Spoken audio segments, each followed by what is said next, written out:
Senate will come to order, and the chaplain, Dr. Black, will lead the Senate in prayer. Thank you. You bet. Let us pray. Eternal Lord God, give our lawmakers this day the wisdom to seek your guidance and to make time to consider and act on your precepts. May they not simply embrace the opinions of others, but seek your truth for their lives. Lord, make them muscular thinkers, not merely reflecting the thoughts of others. Help them to make pleasing you their first priority. We continue our importunity for the ending of this shutdown, particularly praying for our Capitol Police and the many others who are serving without monetary compensation. We pray also for those who are not considered essential workers. Lord, reward them all as only you can. We pray in your magnificent name. Amen. Thank you. Will you please join me in the pledge? I pledge allegiance to the flag of the United States of America and to the republic for which it stands, one nation, under God, indivisible, with liberty and justice for all. Oh, you're back again. I'm always here. Always ready for urgency. That's right. Under the previous order, leadership time reserved. Under the previous order, the Senate will be in a period of morning business with senators permitted to speak therein for up to 10 minutes each.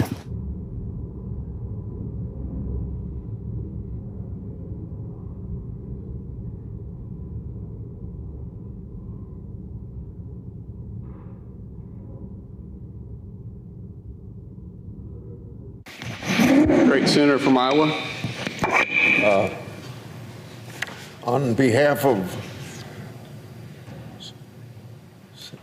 the Majority Leader of the Senate, I move to proceed to calendar number 168, H.R. 5371. The clerk will report.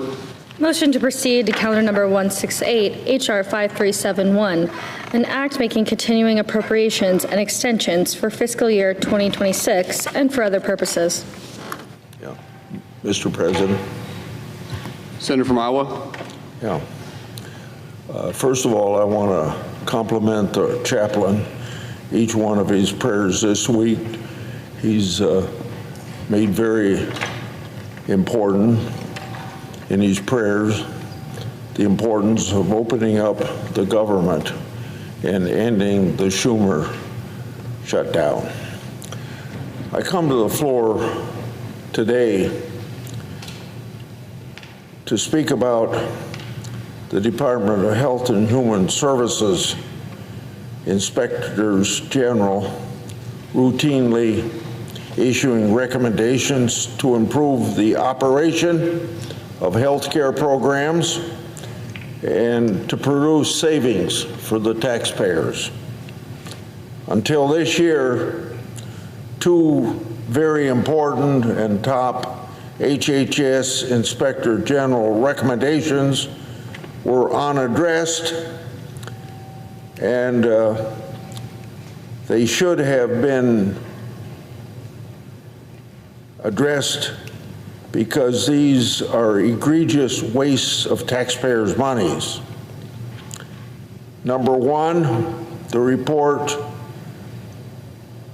says we should stop duplicate enrollment on 2 or more state Medicaid programs of individuals, and second, stopping Medicaid payments for enrollees who have passed away.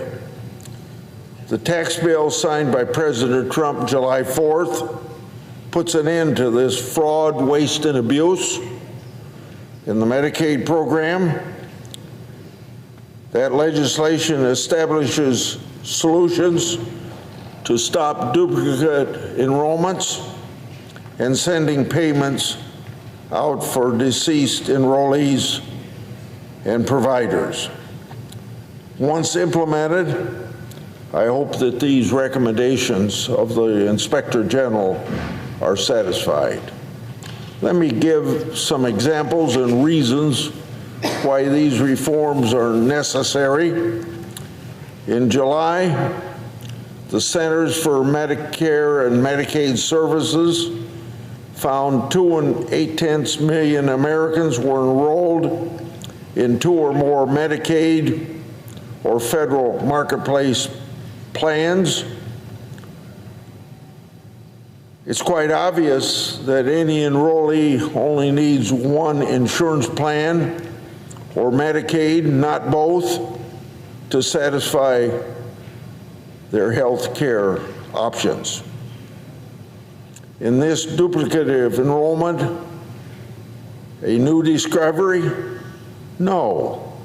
Previously, the HHS Inspector General has found that nearly all states have paid managed care insurance companies for enrollees who were enrolled in 2 different state Medicaid programs. In another example, in August, a Louisiana Medicaid program audit found that $9.6 million were paid out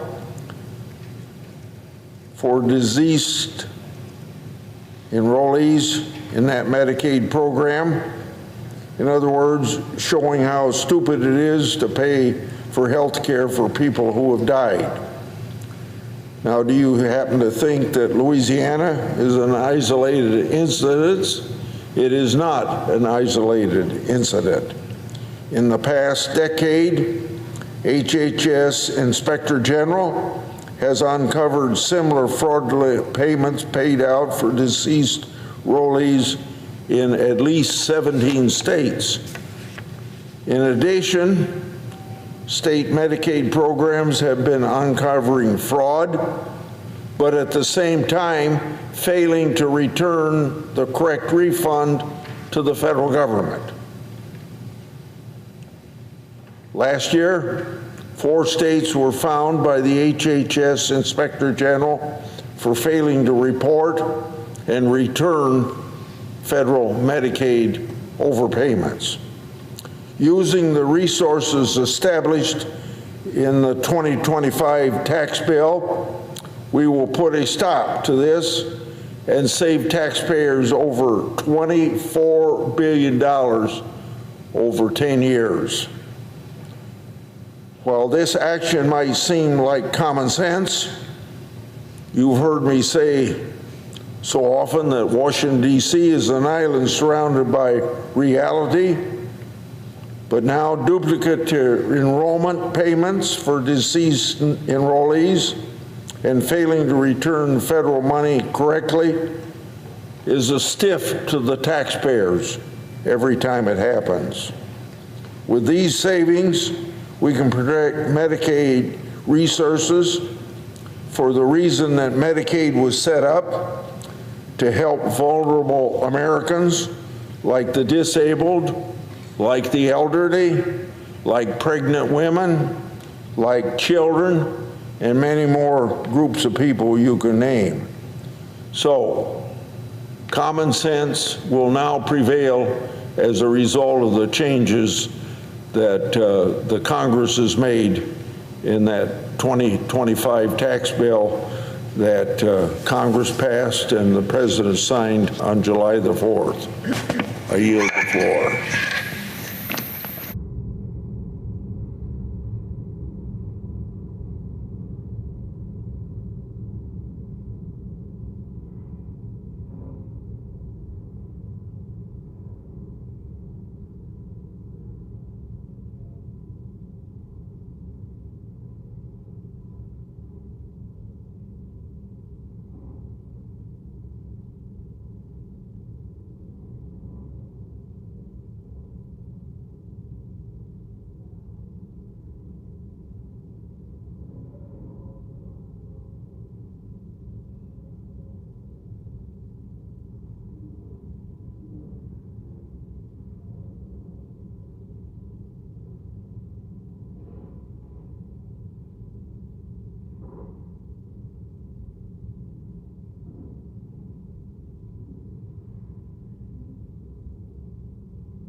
We're not in a quorum call.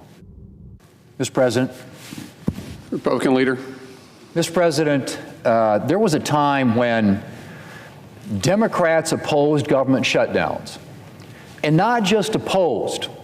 Democrats were critical of holding government funding hostage to political demands. Our Democrat colleague from Michigan said that funding the government is, quote, Congress's most basic responsibility, end quote. The senior senator from Massachusetts, a leading Democrat, said, and I quote, the least we can do, the bare minimum that we can do, would be to pass a continuing resolution to keep the doors open and the lights on, end quote. And the Democrat leader just last year described, and I quote, the chaos and pain and needless heartache, end quote, that a shutdown brings to American families. So what's changed? Why are Democrats in 2025 suddenly comfortable shutting down the government and subjecting Americans to all that chaos, pain, and heartache that the Democrat leader described? Why did Democrats instigate the longest full government shutdown in history? Well, they'd like you to believe that it's about health care. It's not. Republicans have been perfectly clear that we're willing to have a discussion about health care, just not while government funding is being held hostage and all the federal employees that come with that. So if this were really about health care, Democrats would be voting in favor of the clean CR as the quickest way to reopen the government and start the discussions. But that's not where we are. And that's because what's really driving Democrats isn't health care. It's not a desire for negotiations. It's politics and far-left activists who demanded a showdown with President Trump. The real reason we're now in the longest full government shutdown in history is because Democrats are afraid of backlash from the far left if they stand down. One Democrat senator was quoted this week saying, and I quote, people are going to get hammered if they vote for the House-passed bill to reopen the government and keep it funded through November the 21st, end quote. People are going to get hammered if they vote for the clean continuing resolution. That's from a Democrat senator, Mr. President. Hammered by outside groups, hammered by left-wing political activists. Or take it from one of the organizers of Saturday's No Kings rally who said, and I quote, I'm telling every elected I talk to, that is every elected official that I talk to, millions will be out cheering you on, or they will be calling for new leadership, end quote. Democrats, Mr. President, are keeping the government shut down because they're scared. Scared of a primary from the left. Scared of losing fundraising dollars. Scared that the far left will punish them if they don't appear to be fighting President Trump hard enough. Unfortunately, Mr. President, Democrats' political games are having real consequences. Airport tower staffing shortages have caused thousands of flight delays nationwide. Medicare patients and people in rural areas are dealing with the elimination of telehealth services. Military families have turned to food banks in unprecedented numbers. And things are about to get worse. The nutrition assistance programs that millions of Americans depend on to feed their families are in jeopardy.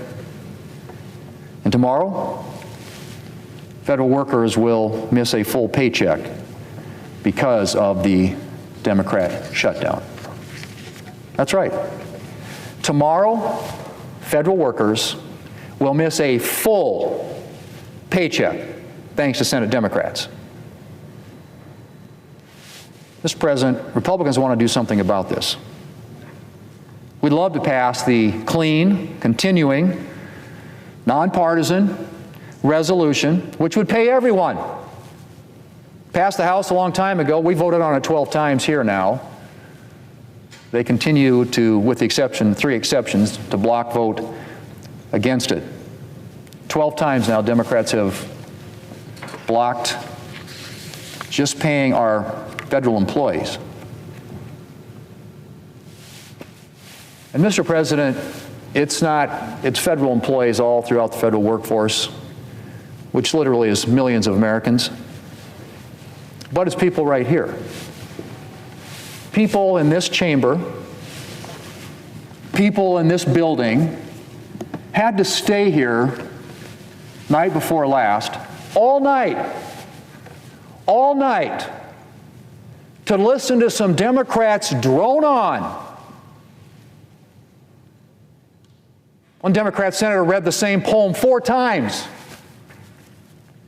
They were here all night not getting paid.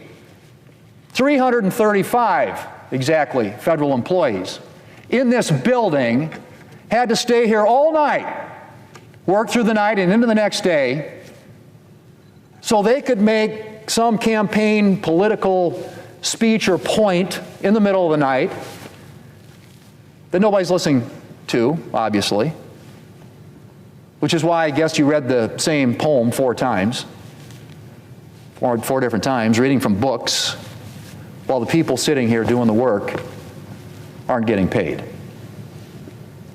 And so today, Mr. President, we're going to have a vote on Senator Ron Johnson's bill that will guarantee pay for federal employees who are working through the shutdown. The 335 people who had to be here night before last to listen to that. They would finally get paid. It's also people like air traffic controllers, TSA agents, park rangers, federal law enforcement, ICE, Border Patrol, people putting their lives at risk to keep Americans safe. So we'll see what Democrats do. Do they think that people that are working ought to get paid? Well, to date, Democrats have rejected every opportunity they've been given to put the American people ahead of their far left base. As I said, they've rejected a clean CR now 12 times. A CR, a continuing resolution that would fund the government until November the 21st to give us time to finish the appropriations process. A clean CR, a nonpartisan CR, a CR that has no partisan riders, no policy gimmicks that came over from the House, just clean, just fund the government, straight up, sitting right here at the desk of the United States Senate. 5 Democrats could help us pass it today. We could send it to the president, he would sign it into law, the government opens up, and all the people here and across our federal government would get paid. Last week, the Democrats blocked the bipartisan defense appropriations bill that would have paid our troops.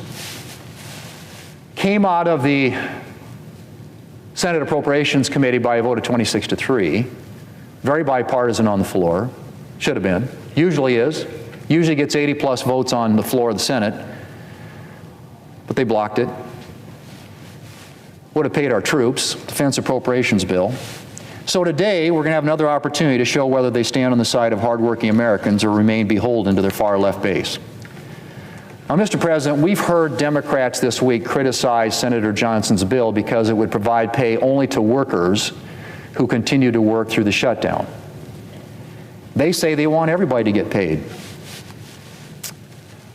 I've got great news for them. The clean, continuing resolution sitting at the desk would pay everybody. Everybody. We just need 5 more Democrats to support it. 5 more gets us to 60. Takes a supermajority in the Senate. Democrats are the only thing standing in the way of the outcome that they say they want, which is for everybody to get paid.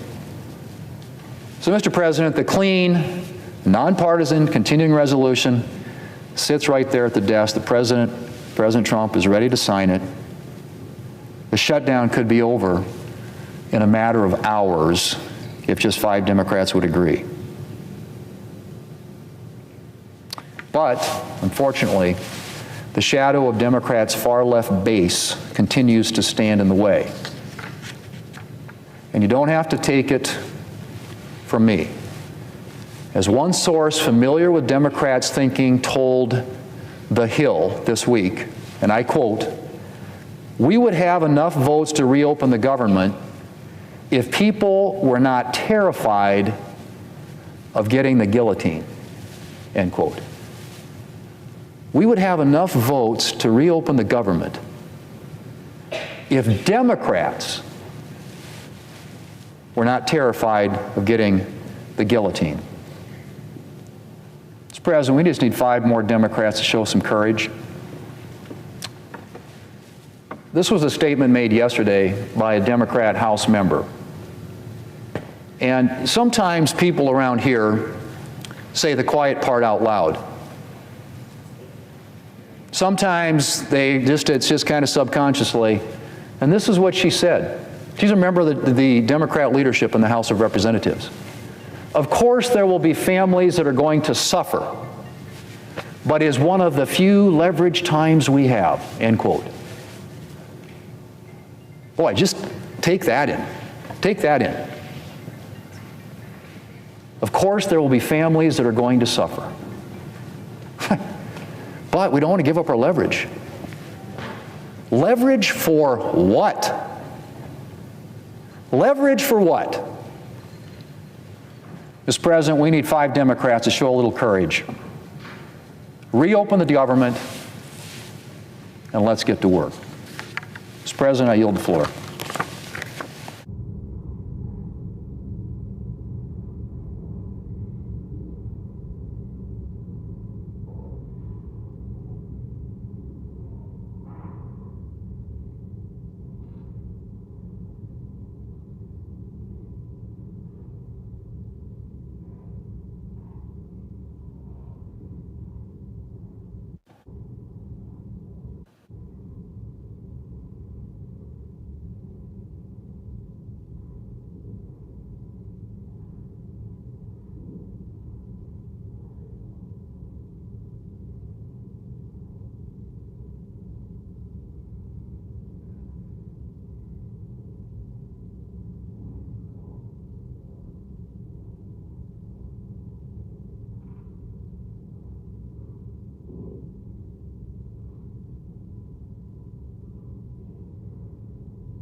Mr. President. Democrat leader. Mr. President, we're staring into the abyss of the healthcare crisis here in America. And what is Donald Trump doing as we stare into the abyss of the healthcare crisis? He's flying off yet again to another corner of the world while people's premiums are set to skyrocket here at home. He shut down the government, Trump has, for 23 days, the second longest shutdown ever, by refusing to negotiate with Democrats. He's bulldozing the East Wing of the White House to make way for his own ballroom. His own Justice Department is getting ready to cut himself a personal check to Donald Trump for $230 million out of taxpayer money when health people are suffering in terms of their health care premiums. And then he caught trying to push a nominee with proud Nazi and racist views. And again, we're in the middle of a health care crisis that will decimate tens of millions of Americans. But Donald Trump doesn't seem to want to touch the topic with a 10-foot pole, and has decided to fly off to another country yet again without negotiating with Democrats. Leader Jeffries and I asked him to sit down and talk with us. We said, we need to talk. He refused. Donald Trump would literally rather fly to another country than meet with Democrats to negotiate on health care, because he knows the American people are on one side of the issue and his base, his right-wing MAGA base, is on the other. He's afraid to touch the issue So he does his version of Johnson's shutting down the House. He flies away. It's hard to fathom someone more out of touch and oblivious to our nation's struggles than the current president. Let's take the ballroom, for instance.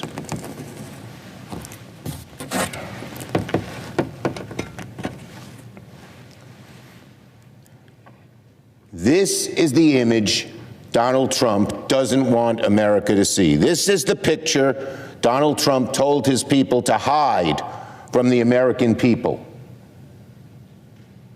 And do you know what the picture represents? It's not just the desecration of the White House. It shows that Donald Trump is not focused on fixing health care, but rather on vanity projects like this one that don't do anything to benefit the American people. They only benefit Trump and his ego.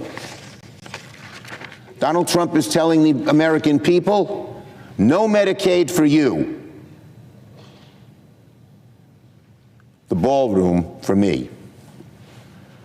Americans are appalled at these images.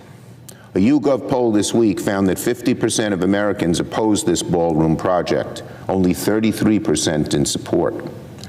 To Americans, the image of Donald Trump adding a wrecking ball to the White House is a symbol for what he is doing to the whole country.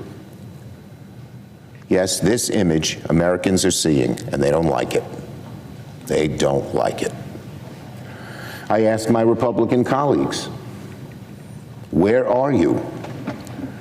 But frankly, the East Wing teardown is not the only thing Donald Trump is focused on instead of fixing health care.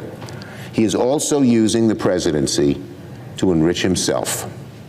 This week we learned that Trump is pushing his own DOJ to write him a $230 million check because his feelings got hurt after being investigated for criminal wrongdoing. While Americans are agonizing over health care, Donald Trump is using the presidency to reach into the taxpayers' till and put money in his own pocket. Imagine the gall of this president who tells the American people, no health care for you, but you pay me an additional $230 million. Again, I ask my Republican colleagues, where are you? And again, I don't expect Republicans to oppose Donald Trump very often, but they should be outraged by the way he's pillaging the DOJ to enrich himself.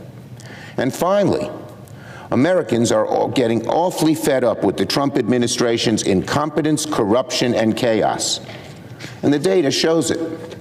A few days ago, a Gallup poll showed movement you rarely see among the electorate in a short amount of time.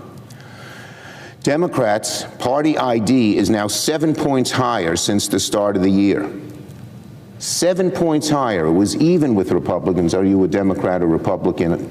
When Trump took office, it's now +7 Democrat. You rarely see that kind of movement for that kind of number so quickly. It should be an immediate red light warning to my Republican colleagues. To quote the pollster Harry Enton, who works for CNN, I was shocked to see how Democrats have gained on party ID per Gallup. Democrats lead by 7 points versus a tie at the start of the year. Looks a lot more like the 2018 cycle than 2022. Indeed, Democrats have gained House seats in all midterms since 1990, when party ID looks like what Gallup has. That's Harry Enton, not me. But you don't need a political genius to understand why these numbers are moving. People see what Donald Trump is making. People see that Donald Trump is making their lives worse on costs, on health care, and on their financial security. We spend so much time here in Washington focused on the day-to-day back and forth. But people back home don't care about the back and forth here in Washington. They care about how much they're paying for groceries. They care about their rising electricity bills. They care about the dramatic increase so many will pay in their health care premiums very soon. What has Donald Trump done while all this is happening, while people are just sitting down at the dinner table on Friday nights and wondering how the heck am I going to pay the bills? He's enacted the biggest health care cuts in American history. He's closing rural hospitals. Americans can see with their own eyes what Trump is doing, and so I say to my Republican colleagues, beware. This Gallup poll is a warning that Americans are fed up with the high costs that go up each week and the Trump administration's incompetence, corruption, and chaos. And it's only going to get worse the more Donald Trump doubles down on this shutdown and on his failed policies. Now, the Johnson bill. That is Ron Johnson, Senator Johnson. Right now, on day 23 of the longest total government shutdown in American history, millions of American families are wondering how they'll make rent, pay their bills, or put food on the table. And what's the Republican response? To hand Donald Trump and his right-hand man, Russ Vought, the originator of the evil, awful Project 2025, to hand Russell Vought even more power to decide who gets paid and who gets punished. Let me make one point very clear. The shutdown is on Donald Trump's back, and the American people know it. They know that Republicans have the presidency, the House, and the Senate, and the shutdown is on them. So, Senator Ron Johnson and Republicans feeling the heat have come up with this proposal. Johnson and Republicans know, because they're feeling the heat, that the American people know exactly who's in charge: Donald Trump and Republicans. When workers are laid off, when they're furloughed, when they miss a paycheck, America knows who's to blame. It's on Donald Trump's back, and that's why Donald Trump and his allies are pushing this bill. The bill would not reopen the government, which is the only permanent solution to this crisis. And Democrats want to reopen the government as quickly as we can. We want to sit down with Thune, with Johnson, with Trump, and negotiate a way to address this horrible health care crisis. We also want to make sure every last federal worker who has suffered during the Trump shutdown is taken care of. So that's why Democrats are offering two solutions that actually include all of our federal employees, not just the ones the president picks and chooses. Oh, I'll lay you off, I'll furlough you, I won't do you, I like you, I don't like you. That's not the way you govern, but that's how Trump seems to govern. Our bill is an antidote to that awful way that Trump uses when he picks and chooses winners and losers that he likes and hates. The Republican bill is a ruse. It's nothing more than another tool for Trump to hurt federal workers and American families and to keep this shutdown going for as long as he wants. We will not give Donald Trump a license to play politics with people's livelihoods. That's why we oppose this bill, the Johnson bill, because it doesn't end the pain of the shutdown, it extends it. The only way to pay every federal worker is for Republicans to get serious, sit down with Democrats, avert their health care crisis, and reopen the government. I yield the floor.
Republican Whip.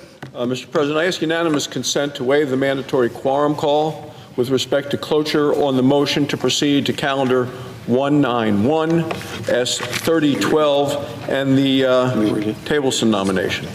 Without objection. Thank you, Mr. President. Mr. President, today is day 23 of the Schumer shutdown of the government, and we just heard the minority leader right here on the floor continue to practice the politics of pain, and it's pain felt by the American people. Remember, Senator Schumer is the one that said to the press, every day gets better for us. I don't know who us is. It's not the American people, not the people who come to work all across the country, the Wyoming National Guard, people all around America, people in your state as mine, Mr. President, people who aren't going to get paid. Senator Schumer said, can't we do anything about it? Yeah, they could vote to open the government. Yesterday, they decided once again to vote to keep the government shut.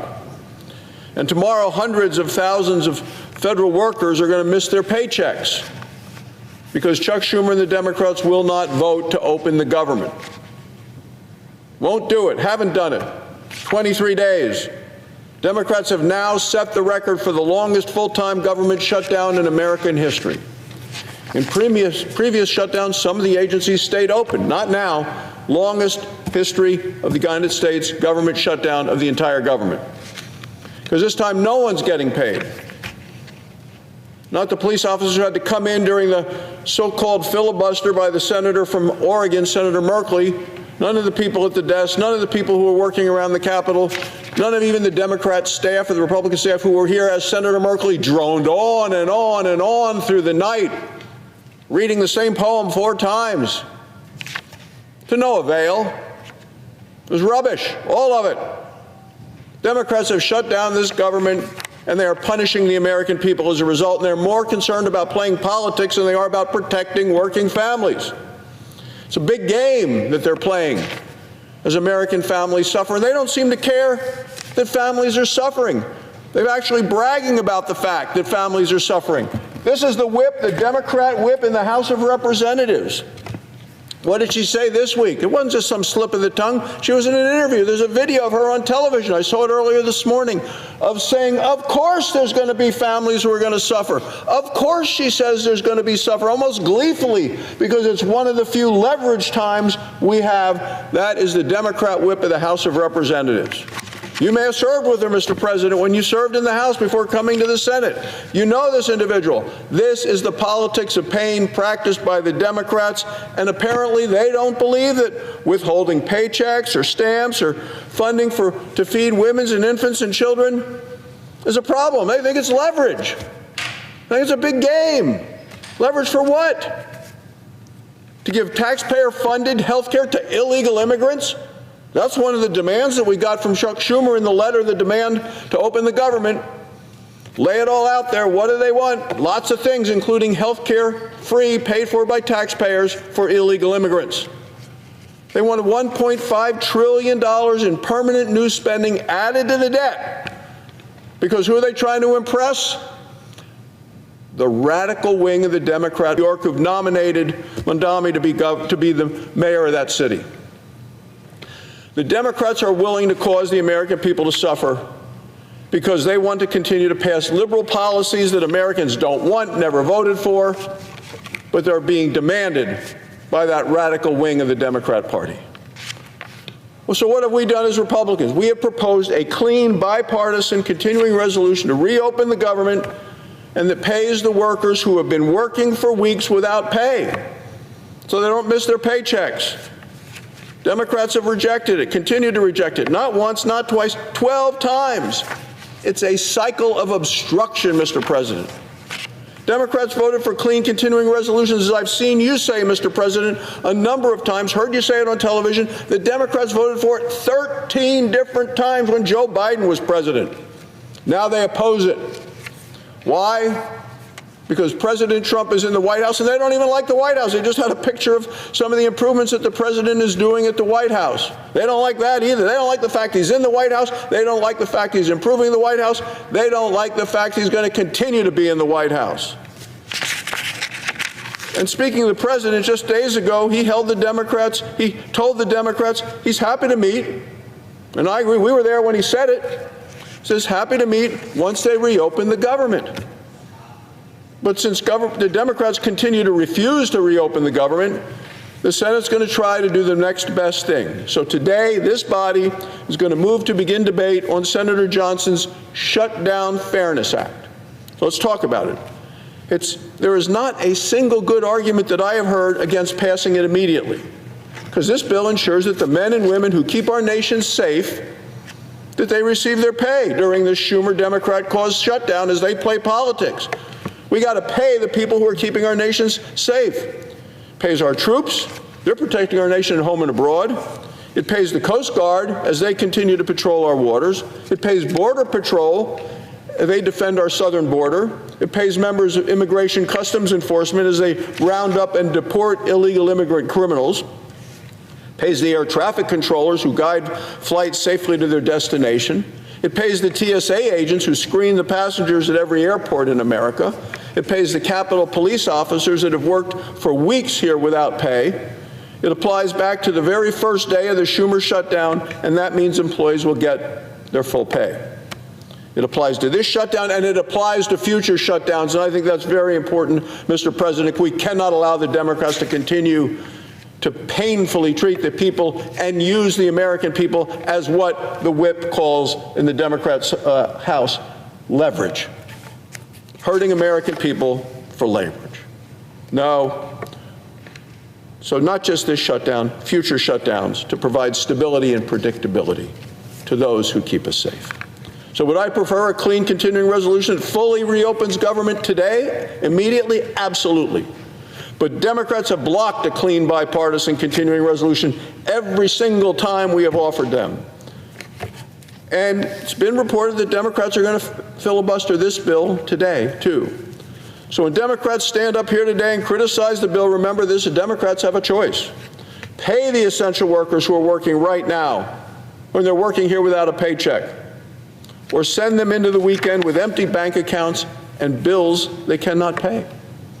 If Democrats vote no, it won't be about fairness. It's all going to be about politics, a dangerous game of politics they're playing. Because remember what the House Democrat whip told the press. She said, of course families are going to suffer. This is a Democrat. Of course, she says, families are going to suffer. And this is one of the few times, the few leverage times we have. It's not about helping the American people. It's about taking advantage and using the American people. Maliciously, terribly, disgustingly, disgracefully. Democrats vote no. It's all going to be about leverage for the pain the American people have. Mr. President, it's time to reopen the government. It truly is. Mr. President, on a separate matter, on Saturday, the annual Border War football game comes to Laramie, Wyoming. For the 117th time, the Wyoming Cowboys will play Colorado State University. The winner of the game gets something called the Bronze Boot. This year, the Pokes are going to play in special cowboy and coal jerseys. And uniformed coal miners from all around Wyoming will lead the Cowboys onto the field. This is a fantastic way to celebrate Wyoming's proud history and heritage. And in Wyoming, we have world-class coal. Wyoming's Powder River Basin provides nearly half of all the coal produced in America. It is clean coal. It is low-sulfur coal. We have enough coal to power America for at least the next 100 years. Here in the Senate, Republicans are also celebrating this vital industry.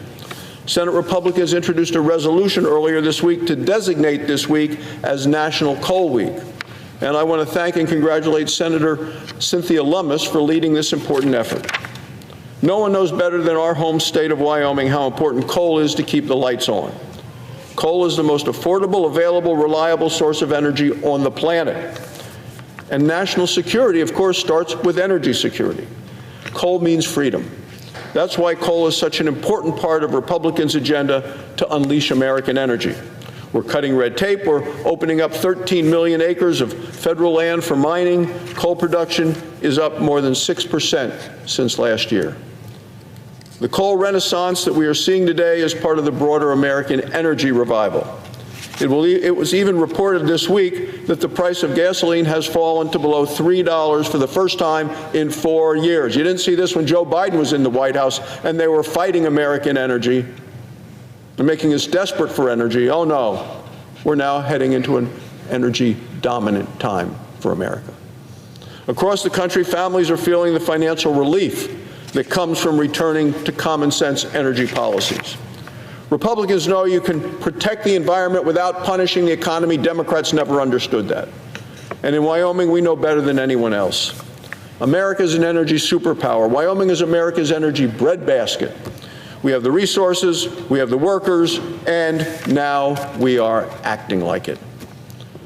So as we mark National Coal Week, Mr. President, I want to thank the great men and women of our coal industry in Wyoming and across the nation for helping make America energy dominant once again. Thank you, Mr. President. I yield the floor.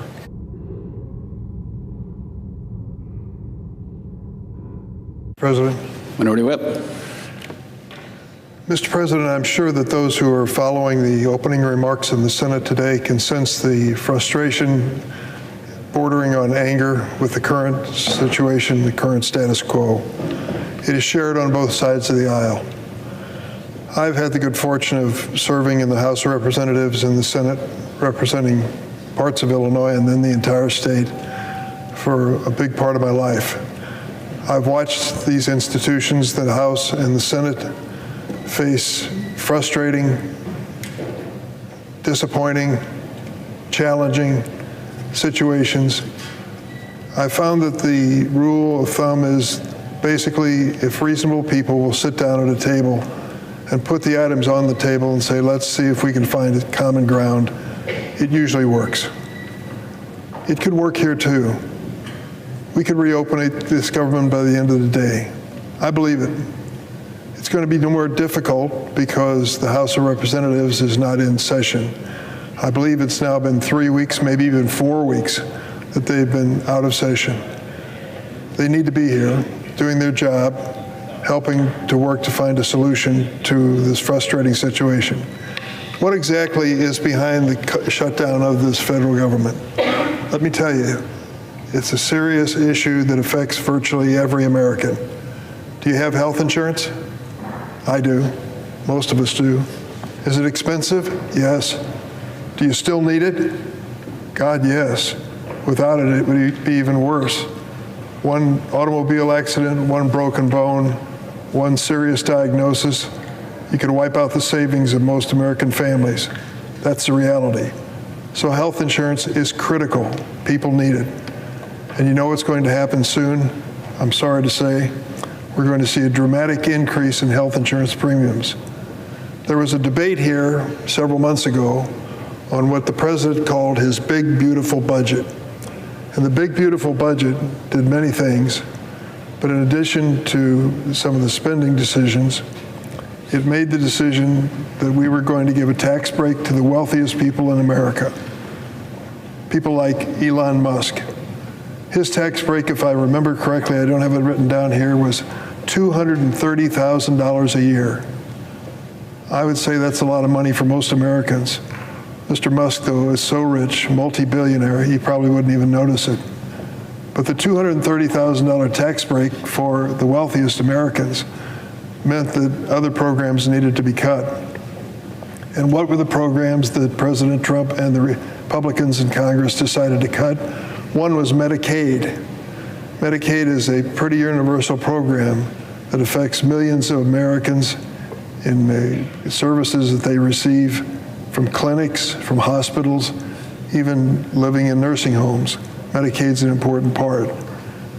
The Republicans, in order to provide the money for tax cuts for people like Elon Musk, needed to cut $1 trillion out of Medicaid over the next 10 years. What does it mean in my state? Well, we worry. Will rural hospitals or any inner city hospitals survive if Medicaid is cut? Will the nursing home people be able to stay in the nursing homes? Those are important and critical questions. The second part of the decision by the Republicans in the big, beautiful budget to provide a tax break for the wealthy was basically to eliminate the tax subsidy that is available for middle-income families under the Affordable Care Act. What does that mean? Well, for some people, they're going to see the results in the mail in just a matter of days. The target date in Illinois, which I represent, is October 27th. Watch for the mail then, because on October 27th, you'll receive a notice about what's going to happen to your health insurance premiums January 1st. they're going to go up an average of 114%. So take a look at what you're now paying for health insurance and anticipate that it's going to go up. How much, I'm not sure, but it could easily double. For a lot of families that are struggling to survive, that's going to become a difficult challenge. How are we going to pay this premium? These are the same families that come back from the grocery store every Saturday and Sunday and say, I can't believe what's happened to the price of beef. I can't believe what's happened to the price of produce. I mean, across the board, people see the cost of living going up, and now, in an essential service, health insurance premiums, we're going to see this dramatic increase. It's this increase that's going to affect millions of Americans, over 20 million Americans, that is the heart of this decision about whether this government is going to reopen. We have said to the Republicans, we believe that American families need a helping hand and need it now, not something to talk about later, but now, so that we can do something to stop these premiums from going up dramatically. You know what's going to happen. When the premiums go up, some families will say, no problem, making plenty of money, hate it, but we can pay it. Other families are going to say, how in the world are we going to do this? We're going to have to get a health insurance policy which has more co-pays and deductibles that are paid for us for virtually everything. So we're going to pay through the course of the next year for this increase in premiums anyway. And some will walk away, say, I just can't afford it. Can't make ends meet, can't pay utility bills, electric bills that are going up, and other things that we face, and this health insurance premium too. We're just going to have to drop the insurance and hope for the best. Well, I'm sorry for those people, because it not only means that they're facing risks in life without the protection of health insurance. We know statistically that when you don't have health insurance or any basic health insurance, that you forego treatment and examinations. And that's not good, and it's not healthy, and it doesn't lead to a good result. So is that an important issue for your family?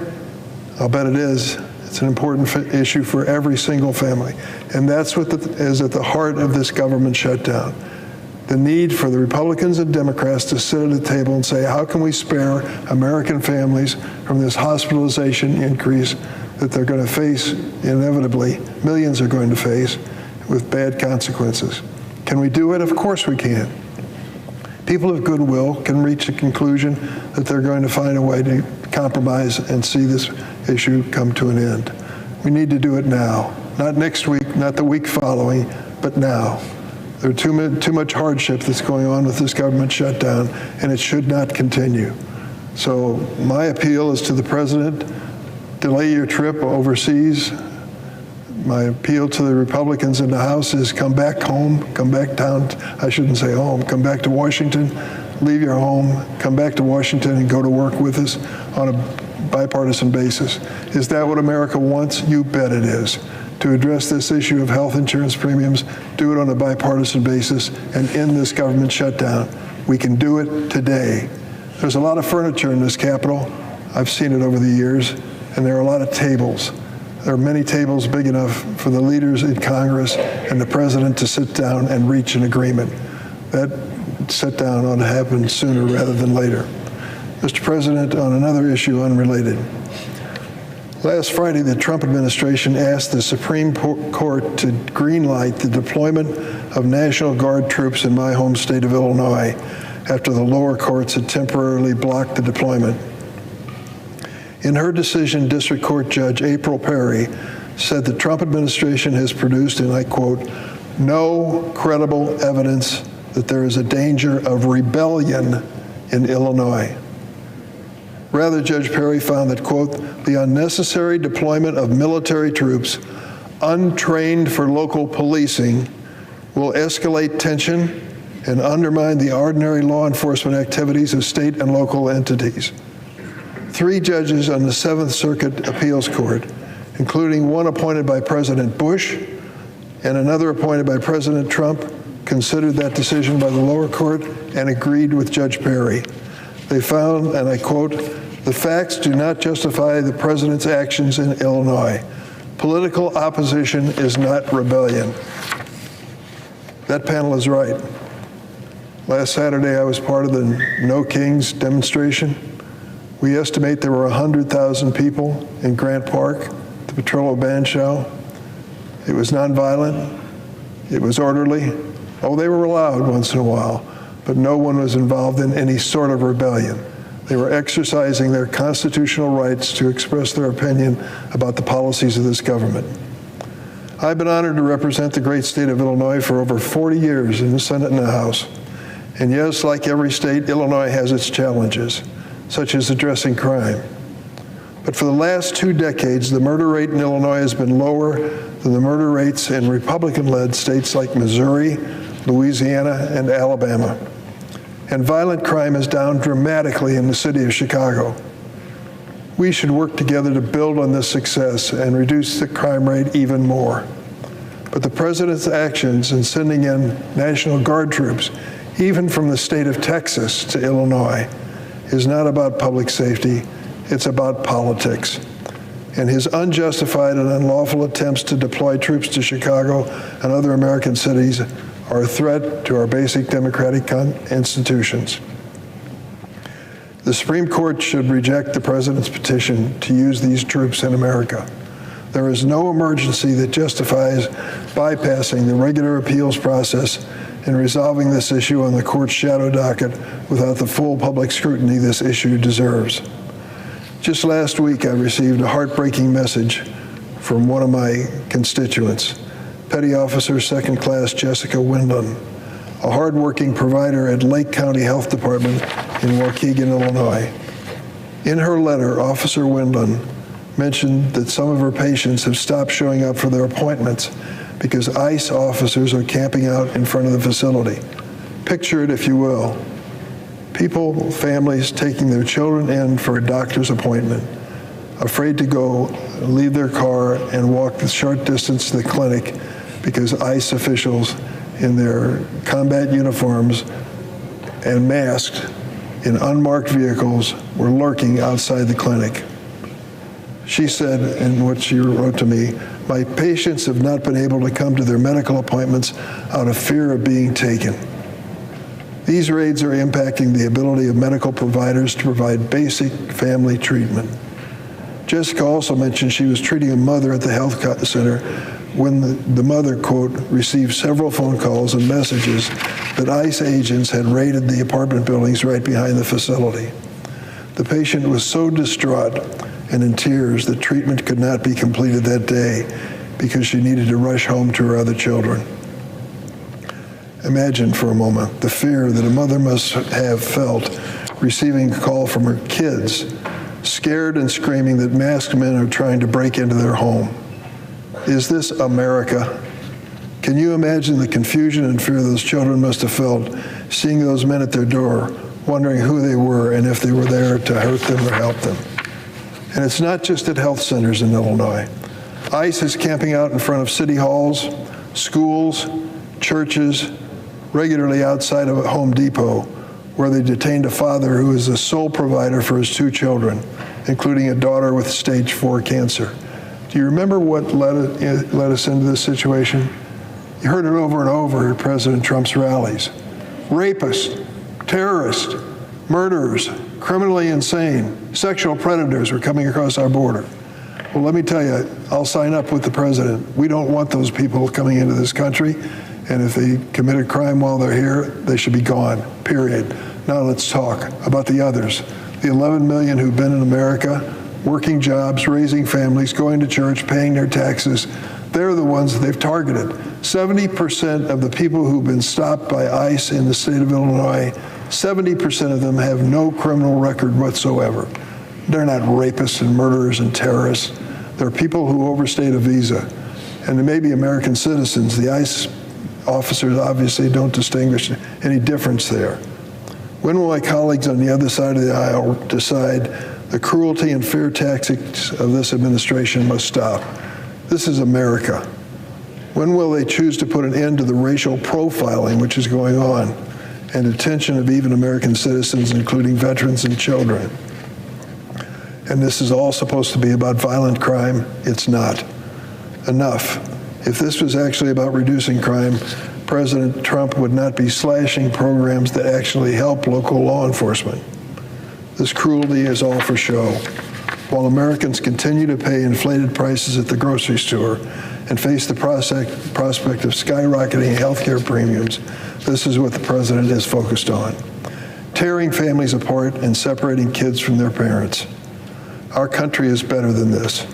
It is better than this cruelty and lawlessness. Now is the time for us to stand up for the rule of law and our Constitution. President Trump's claims of invasions, rebellions, emergency to justify calling the military into American cities are shameless attempts to bypass our constitutional checks and balances. It was the Republican governor of Oklahoma who said last week, if Governor Pritzker of Illinois tried to send his National Guard troops into Oklahoma, the people of Oklahoma and that governor, the Republican governor, would resist it. But that's exactly what's happening in my home state of Illinois.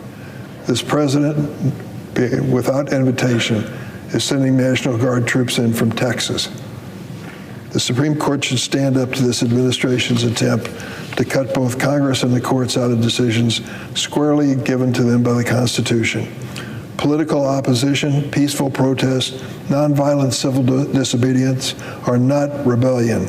They are the bedrock of our democracy. Local law enforcement officials have proven they're capable in Illinois and most places of handling any unlawful or unruly behavior. As Illinois State Attorney General Kwame Raoul explained to the court, no protest activity in Illinois has rendered the president unable to execute federal law. If the Supreme Court enables President Trump, to deploy troops to American cities over the objection of state officials, before the courts rule on the legality of these actions, I fear it's going to cause lasting harm to America. I ask my Republican colleagues, are you really prepared in your home state for the next president, after President Trump, to send in troops to your state without permission, without consent of your government? Are you ready for masked soldiers to grab your constituents from their homes? My constituents elected me to represent them in this fight. I implore you to do the right by your constituents and push back against the president's illegal power grab before your state is the next victim. I yield the floor.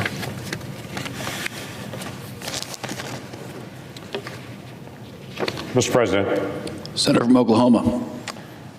I'd love to introduce this Senate to a couple that I know. Husband, wife, both work for the federal government. Young couple, expecting their first child. This week they will miss a paycheck, both of them. You tell me how many people in their early days of marriage, both spouses could miss a paycheck while they're preparing for their first child. But that's the reality that's being faced by that couple, and I'm sure a lot of other folks that stepped up to serve their nation, serving in a federal agency, but because of a government shutdown, they're not going to get paid. I'd love to introduce this body to a single mom that just a couple of weeks ago got the invitation to go to the FAA Academy and to become an air traffic controller. Very difficult to get into that school, but is in the process, has been accepted, is in the process, has quit her job, has canceled her lease, and as a single mom is taking the risk to be able to step out in a new great career. But right in the process of stepping out to do that new great career, there's a government shutdown, and now she has no idea what's about to happen. She's quit her job already. She's canceled her lease already. She was preparing to move to get to the academy. Now what does she do? For all the folks out there that say this government shutdown is no big deal, or as my Democratic colleagues in the House have said, some families are going to have to suffer to give us leverage, here are the families that are actually suffering to give my Democratic colleagues leverage so they can discuss health care. But let me not just talk about health care they want to discuss. Their focus seems to be on a COVID-era subsidy that they created for the Affordable Care Act to try to make it more affordable, because here's the problem in my state. In my state in Oklahoma, the Affordable Care Act, the cost for it has increased 200% in 6 years. while commercial insurance has increased 29% in those same 6 years. So the quote-unquote Affordable Care Act is only affordable if there's just one subsidy on top of another, on top of another, on top of another, because the structure of the Affordable Care Act is not affordable. It's only affordable if there's more and more and more and more tax dollars sent to insurance companies to try to cover more and more and more on it. And my Democratic colleagues say we're going to keep the government closed until we even get more money on that, and we don't want to discuss anything. Well, here's the problem. We've got 200% increase for one area, 29% increase in the other, and they say just keep dumping more money into it. We absolutely know, and my Democratic colleagues have told me privately, we know there's a lot of fraud, that there's money being sent to insurance companies, that they're then covering people that actually don't even know they have coverage just because it's cheap for the insurance companies. Everybody knows that exists in it, but they don't want to discuss that. They just want to add more money into it. We have people making $250,000 a year that are getting subsidies with these additional subsidies they created several years ago. And we've said, what in the world that people making $250,000 a year are getting these subsidies? We also know the way that my Democratic colleagues created these subsidies. They went around the Hyde Amendment, which has been very clear. Federal tax dollars do not go to pay for abortions, but they created this very creative system of tax credits so they could send money to insurance companies to pay for elective abortions. They're asking every Republican now to jump on board and to be able to vote for that. Listen, there are big issues with this. My Democratic colleagues say, well, just fund more health care, just take care of it. We know there's fraud. We know there's people making $500,000. We know there's abortion funding going. We know all these aspects. So no, we're not just going to dump more money into it. We've said something pretty straightforward. Let's keep the government open at its current status quo, and let's keep debating all these issues. But why should next week SNAP recipients no longer get SNAP benefits? Because there's a fight over all these healthcare issues on this that we have very strong actual policy issues with. Why are they cutting off SNAP benefits? Why are they telling this young couple with an infant child on the way, no, neither of you are going to get paid? Why is that happening? So here's what we've done. I proposed a bill that I put out last session. It was very straightforward. This bill just says we will never have another government shutdown. Never. Every time we get to another moment like this, automatic funding kicks in, but here's the kicker. Members of Congress are in session 7 days a week, and we can't do anything but appropriations. We've got to do appropriations, and we've got to be here 7 days a week, House and Senate, until we actually get this solved. And that seems like a pretty reasonable thing. My Democratic colleagues have been bemoaning the House is not in session. If you would have voted for my bill last session, we would all be here right now negotiating this out. I had 57 votes on that last session, 57. We were 3 votes short of never, ever having a government shutdown again. Never. So I'm going to bring it again and to say, let's end the potential of government shutdowns ever. And let's actually stay here and debate the issues and to be able to work things out like grown-ups. In the meantime, until we can get that done and until we can get my Democratic colleagues to agree, my colleague Ron Johnson has brought forward a very simple proposal. Let's pay the people that are working. Like this young couple that I mentioned, they're still working, both of them. Let's pay them while they're working, while we continue to be able to negotiate this out. If you won't at least open the government, as we have the last 13 times when we got to this moment, and just have a continuing resolution, at least pay the people that are working. This is a baby step and an offer to our Democratic colleagues to say, let's at least do the minimum on this to not punish those folks. There are folks today that are on the road working for the federal government that are in critical positions that they're not being paid, and they're actually putting their expenses on their credit card, not knowing if they're going to get a chance to pay that off. It's not right. So let's take the steps. My recommendation is, long-term, let's never have a shutdown ever again. Let's fix the process. We were 3 votes short last session. Let's actually fix that permanently. Let's get us back open again. But at a minimum, let's at least, while we're arguing, pay federal workers that are still at the task. That should be the easiest threshold to be able to step over. Many of my colleagues are on the floor today because we want to get a chance to be able to offer this to our Democratic colleagues and say, we're going to reach an olive branch out to you. Let's get started on some things. So I yield the floor to my colleagues. Mr. President. Senator from Florida. We are in day 23 of this shutdown, a shutdown that is sowing more uncertainty across our country by the day. It is one that is leaving our nation vulnerable to adversaries abroad and seeing our service members left wondering if their next paychecks will go through as they seek not only to protect us, but to support their families. A shutdown that my colleagues and I on the Republican side of the aisle voted for or against over a dozen times. We are trying to end this shutdown, yet we are blocked at every point. Along with a few, very few, courageous Democrats, we voted for a bipartisan continuing resolution to fund the government. The opposing Democrats do so while knowing they are voting against paying our troops for our security, against paying law enforcement for safety, and against paying so many other people that are necessary for critical functions. They vote no. Republicans have voted to eliminate future shutdowns to pay our service members and other essential federal workers and for a full year of funding our military. And yet each time these same colleagues blocked the efforts.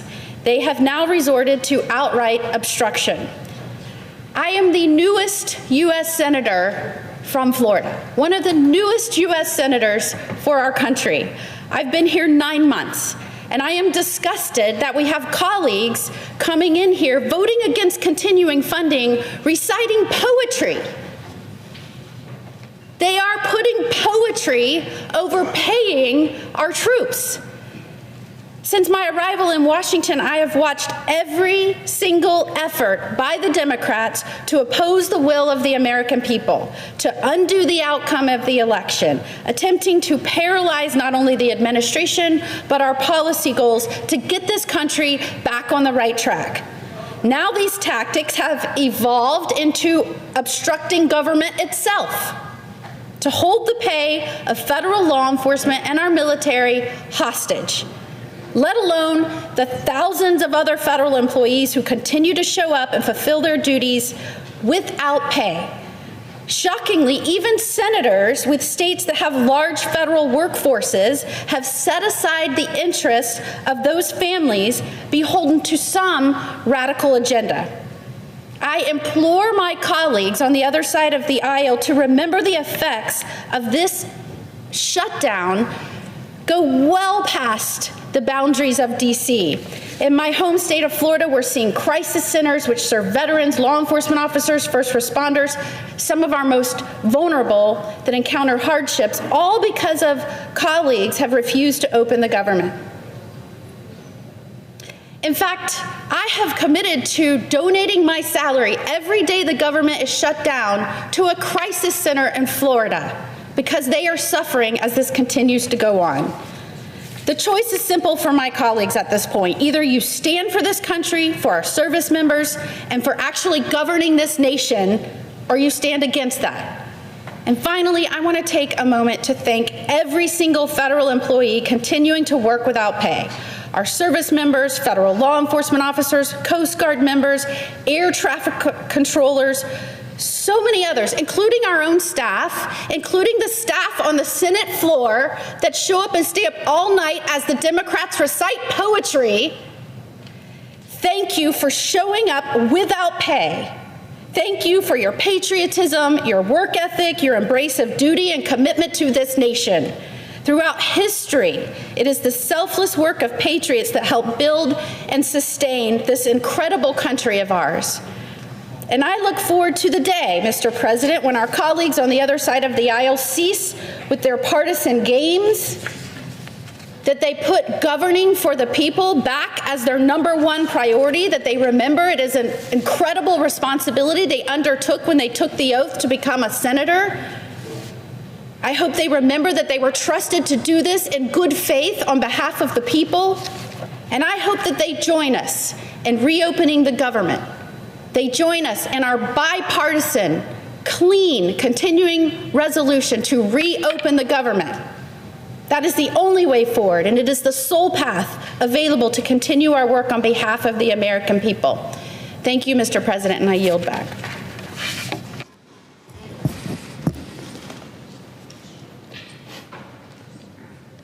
Mr. President. Senator from Kansas. Mr. President, good morning. Good morning to you. Good morning to all my colleagues here today. Now, as everybody, all the senators know, as all America knows, my friends across the aisle have kidnapped the federal government. In fact, they've now voted a dozen times not to reopen the government. And even surprising to most of us, twice they voted against funding the military during these challenging times. I think it's obvious to all America that this is a political shutdown, that this is showbiz to them. This is an opportunity for their left legacy media to shout and scream at President Trump and to kowtow to their far left Marxist base. Now, when you kidnap somebody or an entity, you have to have a ransom. Now, the opening ransom from the Democrats was an additional $1.5 trillion added to our national debt, borrowed from my grandchildren, $1.5 trillion. You know, it was just this week the federal government passed a $38 trillion level for our national debt. We're spending $1 trillion a year on interest alone. So that was the opening ransom. And now they seem to be locked in on throwing more money at a very broken ACA, the 24 million people on the ACA. But it's interesting to me how when they want to talk about healthcare, they hide behind rural hospitals. That they think, oh, we're going to help those, when 97% of rural America voted for President Trump. And under President Trump's leadership, in our big, beautiful bill, we have $50 billion of a health transformation fund for rural America. But the first thing the Democrats want to do is to take that away. It's maybe one of the most hypocritical statements I've ever heard. They want to help rural America, to help rural hospitals, but they want to take away this $50 billion transformation fund. And instead, they want to put all their eggs in one basket on Medicaid. Look, a hospital loses money every time they see a Medicaid patient. Every time a Medicaid patient walks into the emergency room, that hospital is losing money on that patient as well. But despite that, the Republicans in our big, beautiful bill increase spending on Medicaid to the tune of $200 billion a year. We need to work on getting people off Medicaid. Let's get them back to work. Help them get good health insurance as well. Now, their latest idea is that they want to throw more money at the ACA. They want to throw more money for the 24 million people on the ACA. Look, Democrats own health care, right? The ACA's in the law of the land for 15 years. If any hospital fails today, tomorrow, next week, next year, the year after, if anybody's health premiums are going up, and they are, then it's on the backs of Democrats. The first thing you need to realize is when you're in a hole is to stop digging. When do they think we can stop throwing good money after bad money? Look, I want to fix health care. I want to drive down the cost of health care. Now, as my colleague from Oklahoma pointed out, the premiums for the ACA up 200% is what he mentioned. I think that's a pretty good number over the last 6 years. But beyond that, the average deductible for the ACA now is $5,000. Can you imagine you're a family of four, an average salary back in Kansas, $60,000 a year, and the Democrats think throwing more money at the ACA, which gives you a $5,000 deductible, is going to solve the problem? Well, of course it's not. So we need to address the affordability of the ACA, and we need to address the premiums, and then beyond that, we need to address the fraud. Look, this program has grown from a $50 billion a year projection by the famous Congressional Budget Office. They said it'd be $50 billion. We're spending $150 billion a year now on the ACA. And we think there's $25 to $50 billion of fraud in that. I think if you polled Americans and said, look, there's a federal program which is paying subsidies for people's premiums, but there's $50 billion of fraud in that, I think that Americans would say, hey, we sent you to Congress, to the Senate, to fix the darn problem, and we know how to do that. This is a simple fix. Not one time have Democrats have you heard a Democrat say, we want to fix what's broken in the ACA? No, all they want to do is throw more money at it. It would be so easy to fix the fraud, and we know how to do it. You know, how do we address the cost of health care? Well, it starts with adding price tags. right? Can you imagine walking into a restaurant and trying to decide if you want the 2 all-beef patties, special sauce, lettuce, cheese, onions on a sesame seed bun versus the 2 quarter pounders that didn't know the price difference? Well, of course you not. But that's what we're asking Americans to do when they have a procedure done. They have no idea what it's going to cost. They have no idea what outcomes are. Americans need to realize that you could have a surgery done in one facility for, let's say it's a hip replacement. Maybe one hospital gets replaced $10,000, but another one they're reimbursing at $50,000. I'm not making those numbers up. I ran a hospital. Those were the exact numbers just 6 or 7 years ago. And by the way, the hospital that was getting reimbursed the lower amount had better outcomes, less infections, less blood clots. Look, the Democrats own health care right now. These are their policies. When they're ready to do something more than just throw money at one of the most broken systems in the history of America, then we're here to talk to you. But first of all, we need to open the federal government. Thanks, Mr. President. I yield the floor. President. Senator from North Dakota. Thank you, Mr. President. And I'm pleased to join my colleagues today. Mr. President, today marks the 23rd day of the government shutdown, the 23rd day, now the second longest in our nation's history. Yet despite the mounting consequences, our colleagues across the aisle continue to block a clean, nonpartisan, continuing resolution, one that would simply keep the government open and allow us to continue our work on the appropriations process. To be clear, there are no Republican priorities included in the CR. Let me repeat again, there are no Republican priorities included in the CR. It simply keeps the government funded. It is the same kind of CR that Democrats passed 13 times under President Biden, yet now they refuse to vote for it. Let's just take a minute to review. Here are the 13 clean CRs that were passed during the Biden administration. 13 of them, you can count them. Oh, gee, how did the Democrats vote? I don't know, let's check. Well, here's the percentage of Democrats that voted for each of those 13 clean CRs during the Biden administration. Now, Mr. President, from sitting way back there, I know your eyes are pretty good. Former Navy SEALs, so they might be diminished a little bit by now, so I'm going to help you out here. On the first one, 100% of the Democrats voted for it. On the second one, 100% of the Democrats voted for it. On the third one, 100% of the Democrats, same kind of clean CR we're looking at right now, but it was under Biden. That's the difference. Oh, third one, 100% of the Democrats. Fourth one, 100% of the Democrats voted for the clean CR. On the fifth one, 100% of the Democrats voted for the clean CR. On the sixth one, 100% of the Democrats voted for a clean CR, the same kind that none of them will vote for now. Well, I guess we've got 3. But we've got to get enough to get 60 votes. Oh, let's see, I lost count. 1, 2, 3, 4, 5, 6. I think I'm number 7. 100% of the Democrats voted for it. The 8th one, 100% of the Democrats voted for it. Now, on the 9th one, I don't know what happened. Maybe one of them was gone. Who knows? But gee whiz, we dropped all the way down to, we only got 98% of the Democrats on that one. Only 98% voted for that one. But the good news is they were right back on the next one, 100%.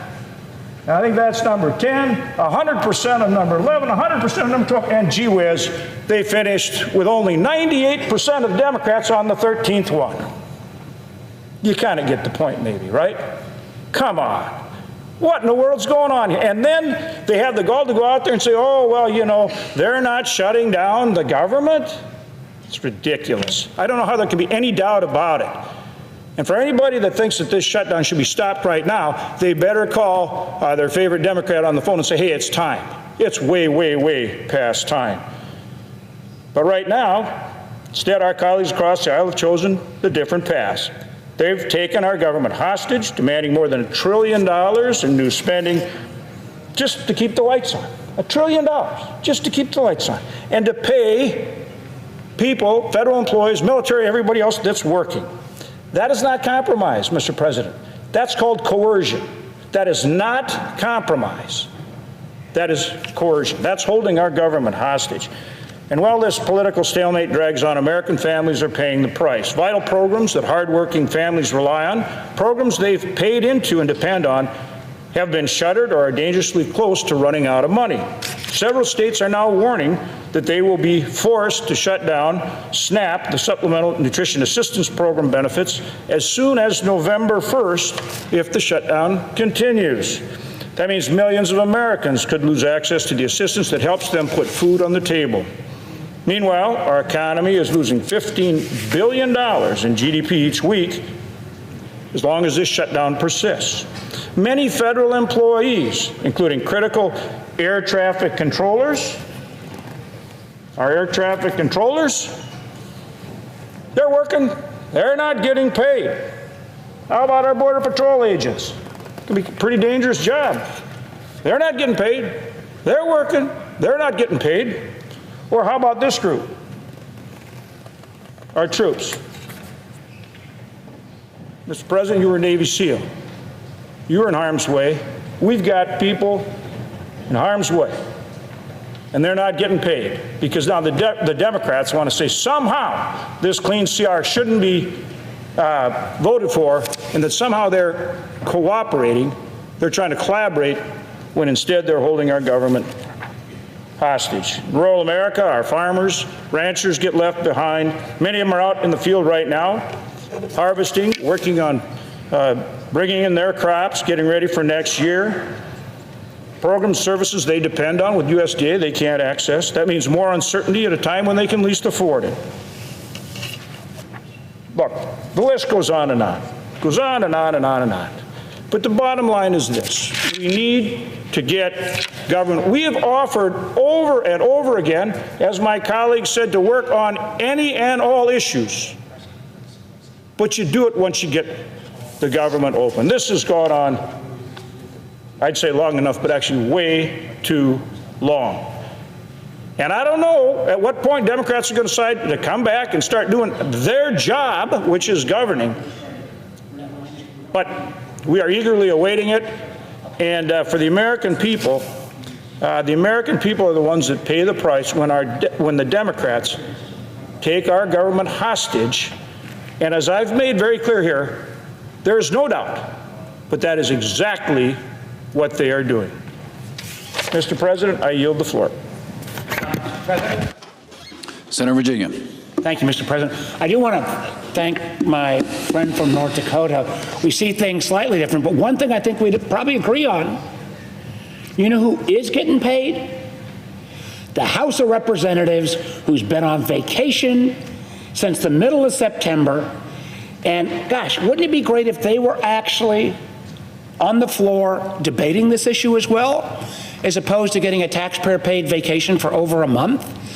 But, you know, Mr. President, I think one of the things we would all kind of agree on, our nation's public servants are not political pawns.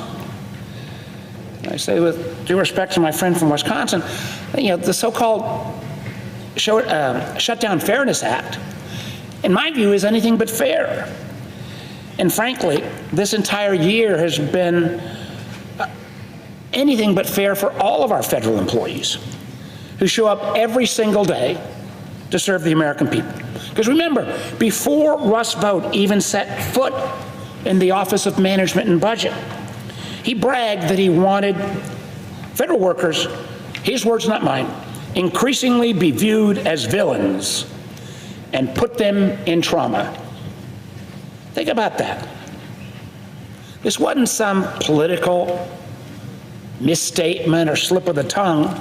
It's frankly a mission statement. And unfortunately, that's exactly what we've seen from Mr. Vought, from President Trump, and from those enabling him.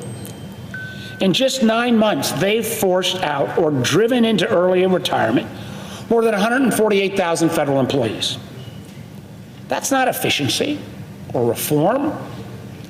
It's an assault on the very people who work every day for the American people. And God knows we can improve, but also make government perform. Now, let's be clear. It's not this side of the aisle, Democrats, who have cherry-picked a few favorite programs to protect. We have been consistent on calling on the administration totally reckless regard for vital services the American people rely on to keep them safe and secure, and standing up for those folks who deliver those services. So forgive me, Mr. President, when I say I don't think the Shutdown Fairness Act has anything to do with fairness. Once again, federal employees are being treated not as partners serving the American people, but as punching bags for vote and the president's political agenda. Right now, the president is trying to riff another 4,000 federal employees. Not just, I believe, unfairly, but actually illegally based upon a court's recent decision. And thank goodness the courts have stepped in. Matter of fact, many of us were at the OMB headquarters across next to the White House just last week, meeting with federal employees, demanding Mr. Vogt and his team listen, not to us, you don't have to listen to us, we're political different sides, but listen to the very federal workers whose jobs, and make sure that we get the government reopened, not trying to leverage this for some kind of political win. We're talking about special education programs that support kids with disabilities. We're talking about the CDC, whose experts track outbreaks and try to keep us safe. We're talking about a program called the CDFI Fund at Treasury, a program which broad bipartisan support that helps invest and get access to capital in rural communities and urban communities. And again, on this one, I got to thank particularly Mike Crapo, but a whole lot of my Republican colleagues for being willing to push back. Let's be crystal clear. These actions are not some accident. This is a deliberate choice, a deliberate effort to hold federal workers hostage in order to jam through an agenda that at the end of the day is going to drive up healthcare costs for millions of Americans. Instead of sitting down with us and working to keep premiums affordable, they're using these very federal workers, and I got a ton of them in Virginia, as political pawns. It's wrong, it's cruel, and it's not going to work. That's why I'm proud to join both the ranking member, Peters, who will be here, I believe, shortly, and my good friend from Maryland, Senator Van Hollen, on legislation to ensure that not the Trump administration pick and choose who we ought to go ahead and pay, but legislation to ensure that all federal workers, and by the way, and the contractors who work side by side with them, get paid during this shutdown. I mean, at the end of the day, this is a moment for every senator to decide. Are you going to stand with the federal workers who keep the government running, or are you going to stand with those who want to traumatize them and make them all be viewed as villains? This is an actual chance. In a few minutes, we're going to have to make sure that those workers can feed their families, pay their mortgages, while this Republican shutdown drags on. I mean, a lot of language on this floor about who wants to support federal workers. Well, you're going to shortly have a chance. Every senator will have a chance to prove whether they're on the side of not selectively paying federal workers, but paying all federal workers as we try to bring this shutdown to an end. I urge my colleague to do the right thing. Let's get it done. And I thank Senator Van Hollen for his leadership on this issue. With that, I yield the floor. Mr. President. Senator from Maryland. I want to thank my colleague from Virginia, Senator Warner, and other colleagues who are joining together to support the proposal that we are putting forward today. But I think we should all say that the best way to make sure that federal employees, all federal employees, get paid and that the American people get the benefit of their services is to reopen the federal government and do it now, which is why I and my Democratic colleagues have voted 7 times now to reopen the government without giving Donald Trump a blank check and while making sure that we prevent a health care crisis in this country when people's health care premiums and costs go through the roof, because when Republicans passed their so-called big beautiful bill, they extended the tax breaks for billionaires and very wealthy people. The one tax cut they did not extend was the one that allows middle-class families to afford health insurance. And so they left in place a ticking time bomb that's going off now. We'd like to defuse that time bomb. Instead of negotiating on that, the president has been AWOL. He has been engaged in discussions overseas regarding the Middle East, been on the phone a lot with Vladimir Putin. That's all good, but you would think the President of the United States could carve out just a little time to help reopen the government, to have a negotiation on reopening the federal government. Instead, he's bringing down Republican members of the House and Senate to the White House and whining and dining them and patting them on the back and saying, good job for, keeping this government shut down and not entering into a negotiation to bring it to a close. And of course, our House colleagues, the Speaker of the House, Speaker Johnson, has essentially got the House on a 5-week now, I don't know if we're on 6 weeks, paid vacation. I mean, they are AWOL here in the middle of this shutdown. What is the president focused on? He's asking the Justice Department to pay him $230 million for legal bills, right directly into his pocket. He's talking about giving his buddy in Argentina a $20 billion taxpayer bailout, while farmers across the country are getting hit hard because they can't sell their soybeans to China. And he's demolishing the East Wing of the White House, which is a metaphor for what he is doing to the country and people who worked for him to get him elected. I mean, he's betraying the very people he said he was going to stand up for when he said he was going to focus on prices and costs. And yet, when it comes to trying to just prevent this huge spike in healthcare costs that our people are experiencing, the president doesn't want to talk about it.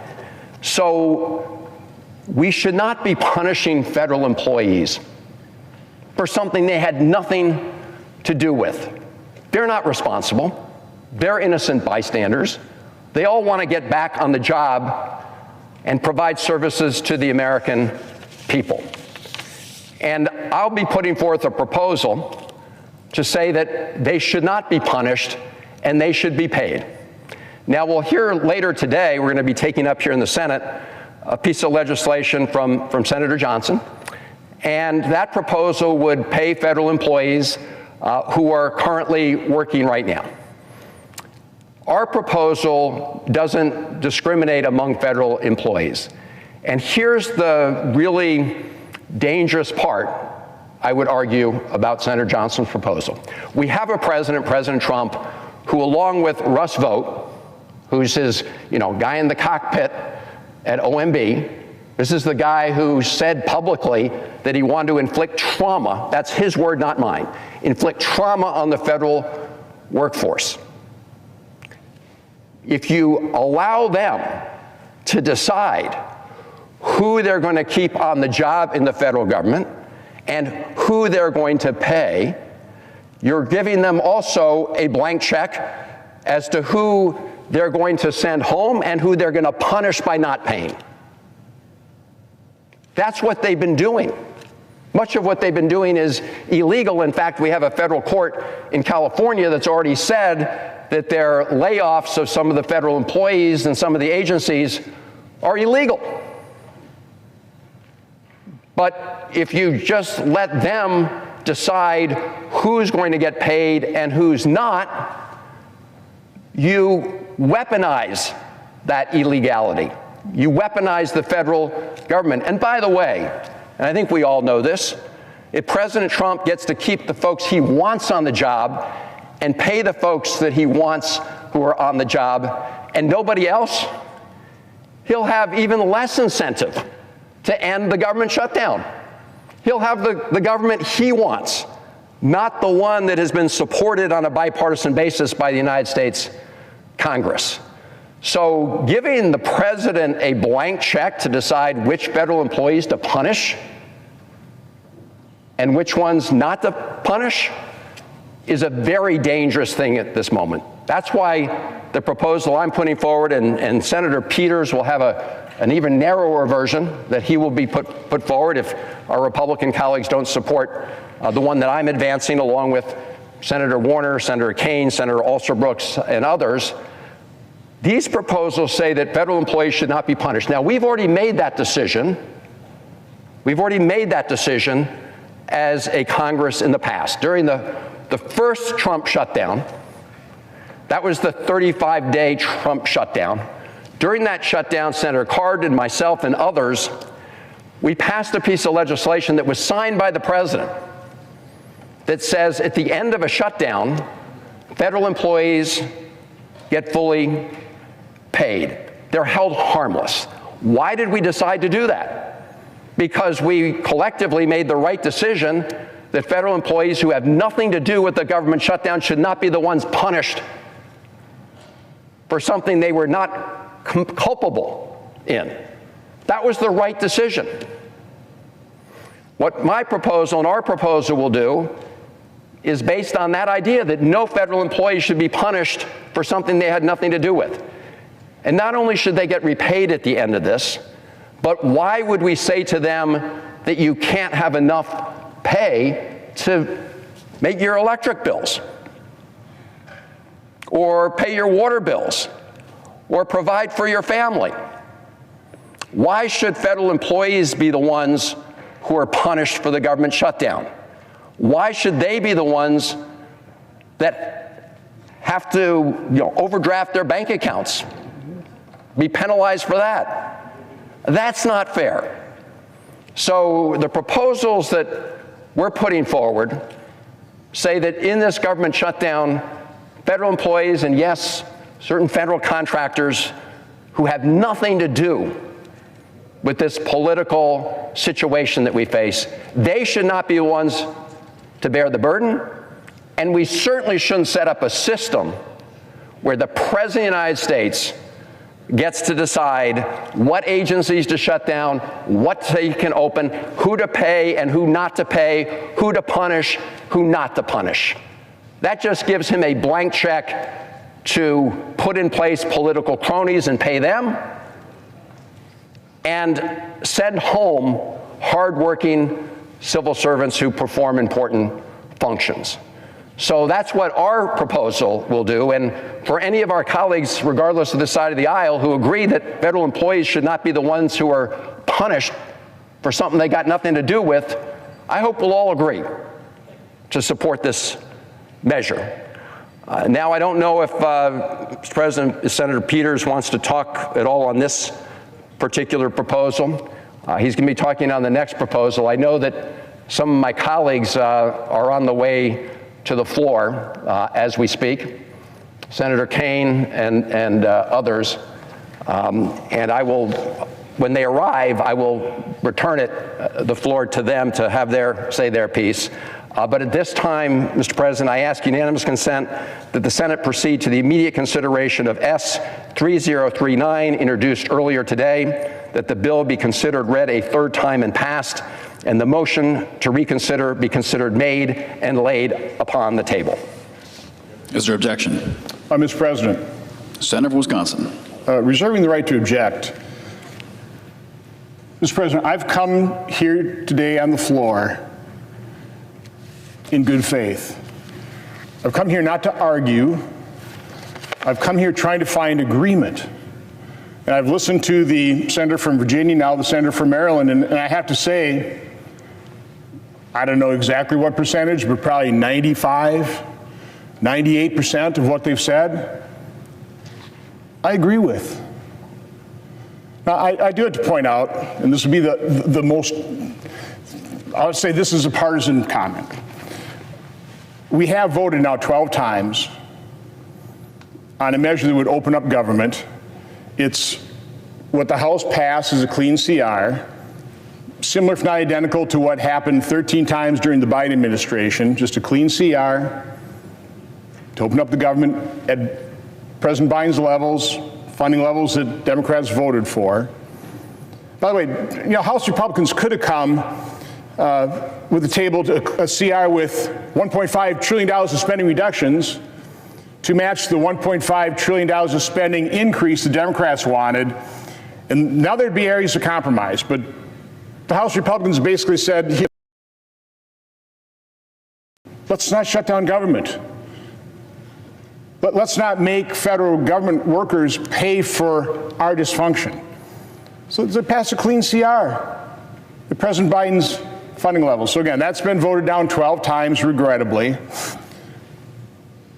But let me set that aside. I found out about the Senator from Maryland's proposal last night. Got the language this morning. I've got the bill here. And first of all, I kind of chuckled because the name of the bill is I've actually got the true Warren Buffett tax, and we ought to talk about that later on. You might find that interesting. But so he's taken my bill, the Shutdown Fairness Act. Now his bill is the true Shutdown Fairness Act. And again, I haven't done a word count comparison, but it's probably like 95+% of the Shutdown Fairness Act. That's a good thing. That shows there's a lot of areas of agreement. I come from the private sector. You don't get a whole lot accomplished arguing all the time. It's all about finding areas of agreement. I got a product, you want to buy it, now we'll haggle over the price. Okay, so I got a product, you want to buy it, now we need to haggle over the price. Now, the three areas of the differences in these bills, I think I've got this right. I'd asked the Senator from Maryland to confirm that. Your bill is only for this fiscal year. My bill would just end this, punishing federal workers for our dysfunction forever. I mean, I think we should make it permanent. The Senator from Maryland's bill includes furloughed employees. Now, the fact of the matter is, when all this is said and done, when we finally end this dysfunction, we fund government through an appropriation, because the 2019 Government Fair Transparency or Fair Treatment Act, the Government Fair Treatment Act, they'll get paid anyway. So my bill is obviously targeted to the people we're forcing to work, but I'm not necessarily opposed to paying furloughed workers as well. That's something we can talk about, okay? The last difference is it limits reduction in force. Now, I come from the private sector. Nobody likes to terminate employees. Nobody. But in the private sector, when a business is facing bankruptcy, sometimes business owners are forced to do that to preserve the other jobs. The federal government is $38 trillion in debt. I don't think we should limit the president's ability, the chief executive's ability to properly manage the federal government and make the tough decisions sometimes to reduce the workforce, cut out some government functions. But again, that's something we can talk about. So again, I think, in fairness of the more than 2 million in federal employees that are now being forced to work because they're termed accepted, but that means they're essential. They're protecting our nation. They're protecting our safety and security. They're writing Social Security checks. To see that they get their paycheck so they don't have to work DoorDash, so they don't have to go to food banks, so they're not under that stress. I am asking in good faith, let's figure out how to get that done. Now, I mean, I could propose, take this, I'll change the name of mine, by the way, if you want to call it the true, because I think it's the true Shutdown Fairness Act. I would be, today, right now, I'd be willing to add furloughed workers, because we're going to pay them anyway. Would you, just ask you, I mean, would you substitute your bill, take my bill, substitute it in? I've actually got my staff to write the language to do this. Redline's probably not ready for prime time. We really need to get through Ledge Council, that kind of stuff. But would you take my bill, add furloughed workers, say it's a done deal? Is that something you'd accept here today? I'm happy to, if you're yielding the floor to me. Yes. The short answer is we do want to pay all federal employees because none of them should be punished. But we also don't want them to be fired and riffed during this period of time. I mean, you said in the private sector, people don't like to fire employees. I know, Senator, you've read the remarks of Russ Vought, the head of OMB. he wants to visit, quote, trauma on federal employees, and he wants to fire a lot of them. He has said so. That's, again, but that's an important piece here, right? So, Senator, again, I'm trying to keep this. Let's not argue, okay? Let's focus on areas of agreement. Okay, so even reduction in force. Okay, again, I think we probably have a philosophical agreement there. I'm not associating myself with anybody else's remarks. I'm just talking about that's something that I think reasonable people can disagree with. And I think reasonable people can come to an accommodation. Again, when we're talking about making sure that 2.8, I think is about the number, 2.8 million federal employees aren't worried about getting a next paycheck. I mean, that so overwhelms quite honestly, the smaller differences about the length of the bill or, what reduction in force. Again, and I'm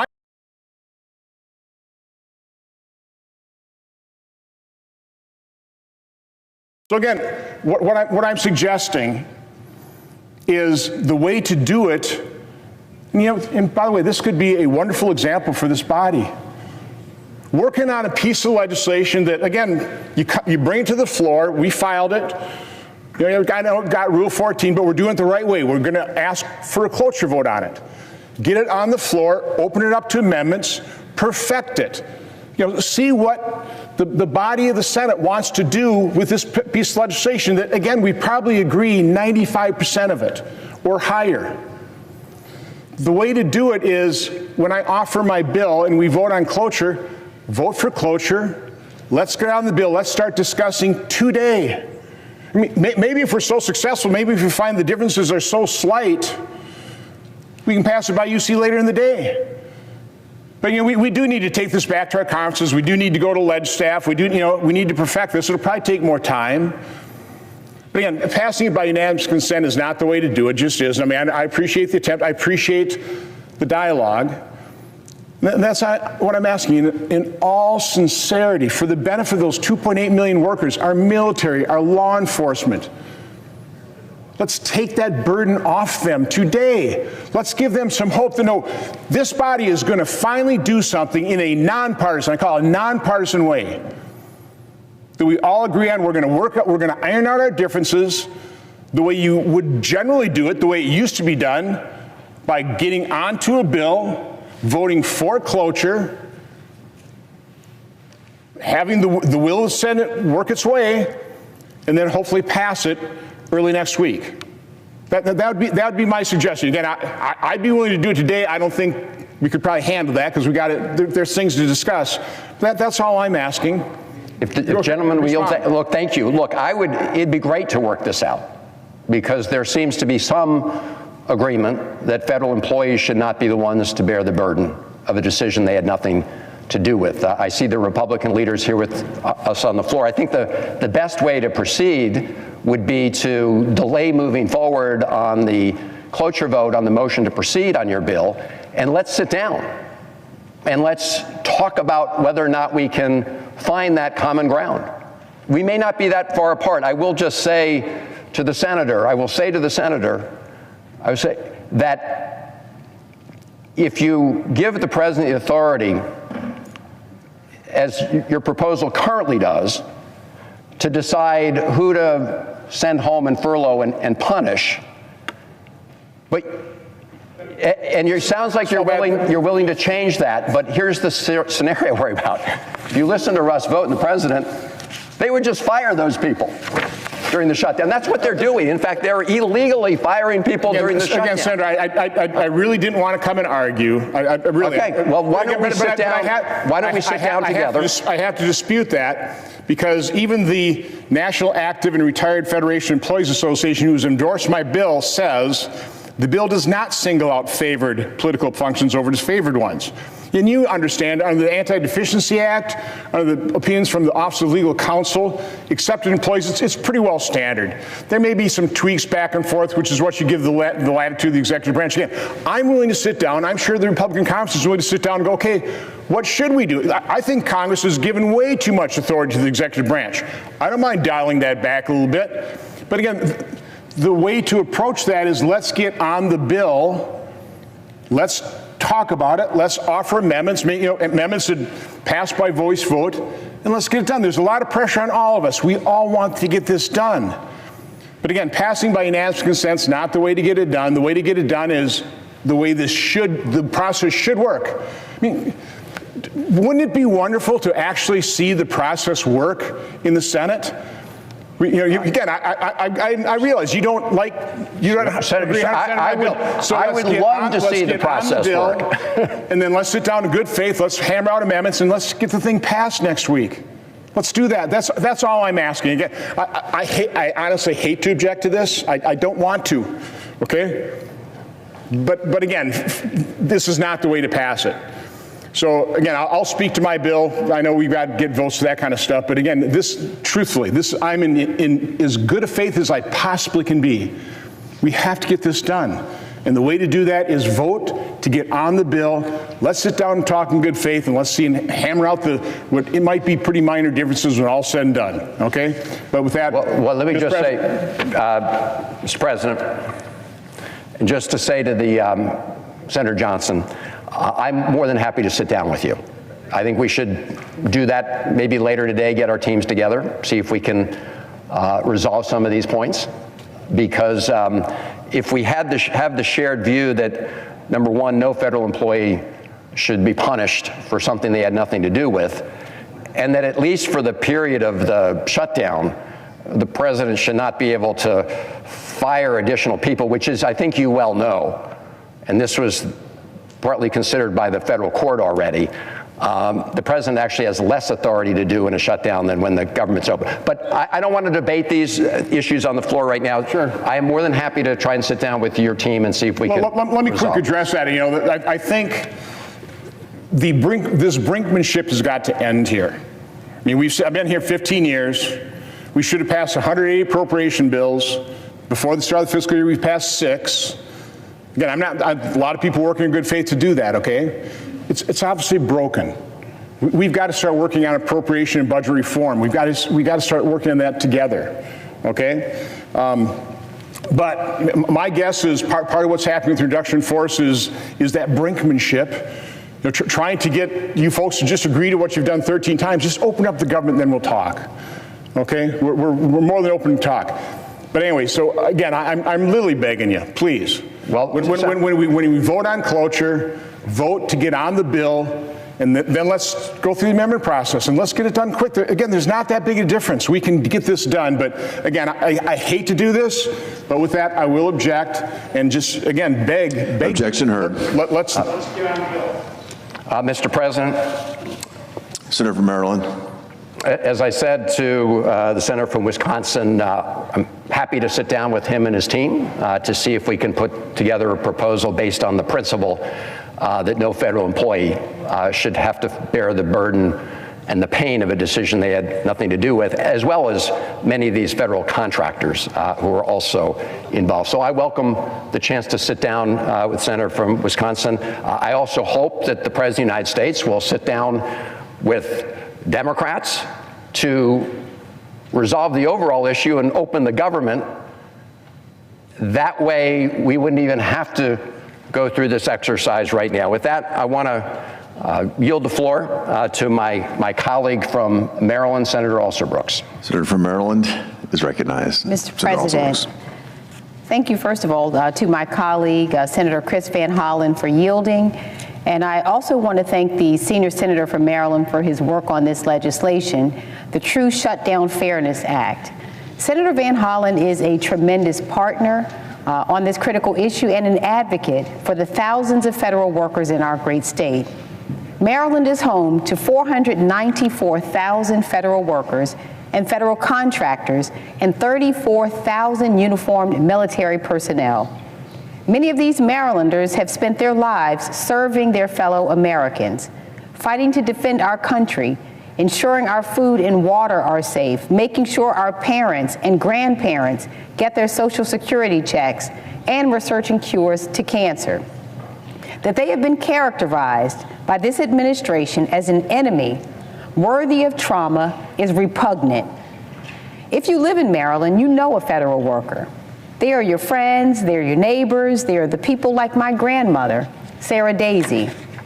You see, Sarah Daisy worked as a housekeeper in Washington, D.C., but dreamed her entire life of working in the federal government. Back then, and many will recall, she had to pass a civil servants exam, which included a typing test in order to work in the federal government. But she couldn't afford a typewriter and didn't know how to type. So she taped a white piece of paper on her refrigerator. She drew a keyboard on that piece of paper and stood in front of her refrigerator in her one-bedroom apartment every night and taught herself the keystrokes. Well, Sarah Daisy passed the exam and got herself a job working in the federal government. It was her dream. She worked in the Hoffman building. She'd always tell me about it. I could vividly remember her saying that she was so proud that she walked past this general and that general in the hallway. She was very, very proud. And I am honored to be her legacy and to be fighting for the countless Marylanders just like Sarah Daisy, who are being so cruelly targeted by this administration. Now, thanks to Republicans in this body who have chosen to follow this president's order and shut down the government, many of our federal workers are working without pay, still in service to our country. The rest have been furloughed to no fault of their own. Our ask today is simple: pay them for the jobs that they were hired to do. We are now in day 23 of this Republican shutdown, and let us not mince words. Republicans hold the keys to the kingdom. They have control over the White House, they have majorities in this chamber and in the House, and what have they done with that power? Has the cost of your groceries gone down? No. Has the cost of housing gone down? No. Has our economy gotten stronger? Absolutely not. What have they done? Shut down the government. That's it. This shutdown is on them. We know it, they know it, and the American people know it. It's been 23 days of this administration refusing to come to the table in good faith and negotiate a plan to keep the government open and make sure that health care is affordable and accessible for millions of Americans.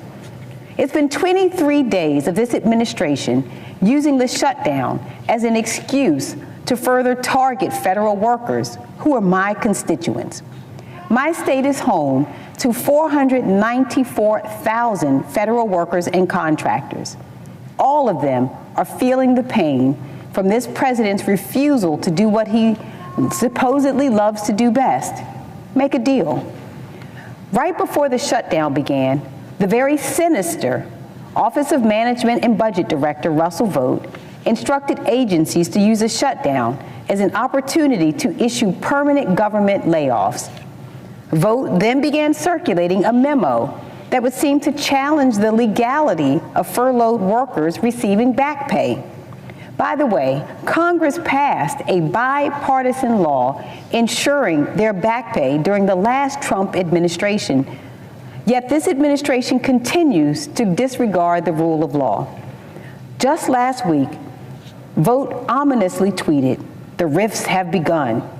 He then directed federal agencies to begin illegally terminating thousands of federal employees. This is a man who is outwardly and very sinisterly, in a very sinister way, taking pleasure in harming federal workers. Hours later, President Trump and Secretary Kennedy fired more than 1,700 more people from the Department of Health and Human Services, including staffers that work to prevent measles outbreaks, before admitting that they had sent nearly half of the notices to employees at the CDC in error. Imagine that. With the family to support, you get a notice that you're fired before getting another email hours later telling you that your RIF has been rescinded. The chaos and the cruelty is unconscionable. Thousands of dedicated civil servants have been shown the door by an administration who, in the words of the Office of Management and Budget Director Russell Vought, has said that it is his intention. He said that he hopes that federal workers will no longer want to come to work because they will be in so much trauma. He also said that he hoped that they would feel like villains. So there has been a systemic dismantling of our federal government, a witch hunt targeting patriotic people across this country who raised their hand to serve the American people. All of this chaos is needless. It is a manufactured crisis. So many Marylanders would like to show up to work today and serve the American people, but they have been left behind by this administration. Hundreds of thousands of civil servants have been either furloughed or forced to work without pay, all because this president has decided to shut down the government instead of lower health care costs for Americans. We need to ensure our workers are paid. The truth of the matter is that we are now just 9 days away from open enrollment beginning, when Americans will begin to sign up for their health care plans for next year. And they are already facing sticker shock. Even with the state stepping in, a 60-year-old couple living in Salisbury, Maryland, making $90,000 a year, will pay $1,100 more per month for health care. They will have to pay $1,100 more per month next year. For a family of four in Maryland making around $128,000 a year, and for context, that's the combined salary of a firefighter and a teacher, they will be paying $1,427 per month next year versus $916 this year. If the president and our colleagues on the other side of the aisle get their wish and allow the tax credits to expire, nearly 90,000 Marylanders could be priced out of their health insurance altogether. So we will keep fighting for health care because it's what Americans deserve. But this chaos is unsustainable, and we must have faith that soon this season will be over. I know soon there will be a morning, not like the morning that we have awakened to today. Today's morning brings about chaos and fear and confusion and division. But I know soon there will be another morning where Americans will wake up across our country and not fear that they will not be able to afford rent, groceries, and health care. Right now, it is our duty as members of the United States Senate to pay our federal workers. Our government will cease to function if we do not.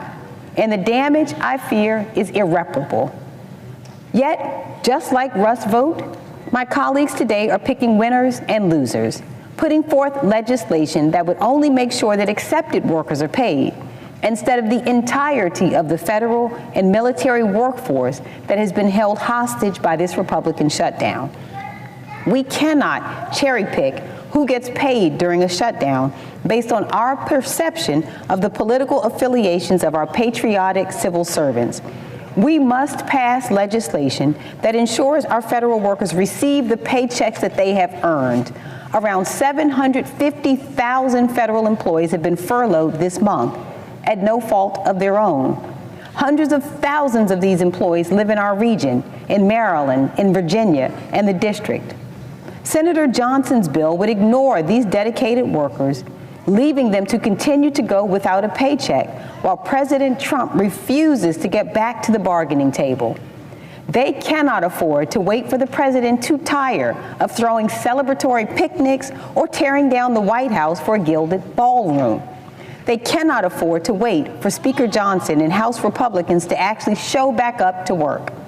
In case some of my colleagues on the other side of the aisle have forgotten, federal workers don't just serve Democrats. They serve every American citizen who needs their help. Researching cures for cancer isn't just for people who live in blue states. Making sure that people get their Social Security checks isn't some left-wing conspiracy. I would assume that everyone in this body agrees that Americans should get paid for their labor. Well, if you believe that, you will support our bill. It took courage and dedication for my grandmother, Sarah Daisy, to learn a new skill in order to serve her country. And each day, our armed service members and civil servants show courage and dedication to serve and protect our country from harm, to make it a better place. Let's show courage today. Work together and pay all federal workers, because we all know federal workers are Republicans, Democrats, and independents. They are not political pawns. They are patriots. I yield. Mr. President. Senator from Michigan is recognized. Mr. President, I ask unanimous consent that myself and Senator Johnson be permitted to complete our remarks prior to the scheduled roll call vote. Without objection. Thank you, Mr. President. Mr. President, I rise today to request unanimous consent to pass my Military and Federal Employees Protection Act. I understand my colleague from Wisconsin objected to Senator Van Hollen's proposal, and while I support my colleague from Maryland's legislation, I'm now going to offer an alternative that is very, very straightforward. It seems to me that we all agree in this chamber that we want to pay our federal workers. My bill will do just that and nothing else. The Military and Federal Employee Protection Act provides pay for members of the military, federal employees, and federal contractors who have been denied paychecks during the government shutdown. So let's be honest why we're all here. The shutdown is not an accident. Republicans right now are refusing to negotiate with Democrats on a bipartisan solution to help address the health care crisis. And now, as a result of that, federal workers are paying a price. My bill ensures that no worker is left behind during this difficult period. Congress has already guaranteed that all employees receive their paycheck when a shutdown ends. In 2019, Congress voted overwhelmingly for a bill to provide all employees back pay once a shutdown ends, and actually President Trump signed that bill into law. So the government is already required to pay all of its workers. What my bill does is very simply just ensure that these workers can actually now pay their bills that are coming due this month. Those bills aren't going to be postponed. They need to be paid this month. And while I appreciate my colleagues' interest to ensure that all workers are paid, I appreciated the comments that Senator Johnson made. My legislation will provide pay for all service members, federal employees, and contractors that have missed paychecks due to the shutdown. But it doesn't do other stuff that his bill does, which gives President Trump an unlimited blank check to pick winners and losers. We're just focused on what I think all of us agree on. This legislation that I'm offering is the absolute simplest path forward to pay our workers. We all say we agree on this, so let's just pass this bill now, get workers their paycheck. You know, I'm going to continue to work to end this shutdown and address the health care crisis, but in the meantime, let's protect our service members and our federal employees, not put other stuff in the bill, just pay them so they can meet their bills as they arise. I ask unanimous consent that the Senate proceed to the immediate consideration of S3043, introduced earlier today, that the bill be considered read a third time and passed, and the motion to reconsider be considered made and laid upon the table. Is there objection? Reserving the right to object. The senator from Wisconsin is recognized. Mr. President, again, I'll condense my remarks because so much of what I want to say I already said to the senator from Maryland. I think it's interesting that the senator from Michigan supports the senator from Maryland's bill, which is a more comprehensive bill, I think, as I, again, only saw this now, but hopefully I get it right, but I think yours is just limited to the time period from the shutdown until the bill is passed, and then we're in the same situation. You know, if the shutdown continues, hopefully it won't. You know there's a way of doing it. Just vote for the clean CR. But again, I really don't want to object to these bills, but in this case, understand that the way to pass this into law, and as I was speaking to the senator from Maryland as he exited the chamber, wouldn't this be a wonderful demonstration for the Senate, for Congress, for America, of how you pass a piece of legislation? You take a bill, again, I realize you don't 100% agree with my Shutdown Fairness Act, fine, but I think we're probably 90+% agreement on it. So you vote for cloture to get on the bill, then you work in good faith on the areas of disagreement, let the Senate work its will through an amendment process. And again, this is a pretty small little piece of legislation. It's an incredibly important piece of legislation, incredibly important, because we all agree we don't want to make federal employees pay for the dysfunction of this body. So let's first demonstrate that this body can actually function the way it's intended to function, which is write a bill, get it filed, have the leader file cloture on it, have the body vote to proceed to the bill with 60 votes. Don't need all of you. We need about, we need 7 of you, 8 of you, okay? Have 8 of you agree to get on the bill, then we'll work in good faith, and we'll make sure that we don't make federal employees pay for our dysfunction. So again, I do have to object, but again, I'm urging, I'm begging colleagues from the other side of the aisle, vote for cloture, and let's iron out these differences, and let's make the federal employees, let's make them whole. But I object. The objection is heard. Mr. President. Senator from Michigan is recognized. So I appreciate the comments from my colleague from Wisconsin. We have worked together on a lot of bills together. We have come together to find common ground on some, at times, contentious issues. And I agree about the 90% comment that Senator Johnson mentioned. What I'm actually proposing right now is that 90%. It is really simple. This is as simple a bill as you can get. We can show the American people that we come together on a bill that's really straightforward, no gotchas, no language that might trip people up. It's simply pay folks, make sure that they're made whole as this passes so they can pay their bills, and then we can continue to deal with the other issues of the day. But I think this would be an example of bipartisan coming together unanimously to say that here is a bill that will pay service members and federal employees and contractors, make them whole so they can make their bills. We don't need to have a protracted process. This is a simple issue if we focus on the 90% we agree on, and that's what this bill is. It is the 90%, and I hope we could just pass it today and put the minds at ease of hundreds of thousands of folks all across the country. Senator from Wisconsin. So I think now we're going to proceed to the cloture vote on the Shutdown Fairness Act. Just in response real quick, it's unrealistic to expect almost any piece of legislation to pass by unanimous consent a bill that's just been introduced that exact morning.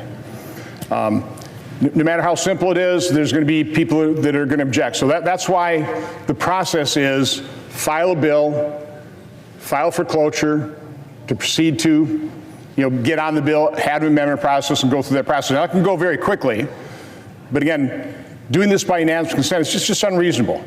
And so that's unfortunate. So again, the solution here is vote for cloture to get on the bill, the Shutdown Fairness Act. Now, I will try and keep my remarks reasonably short. I was allotted 20 minutes, but I know people are already here on the floor to vote, so I'm mindful of that. But just quick little history of my experience here since I got here in 2011. This is our 4th shutdown now. We're in the 23rd day. We've had 55 continuing resolutions. And most of them, again, I haven't voted for all of them. I've voted for many of them. Other colleagues on both sides have voted for those. I mean, generally the fight is over, let's just have a clean CR. Let's not junk it up with policies. And there's, that's the loggerhead here. One side refused to just do a clean CR. We've had 12 either increases or suspensions of the debt ceiling, and we've just surpassed $38 trillion in debt. I realize people work in good faith on the budget process. I'm on the Budget Committee and the Appropriations Committee. I see the former chair and ranking member of the Appropriations Committee on the floor here. The sad fact is, since I've been here, we should have passed 180 appropriation bills prior to the end of the fiscal year that we're going to fund. We've only passed 6. That's a 96.7% failure rate. It's clearly broken. The budget and appropriation process is broken. Rather than spending weeks arguing over how to get the government back open, I'd much rather sit down in a nonpartisan way and go, how can we fix this? Can we go to 2-year appropriation cycles? I mean, what can we do the budget? I mean, I'd much rather talk about that and understand that there's a lot of bipartisan agreement on proposals, but we'll never get to that if we're literally mired. Last year, it took us 6 months to finally fund the government with a continuing resolution. This is beyond ridiculous. So again, this is a bipartisan problem here. I'm not placing blame anywhere. It's a bipartisan problem. Now, unfortunately, we haven't passed any appropriations. Pointed out before, the Democrats have forwarded 13 times during the Biden administration for a clean CR at Biden spending levels. Now they're saying no, they won't. And of course, their leader, in doing that, on January 16, 2024, said, quote, passing a clean CR this week is important for two main reasons. First, passing the CR will avert a harmful and unnecessary government shutdown. No reasonable member of either side, Democrat or Republican, wants a government shutdown. Now, that's not Leader Thune saying that. That's then Leader Schumer saying that. Now he's obviously completely changed his tune. Now, I did point this out. This is important to understand, because the other side is saying, well, why don't you sit down and negotiate and compromise? I mean, the House could have passed a CR with $1.5 trillion in spending cuts to match the CR proposed by the Democrats of $1.5 trillion in new spending. Okay, there you go. Now you got something to compromise on. That's not what the House did. The House said, well, let's do what we've done 13 times under the Biden administration. Let's just pass a clean CR at Biden's level and really beg the Democrats to say yes, but they haven't been willing to do that. Again, I know people are waiting to vote. I'm not going to talk about the issue, the fact that Obamacare is causing premiums to skyrocket and what they're demanding in terms of extending the enhanced subsidies that were supposed to be temporary. They set the expiration date, but it's Obamacare that's causing premiums to be unaffordable, and they want those enhanced premiums to mask the failure of Obamacare. But I won't get into detail on that. I will talk about, this is day 23. We are forcing about 2.8 million federal workers to work. Military, law enforcement, people who write Social Security checks, air traffic controllers, keeping our skies safe. But we're not paying them. That's absurd. Now, what's even more absurd is they will get paid. Whether they're working or furloughed, they will get paid because of the Government Fair Treatment Act of 2019. Once this ends, I'm assuming it'll end with an appropriation, they'll get paid. So the Government Fairness Act, all it does is recognize that reality. It shouldn't cost a dime. CBO has a alternate universe score on this. There's zero score. This doesn't cost federal government a dime. Just pay the workers that are being forced to pay them now, not later. Incredibly common sense. I'll end with a surprising support letter I got from the National Active and Retired Federal Employees Association. They pretty well bat down all the arguments against this bill. Doesn't change the government's obligation to pay furloughed employees. They'll get paid. It does not single out favored political functions over disfavored ones. Again, President Trump is by and large honoring the past opinions of Office of Legal Counsel, Anti-Discrepancy Act. They say they don't believe it's empowering the administration to pick and choose what activities it carries out. And includes, say, the American public relies on the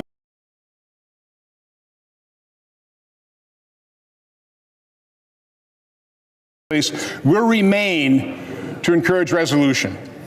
So that's no, we're not there yet. I'm sorry. I'll conclude quickly. Okay. The bottom line is, as I talked to the senator from Maryland, the way to pass this law, the way to protect federal workers, isn't with the unanimous consent request on a bill nobody's ever seen. It's to vote for cloture on the Shutdown Fairness Act. Now, let's work out the differences. We agree on 95% of it. Let's work out those differences. Vote for cloture. We get this passed, I think, early next week. With that, I'll conclude my remarks on that. I should be speaking about 5 minutes on a wonderful nomination, Rebecca Tableson for the 7th Circuit, but I know everybody wants to vote. She did a wonderful job in the judiciary. She's a highly qualified lawyer.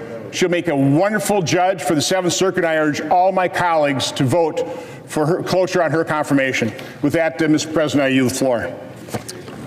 The clerk will report the motion to invoke cloture. Cloture motion. We, the undersigned senators, in accordance with the provisions of Rule 22 of the Standing Rules of the Senate, do hereby move to bring to a closed debate on the motion to proceed to Calendar 191 S3012, a bill to appropriate funds for pay and allowances of accepted federal employees for periods of work performed during a lapse in appropriations and for other purposes, signed by 17 senators.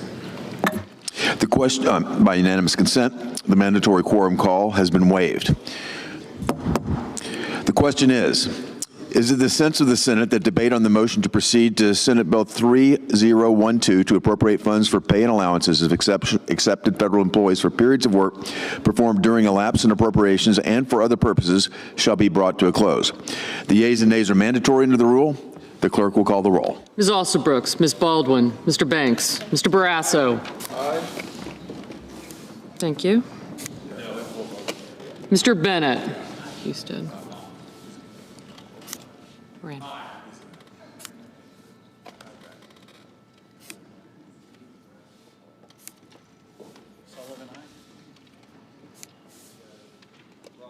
Mrs. Blackburn. Mr. Blumenthal. Ms. Blunt-Rochester. Mr. Booker.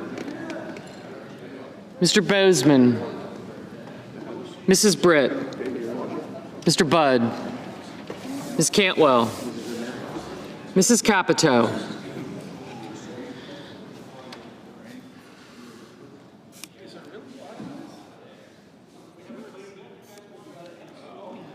Thank you.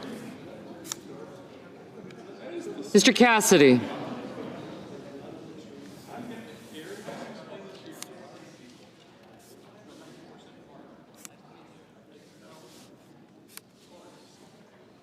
Okay. I got you. Thank you. Ms. Collins. Thank you. Mr. Coons.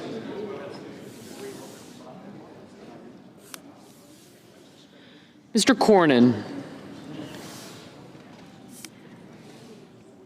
Ms. Cortez Masto. Mr. Cotton. Mr. Kramer.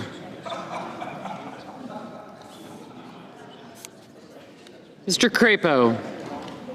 Mr. Cruz. Thank you. Mr. Curtis. Mr. Daines. Ms. Duckworth. Mr. Durbin. Ms. Ernst. Mr. Fetterman. Mrs. Fisher. Mr. Gallego. Mrs. Gillibrand. Mr. Graham. Mr. Grassley. Mr. Haggerty. Haggerty's aye.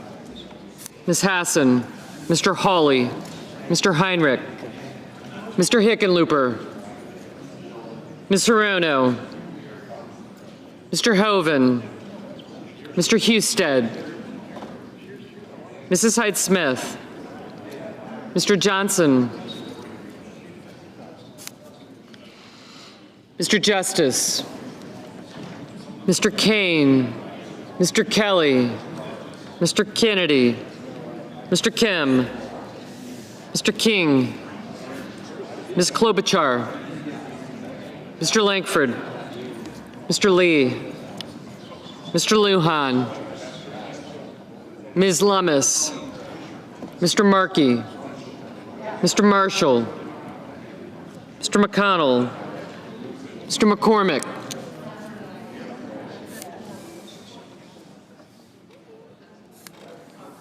Mr. Merkley. Mrs. Moody. Mr. Moran. Mr. Marino. Mr. Mullen. Ms. Murkowski. Mr. Murphy. Mrs. Murray. Mr. Ossoff. Mr. Padilla. Mr. Paul. Mr. Peters. Mr. Reed. Mr. Ricketts. Mr. Risch. Ms. Rosen, Mr. Rounds, Mr. Sanders, Mr. Schatz, Mr. Schiff, Mr. Schmidt, Mr. Schumer, Mr. Scott of Florida, Mr. Scott of South Carolina, Mrs. Shaheen, Mr. Sheehy, Ms. Slotkin,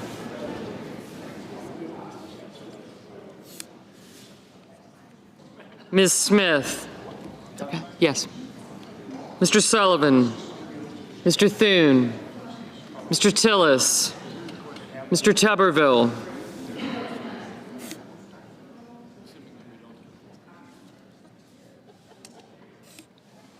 Mr. Van Hollen, Mr. Warner, Mr. Warnock, Ms. Warren, Mr. Welch, Mr. Whitehouse, Mr. Wicker, Mr. Wyden, Mr. Young.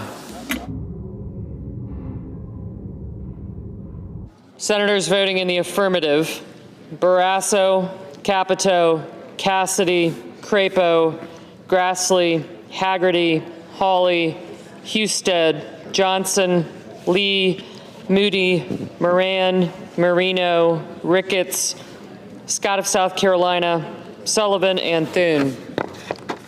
Senators voting in the negative: Baldwin, Bennett, Cortez Masto, Durbin, Gillibrand, Hassan, Heinrich, King, Lujan, Murray, Peters, Reed, Rosen, Schatz, Schiff, Schumer, and Smith. Mrs. Britt, aye. Mrs. Blackburn, aye.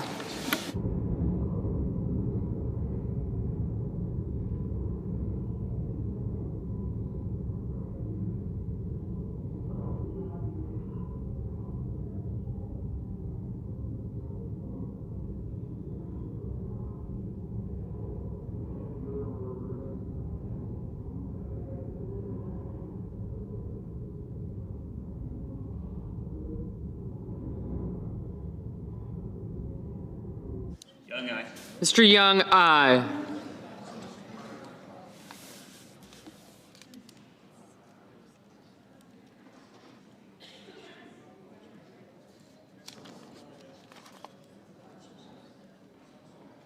Mr. Blumenthal, no.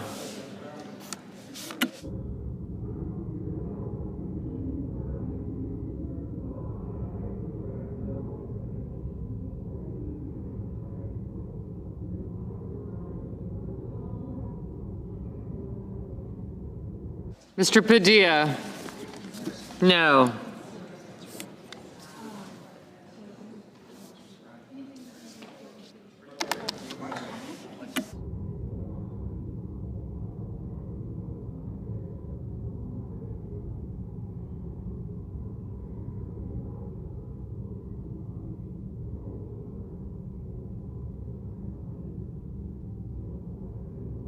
Mr. Kim, no.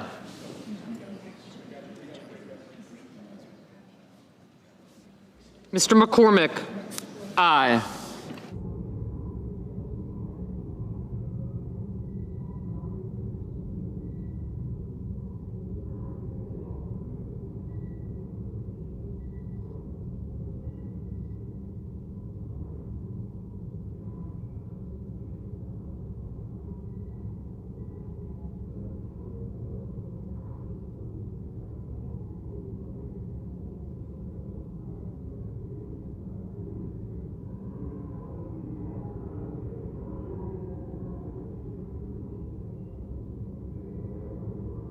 Mr. Markey, no.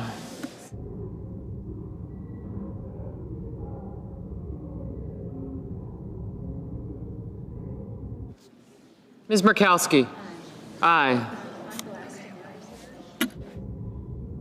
Aye. Sanders, no.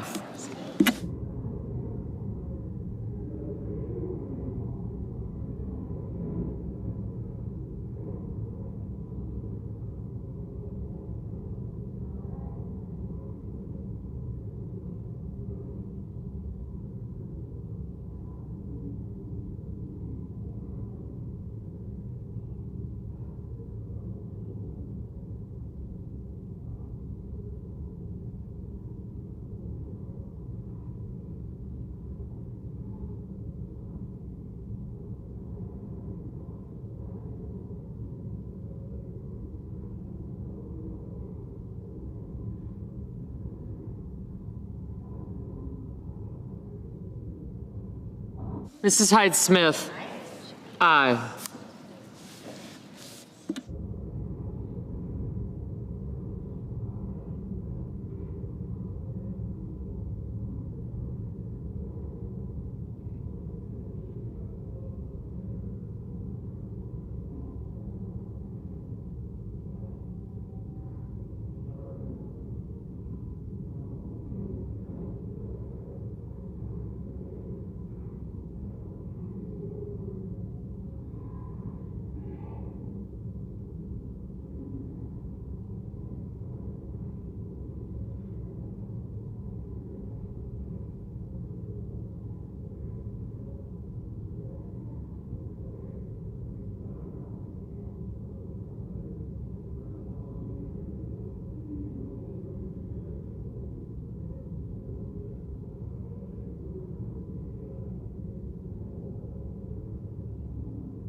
Mr. Cornyn, aye. Mr. Scott of Florida, aye.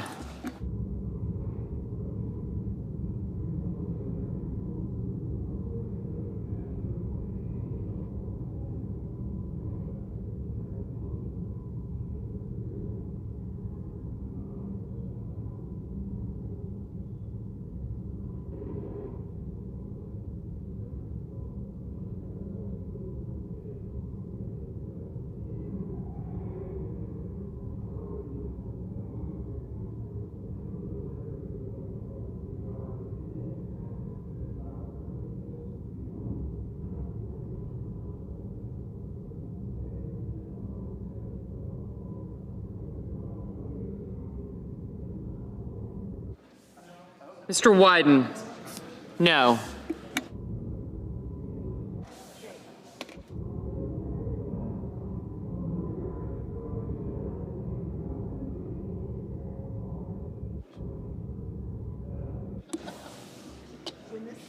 Mr. Kane, no. Mr. Warner.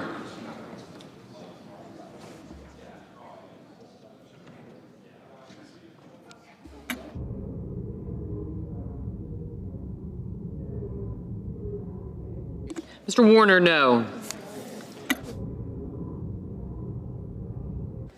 Ms. Alsobrooks, no.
Mr. Kennedy, aye.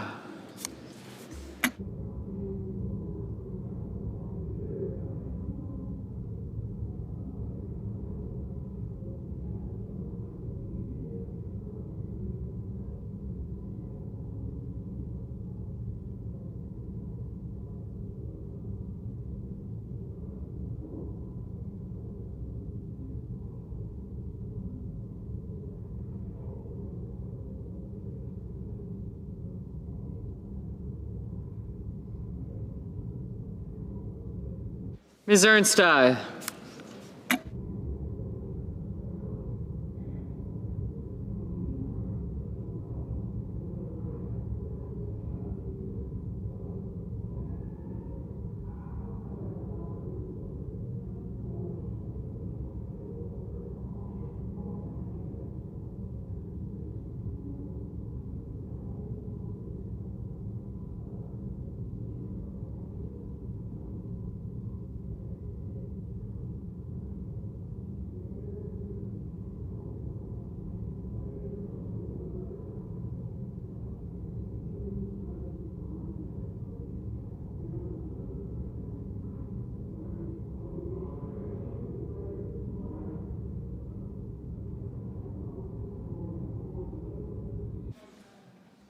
Mrs. Shaheen?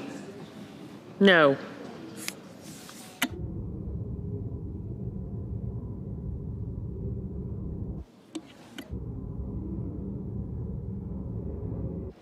Mr. Hickenlooper? No.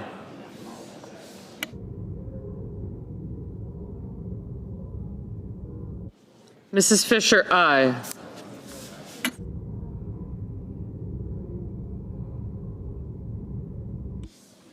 Ms. Cantwell? No.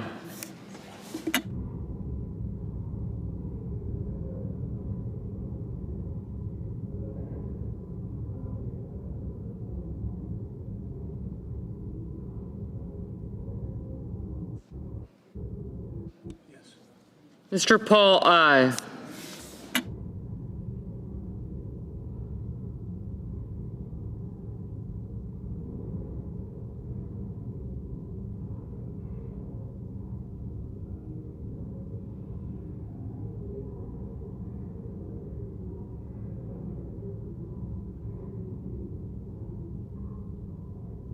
Mr. Welch?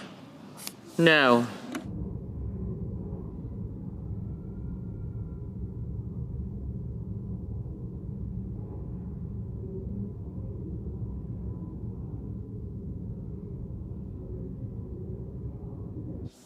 Mr. Bozeman, aye.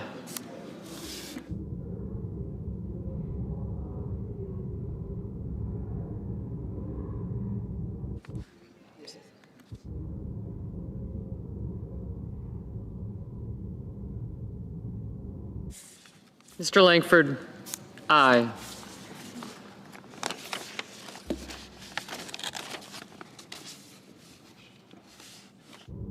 Mr. Hoven, aye.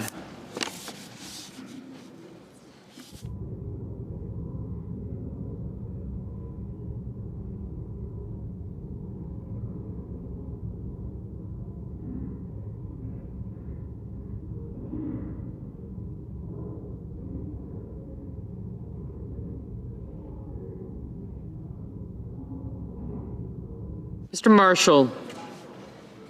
Aye. Mr. Curtis? Aye.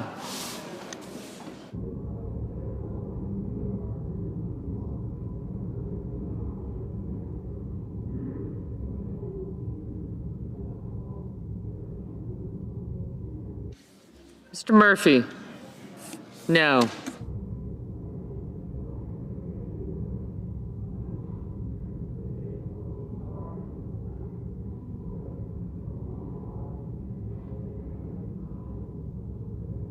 Mr. Tillis, aye.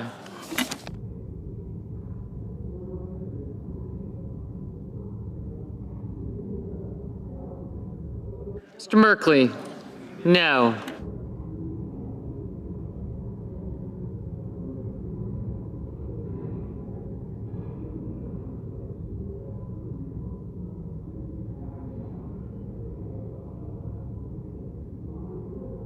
Ms. Collins? Aye.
Mr. Rounds? Aye. Mr. Coons? No. Mr. Whitehouse? No. Mr. Kramer?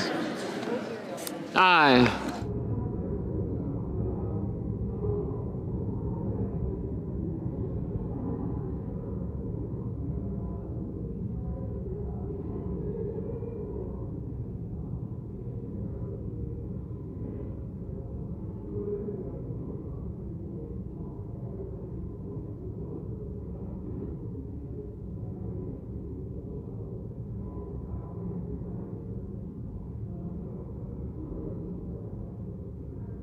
Mr. Kelly? No.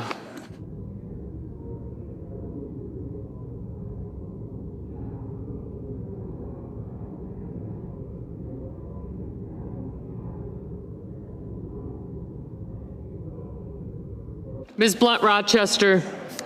No. Ms. Hirono? No.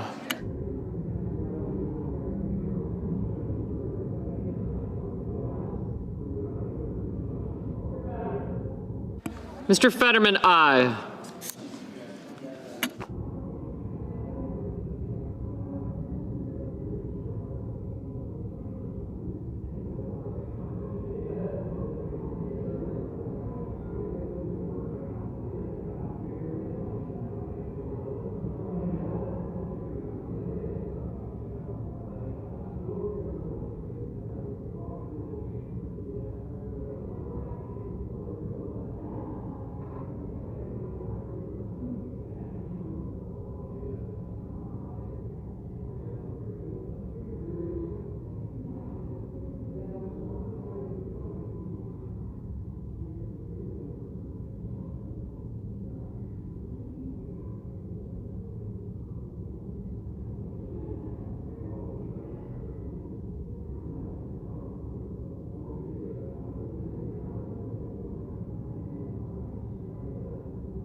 Mr. Banks?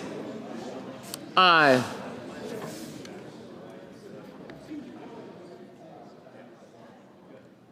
Mr. Risch? Aye. Mr. Cotton? Aye.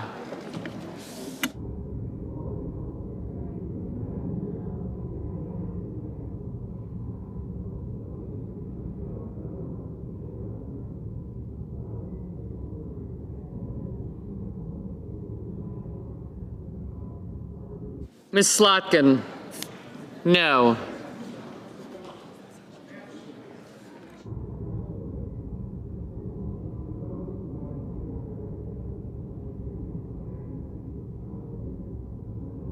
Mr. Cruz? Aye.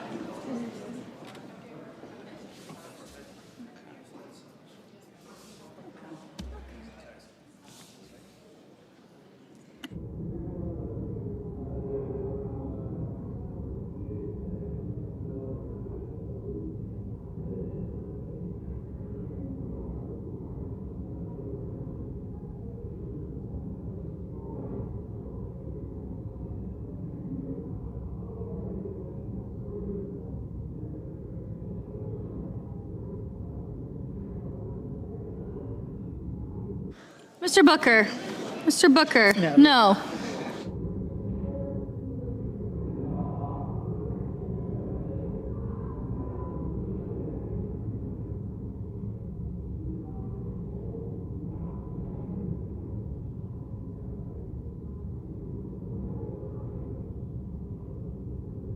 Mr. Gallego. Mr. Gallego. No. Mr. Daines. Mr. Daines. Aye.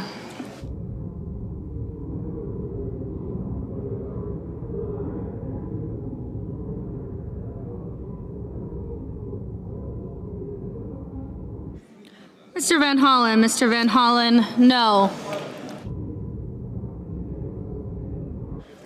Mr. McConnell. Mr. McConnell. Aye. Mr. Tuberville. Mr. Tuberville. Aye.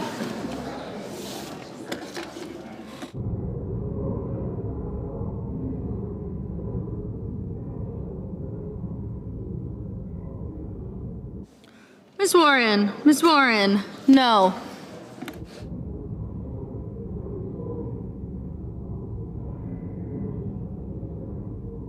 Ms. Duckworth. Ms. Duckworth. No.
Mr. Mullen. Mr. Mullen. Aye.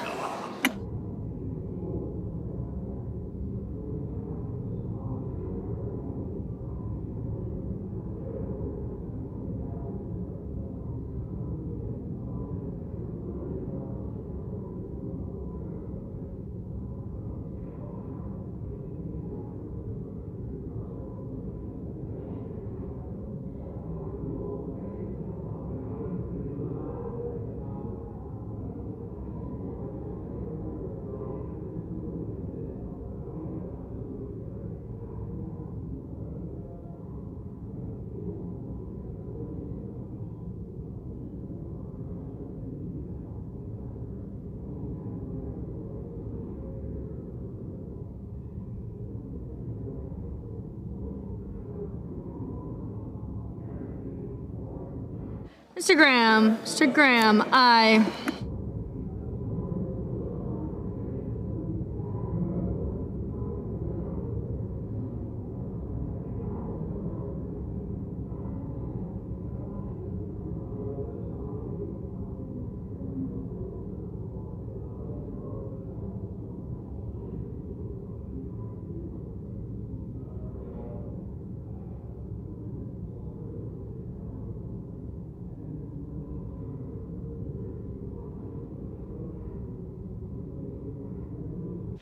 Mr. Budd. Mr. Budd. Aye.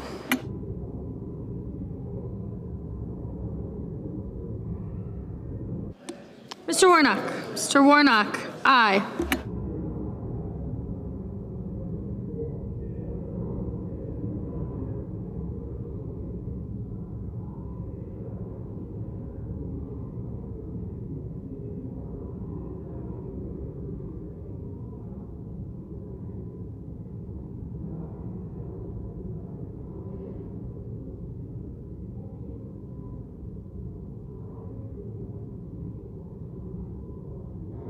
Mr. Ossoff. Mr. Ossoff. Aye.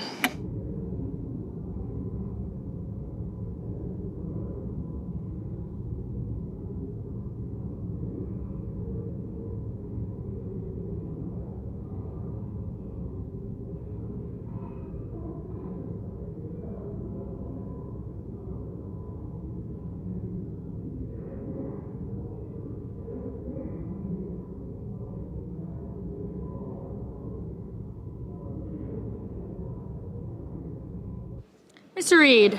Mr. Reed. No.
Mr. Schmidt. Mr. Schmidt. Aye.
Ms. Lummis. Ms. Lummis. Aye.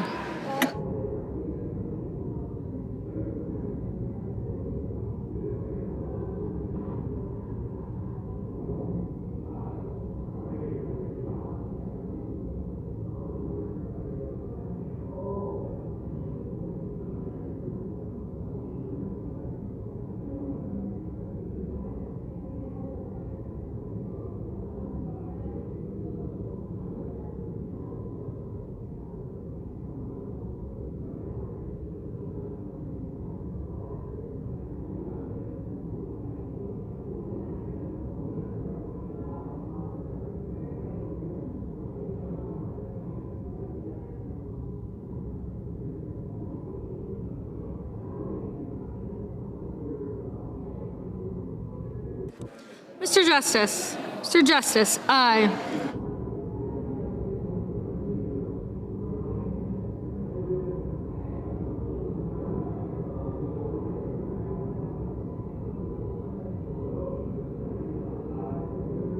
Mr. Wicker. Mr. Wicker, aye.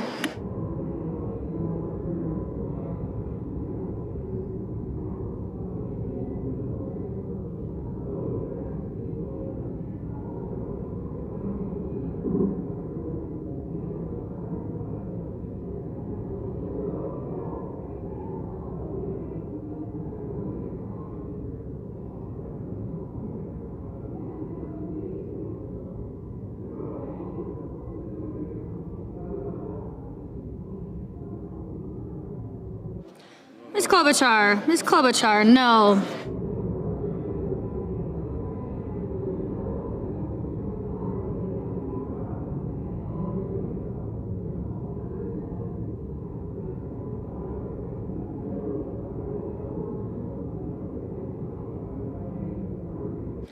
Mr. Thune. Mr. Thune, no.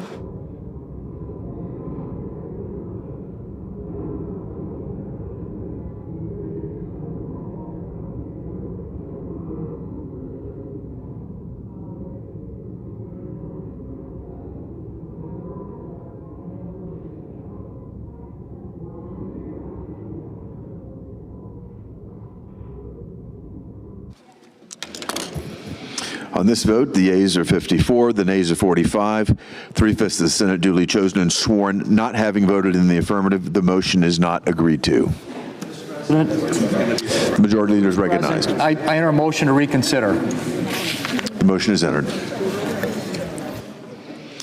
Under the previous order, the Senate will proceed to executive session and resume consideration of the following nomination, which the clerk will report.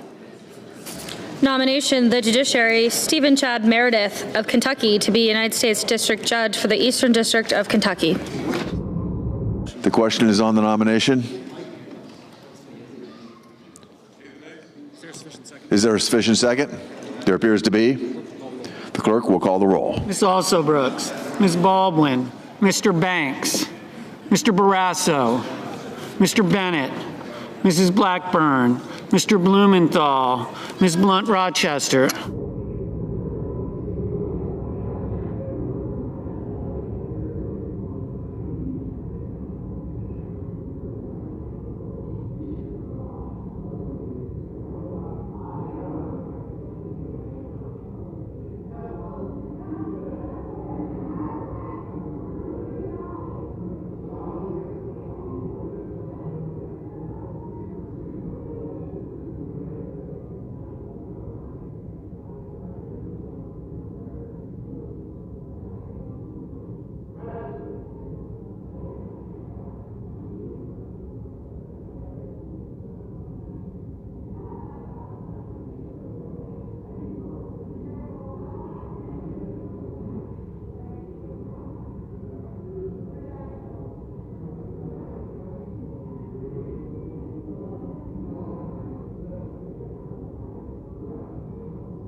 Mr. Booker, Mr. Bozeman.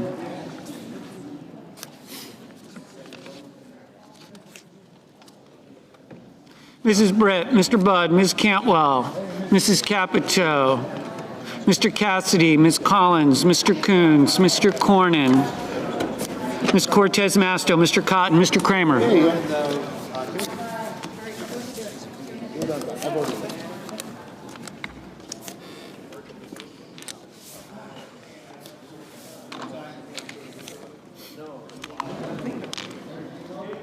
Mr. Crapo, Mr. Cruz, Mr. Curtis, Mr. Daines, Ms. Duckworth, Mr. Durbin, Ms. Ernst, Mr. Fetterman, Mrs. Fisher, Mr. Gallego, Mrs. Gillibrand, Mr. Graham, Mr. Grassley, Mr. Haggerty. It's a nominee, right? Haggerty's aye. Ms. Hassan, Mr. Hawley, Mr. Heinrich, Mr. Hickenlooper, Ms. Hirono, Mr. Hoven, Mr. Husted, Mrs. Hyde-Smith, Mr. Johnson, Mr. Justice, Mr. Kane, Mr. Kelly, Mr. Kennedy, Mr. Kim, Mr. King, Ms. Klobuchar, Mr. Langford, Mr. Lee, Mr. Lujan, Ms. Lummis, Mr. Markey, Mr. Marshall, Mr. McConnell, Mr. McCormick, Mr. Merkley, Mrs. Moody, Mr. Moran, Mr. Moreno, Mr. Mullen, Ms. Murkowski, Mr. Murphy, Mrs. Murray, Mr. Ossoff, Mr. Padilla, Mr. Paul, Mr. Peters, Mr. Reed, Mr. Ricketts, Mr. Risch, Ms. Rosen, Mr. Rounds, Mr. Sanders, Mr. Schatz, Mr. Schiff, Mr. Schmidt, Mr. Schumer, Mr. Scott of Florida, Mr. Scott of South Carolina, Mrs. Shaheen, Mr. Sheehy, Ms. Slotkin, Ms. Smith, Mr. Sullivan, Mr. Thune, Mr. Tillis, Mr. Tuberville, Mr. Van Hollen, Mr. Warner, Mr. Warnock, Ms. Warren, Mr. Welch, Mr. Whitehouse, Mr. Wicker, Mr. Wyden, Mr. Young.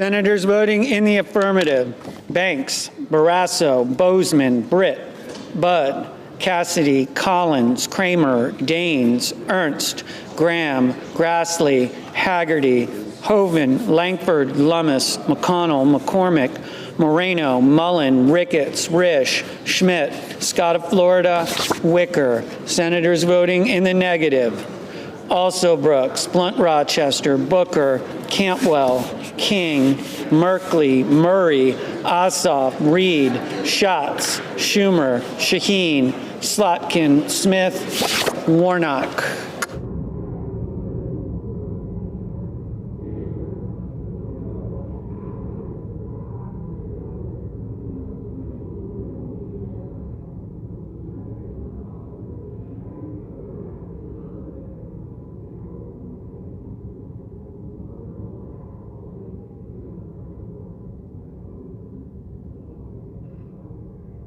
Mr. Van Hollen.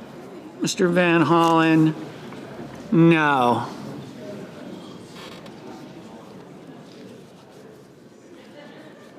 Ms. Hassan, no.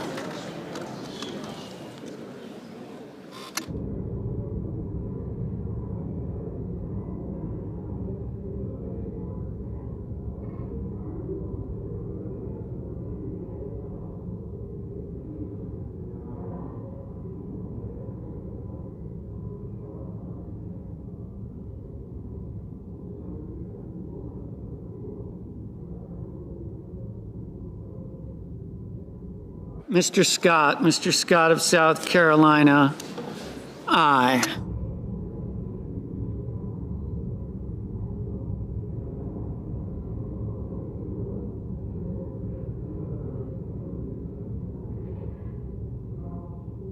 Mr. Wyden, no.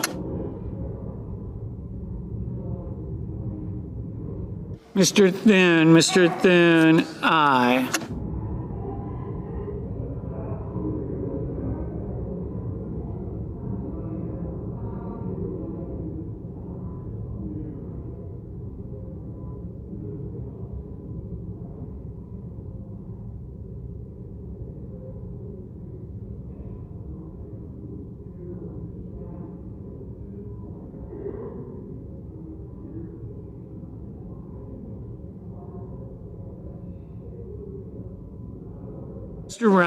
Mr. Rounds, aye.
Mr. Fetterman, no.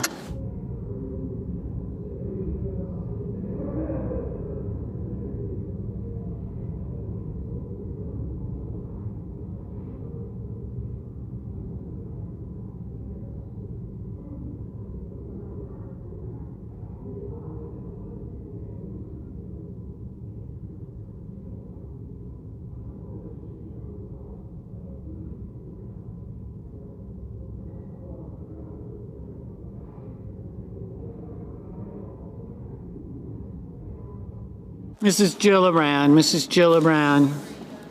no.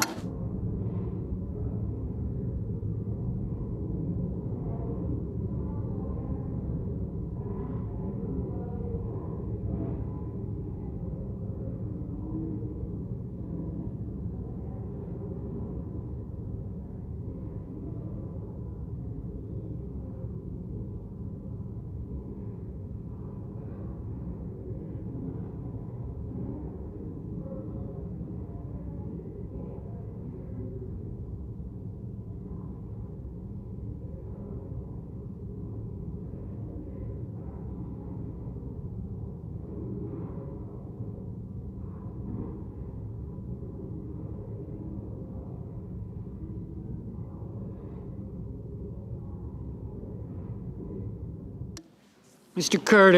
Curtis, aye.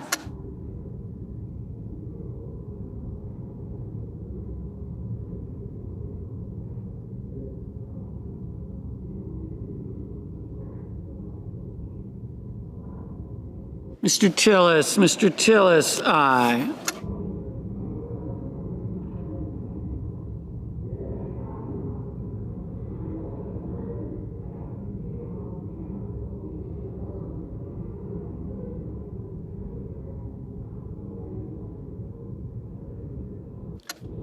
Mr. Kelly, no.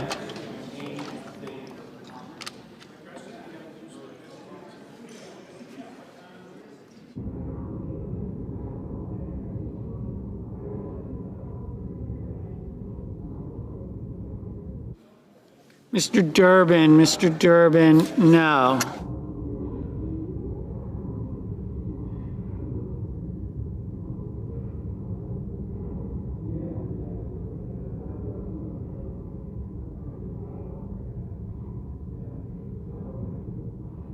Mr. Hawley, aye. Mr. Blumenthal, no.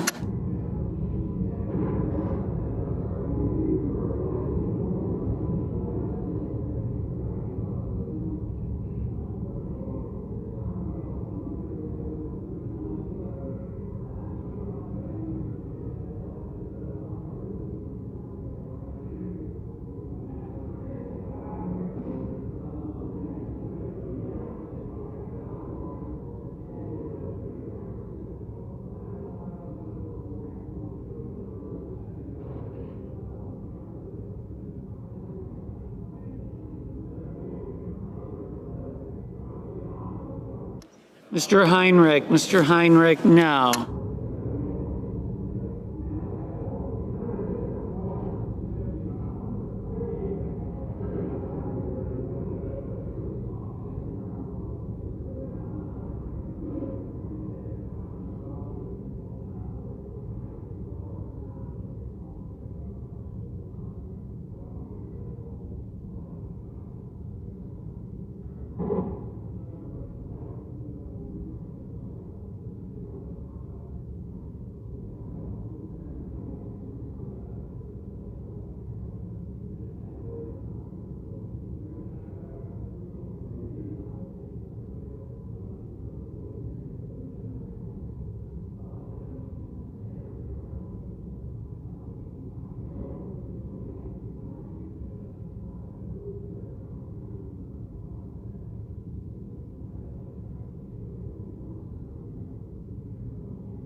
Mr. Gallego, Mr. Gallego, no. Mr. Young, aye. Mr. Crapo, aye. Mr. Cornyn, aye.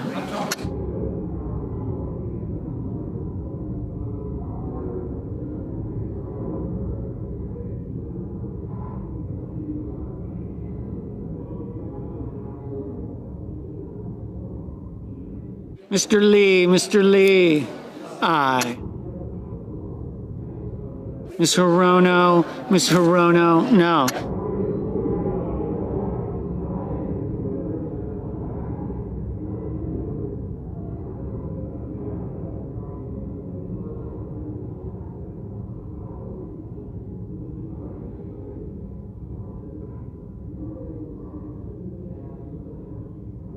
Mr. Justice, aye.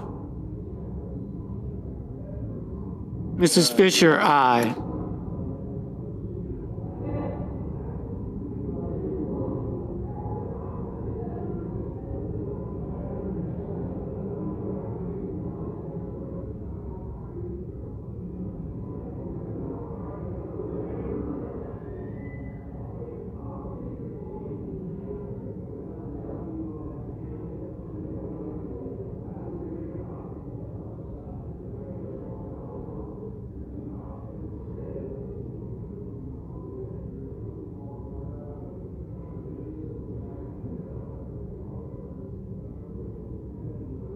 Mr. Kennedy, aye. Mr. Marshall, aye. Ms. Baldwin, no.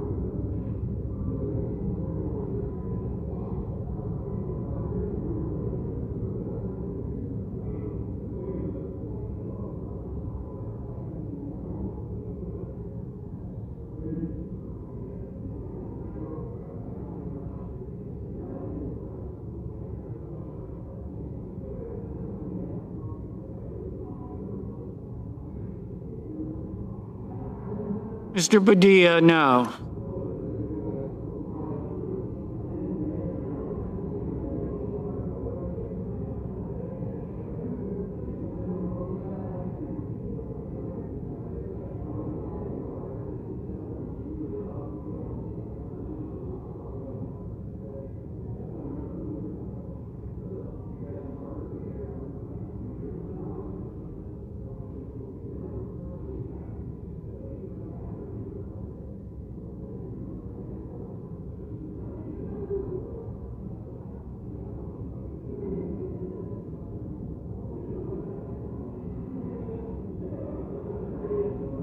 Mrs. Hyde Smith, aye.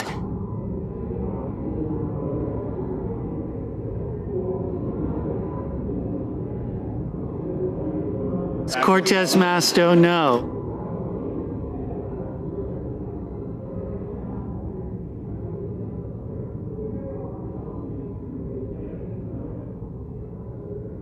Mr. Whitehouse, no. Mr. Schiff, no.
Mr.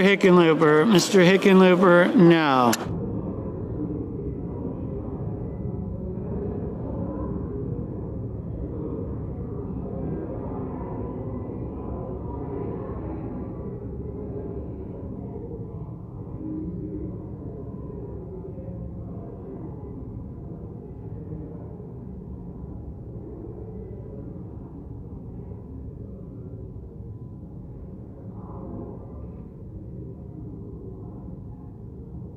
Ms. Duckworth, no.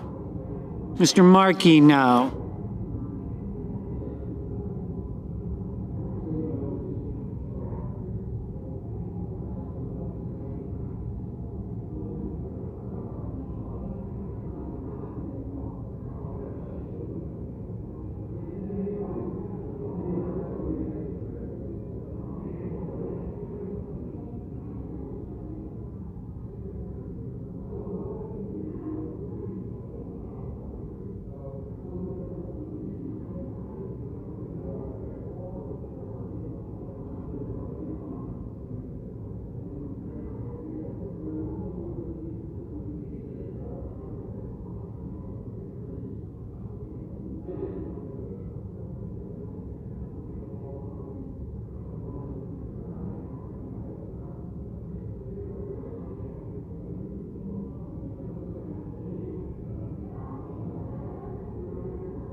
Mr. Murphy, no.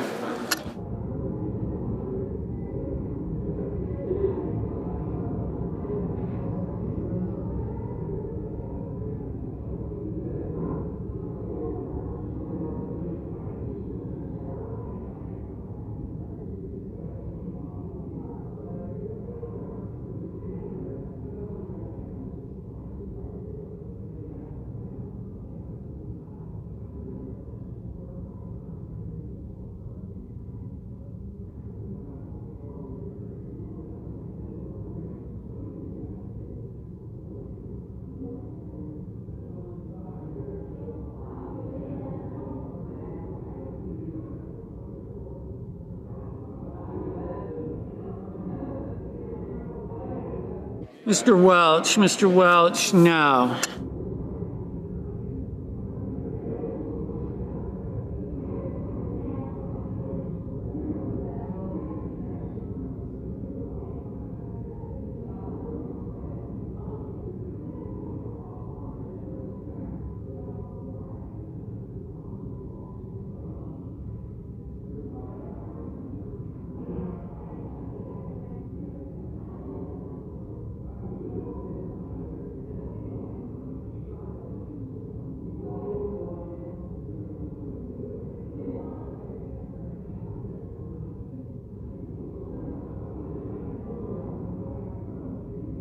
Mr. Tuberville, aye.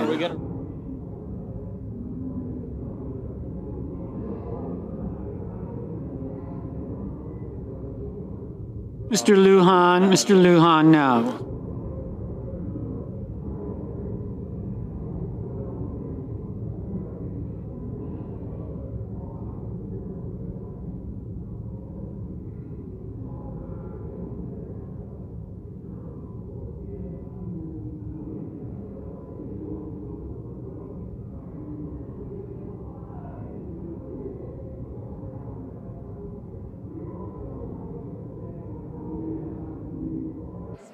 Mr. Johnson, aye.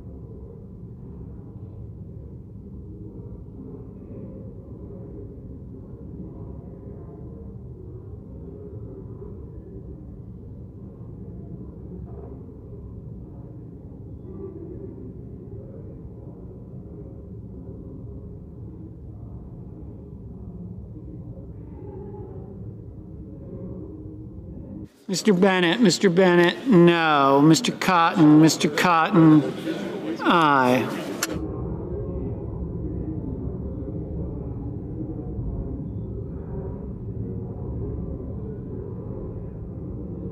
Mr. Cruz,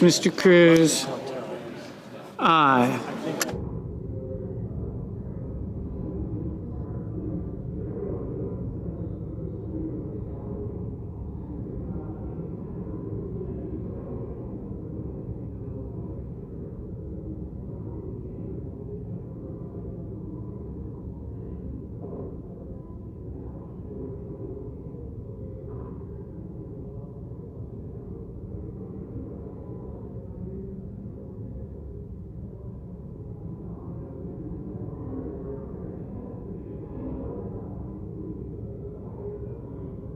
Mr.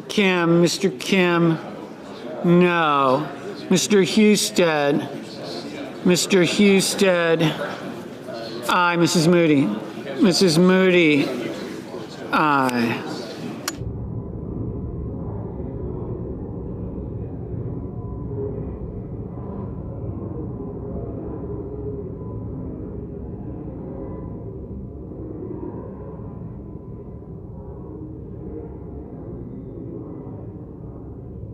Ms.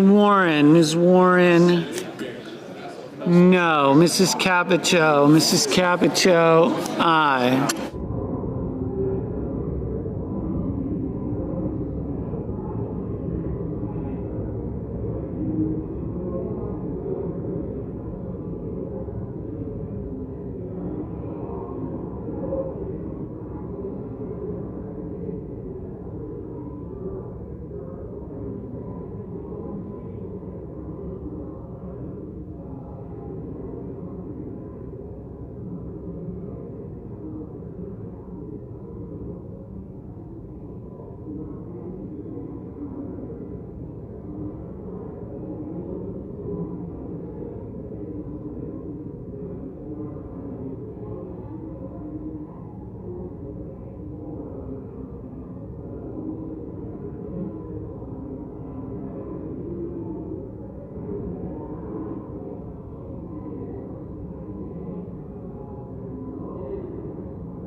Mr. Peters, no.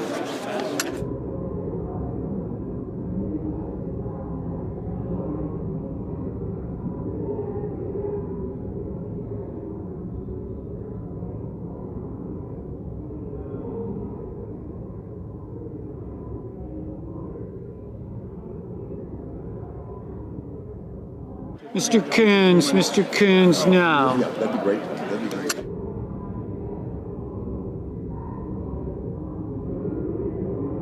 Ms. Klobuchar, no.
Ms. Rosen, no.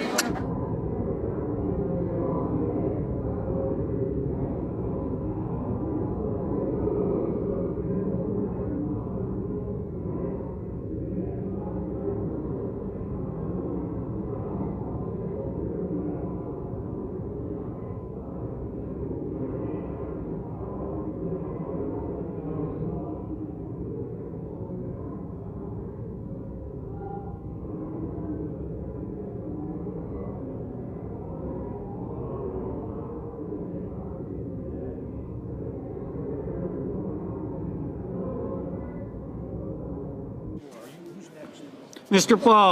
Paul, aye.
Mr. Sanders, no.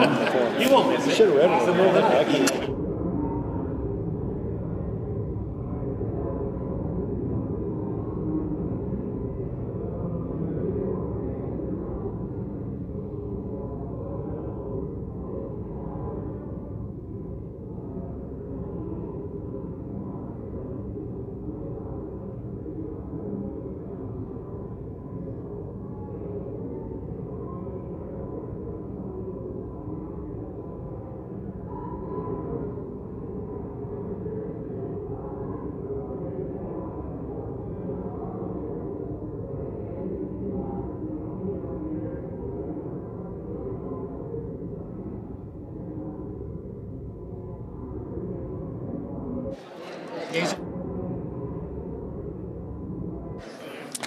On this vote, the yeas are 48, the nays are 45, and the confirmation is confirmed.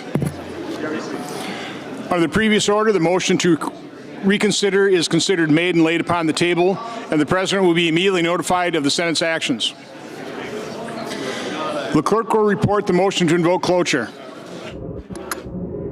Cloture motion. We, the undersigned senators, in accordance with the provisions of Rule 22 of the Standing Rules of the Senate, do hereby move to bring to a close debate on the nomination of Rebecca L. Tableson of Wisconsin to be United States Circuit Judge for the 7th Circuit, signed by 17 senators. By unanimous consent, the mandatory quorum call has been waived. The question is it the sense of the Senate that debate on the nomination of Rebecca L. Tableson of Wisconsin to be the United States Circuit Court Judge for the 7th Circuit shall be brought to a close? The yeas and nays are mandatory under the rule. The clerk will call the roll. Ms. Alsobrooks, Ms. Baldwin.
Mr. Fetterman, Mrs. Fisher, Mr. Gallego, Mrs. Gillibrand, Mr. Graham, Mr. Grassley, Mr. Haggerty, Ms. Hassan, Mr. Hawley, Mr. Heinrich, Mr. Hickenlooper,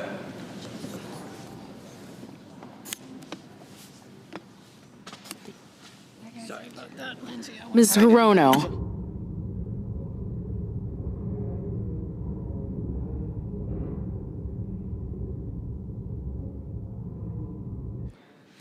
Mr. Hoven, Mr. Husted, Mrs. Hyde-Smith, Mr. Johnson, Mr. Justice,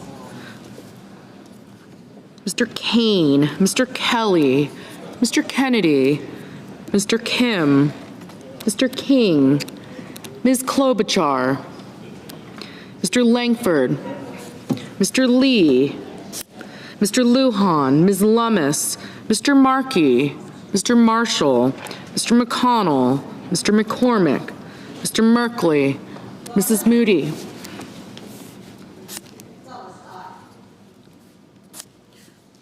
Mr. Moran, Mr. Marino, Mr. Mullen, Ms. Murkowski,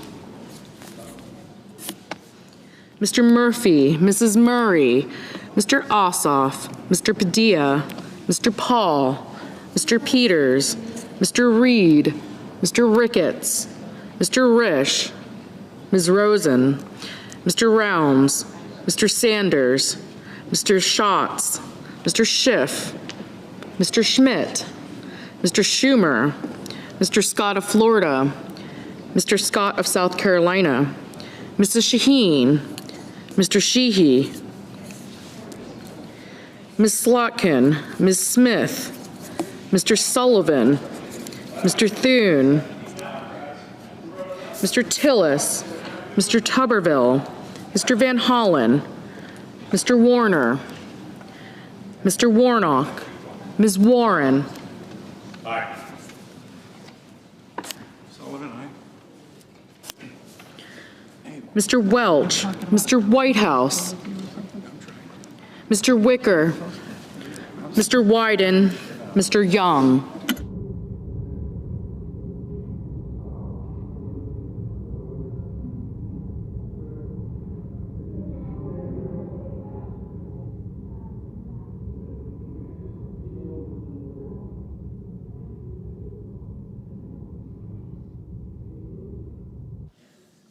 Senators voting in the affirmative: Banks, Barrasso, Blackburn, Britt, Capito, Cassidy, Collins, Cornyn, Cotton, Crapo, Cruz, Curtis, Daines, Fisher, Graham, Grassley, Haggerty, Hoven, Husted, Hyde-Smith, Johnson, Justice, Kennedy, Langford, Lee, Lummis, Marshall, McConnell, Moody, Marino, Mullen, Murkowski, Paul, Risch, Schmidt, Scott of Florida, Scott of South Carolina, Sullivan, Thune, Tillis, Tuberville, and Wicker.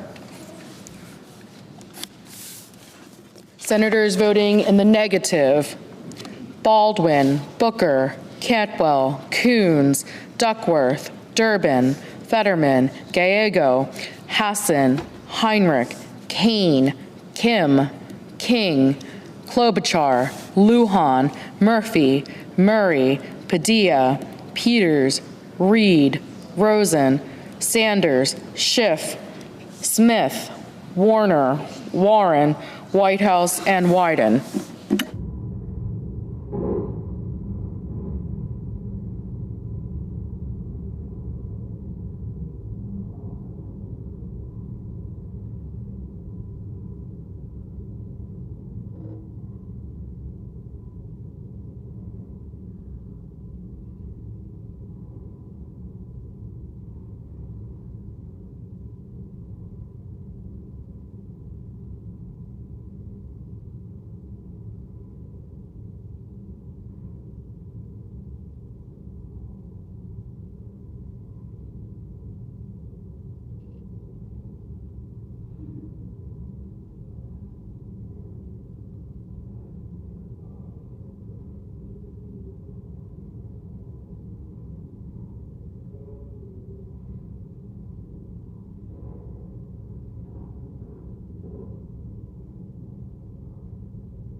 Mr. Kelly. Mr. Kelly, no.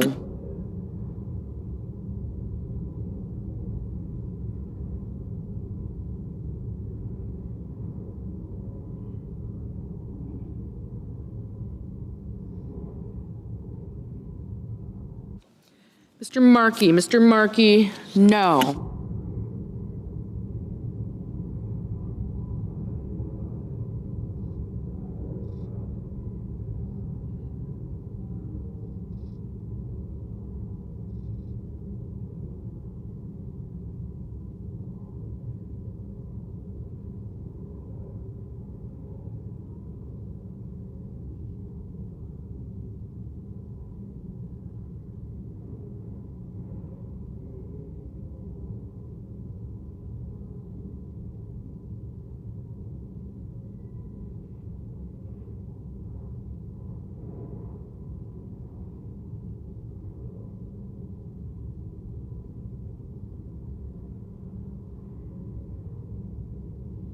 Mr. Young. Mr. Young, aye.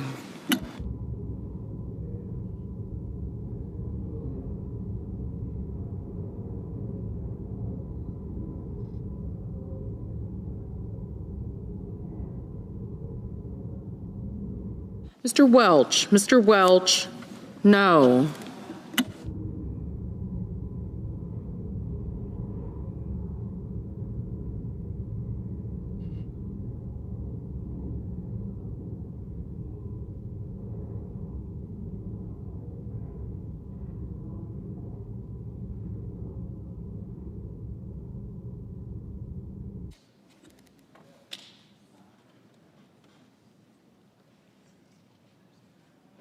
Mr. Van Hollen. Mr. Van Hollen, no.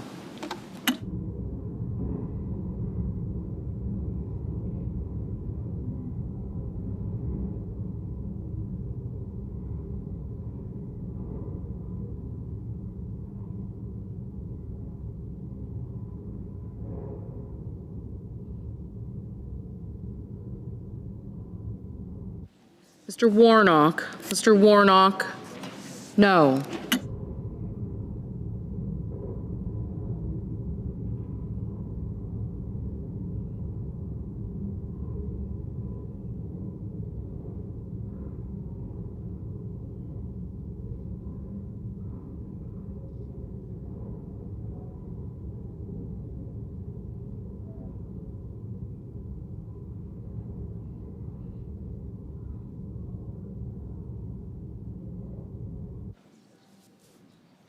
Mr. Blumenthal. Mr. Blumenthal, no. Mr. Bennett. Mr. Bennett, no. Ms. Hirono. Ms. Hirono, no.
Mr. Merkley. Mr. Merkley, no.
Mr. Ricketts. Mr. Ricketts, aye.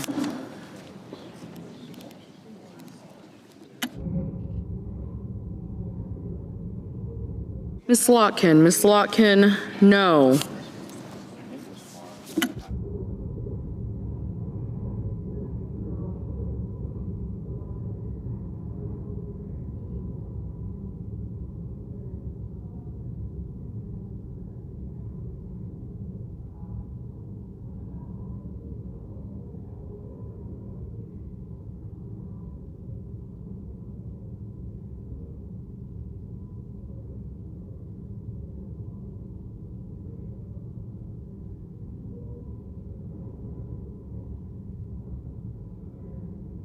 Mr. Ossoff. Mr. Ossoff, no.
Mr. Schumer. Mr. Schumer, no.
Mr. Bozeman, Mr. Bozeman, aye. Mr.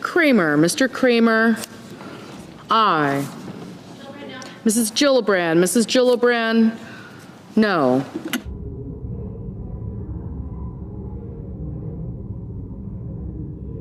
Ms. Alsobrooks, no.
Mr. McCormick, aye.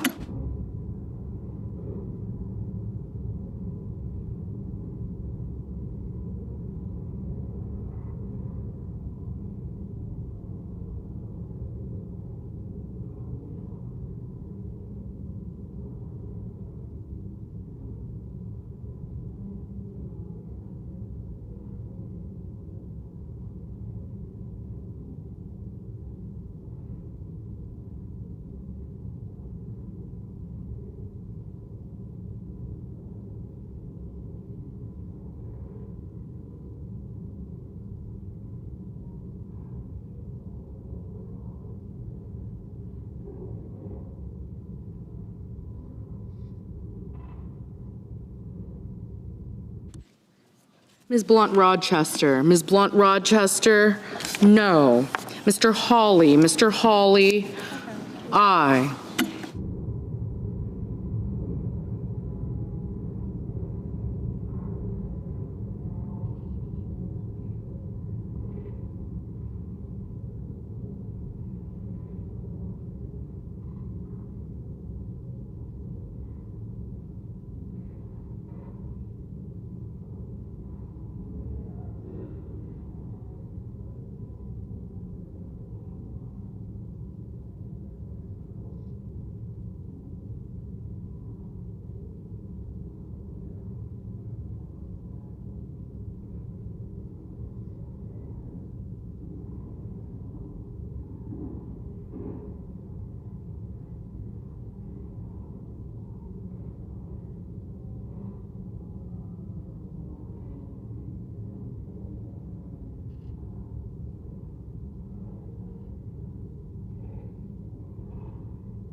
Ms.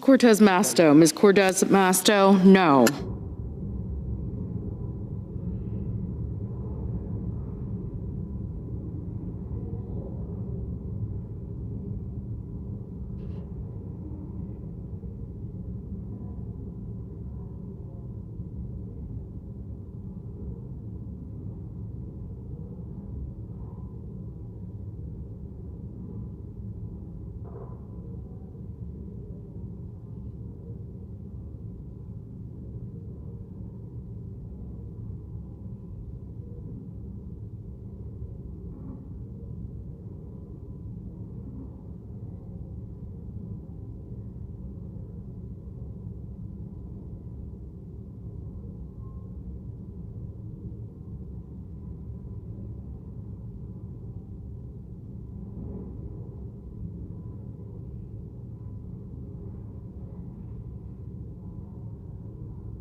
Mr. Hickenlooper. Mr. Hickenlooper, no.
Mr. Budd. Mr. Budd, aye.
Ms. Ernst. Ms. Ernst, aye.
On this vote, the yeas are 50, the nays are 45, and the motion to invoke cloture on the nomination of Rebecca L. Tableson is agreed to.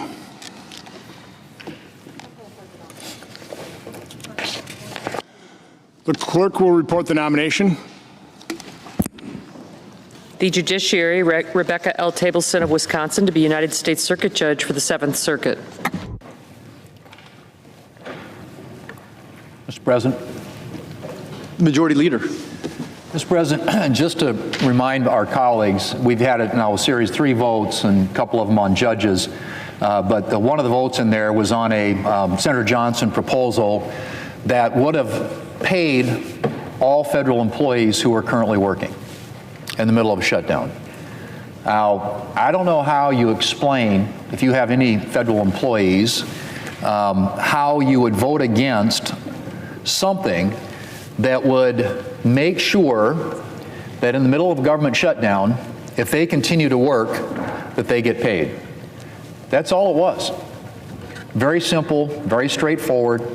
And I, for the life of me, again, I think the other side is in a very bad headspace right now to vote against something like that. If you have any federal employees in your state, obviously a lot of them here in this area, all of our staffs are currently not getting paid. Senator Johnson tried to correct that today by calling up a bill, which we just voted on, in which, once again, Democrats here in this chamber voted against. We've had in front of us, we've had a dozen votes now on a continuing resolution that would open up the government. It's been sitting at the desk now for some time. The House has passed it. We need 5 Democrats to join us. Send it to the President. He will sign it into law. The government opens up. It's clean. It's nonpartisan. It has no policy riders, no partisan gimmicks attached to it. It is a straightforward continuing resolution to fund the government until a certain time. And Senator Johnson's was even more straightforward than that, really, because it simply said that if you are a federal employee and you are currently working today, like everybody here in this chamber, you will get paid. And again, it's I can't explain what's going on, and on the other side of the aisle, but they consistently come down here and vote against paying people who are working every single day and not getting paid. So, Mr. President, that was the vote we had just a couple of votes ago. Mr. President, I ask unanimous consent that the post-cloture time with respect to the Tableson nomination be expired and the Senate vote on confirmation of the nomination at a time to be determined by the Majority Leader in consultation with the Democratic Leader no earlier than Monday, October the 27th. Further, if confirmed, the motion to reconsider be considered made and laid upon the table, and the President be immediately notified of the Senate's action. With that objection. Mr. President, I move to proceed to legislative session. The question is on the measure? The question is on the motion. All in favor say aye. Aye. All opposed, no. The ayes appear to have it. The ayes do have it. The motion is agreed to. Mr. President, I move to proceed to executive session and consider executive calendar number 295. The question is on the motion. All in favor say aye. Aye. All opposed say nay. It appears the ayes have it. The motion is agreed to. The clerk will report the nomination. Nomination, the judiciary, Jordan Emery Pratt of Florida to be United States District Judge for the Middle District. President, I send a cloture motion to the desk. The clerk will report. Cloture motion, we, the undersigned senators, in accordance with the provisions of Rule 22 of the Standing Rules of the Senate, do hereby move to bring to a closed debate on the nomination of Jordan Emery Pratt of Florida to be United States District Judge for the Middle District of Florida, signed by 17 senators as follows. Mr. President, I ask consent to reading the names be waived. Without objection. And I move to proceed to legislative session. The question is on the motion. All in favor say aye. Aye. All opposed say nay. The ayes appear to have it. The ayes do have it. The motion is agreed to. Mr. President, I move to proceed to executive session to consider executive calendar number 457. The question is on the motion. All in favor say aye. Aye. All opposed say nay. It appears the ayes have it. The ayes do have it. The motion is agreed to. The clerk will report the nomination. Nomination, the judiciary, Edmund G. LaCour, Jr. of Alabama to be United States District Judge for the Northern District of Alabama. Mr. President, I send a cloture motion to the desk. The clerk will report. Cloture motion. We, the undersigned senators, in accordance with the provisions of Rule 22 of the Standing Rules of the Senate, do hereby move to bring to a closed debate on the nomination of Edmund G. LaCour, Jr. of Alabama to be United States District Judge for the Northern District of Alabama, signed by 17 senators as follows. Mr. President, I ask consent the reading the names be waived. Without objection. Thank you, Mr. President.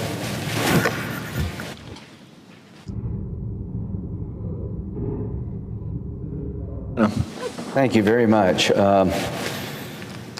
Couple of topics that I'd like to talk about. First, the government shutdown. I don't know what my friends on the other side expect.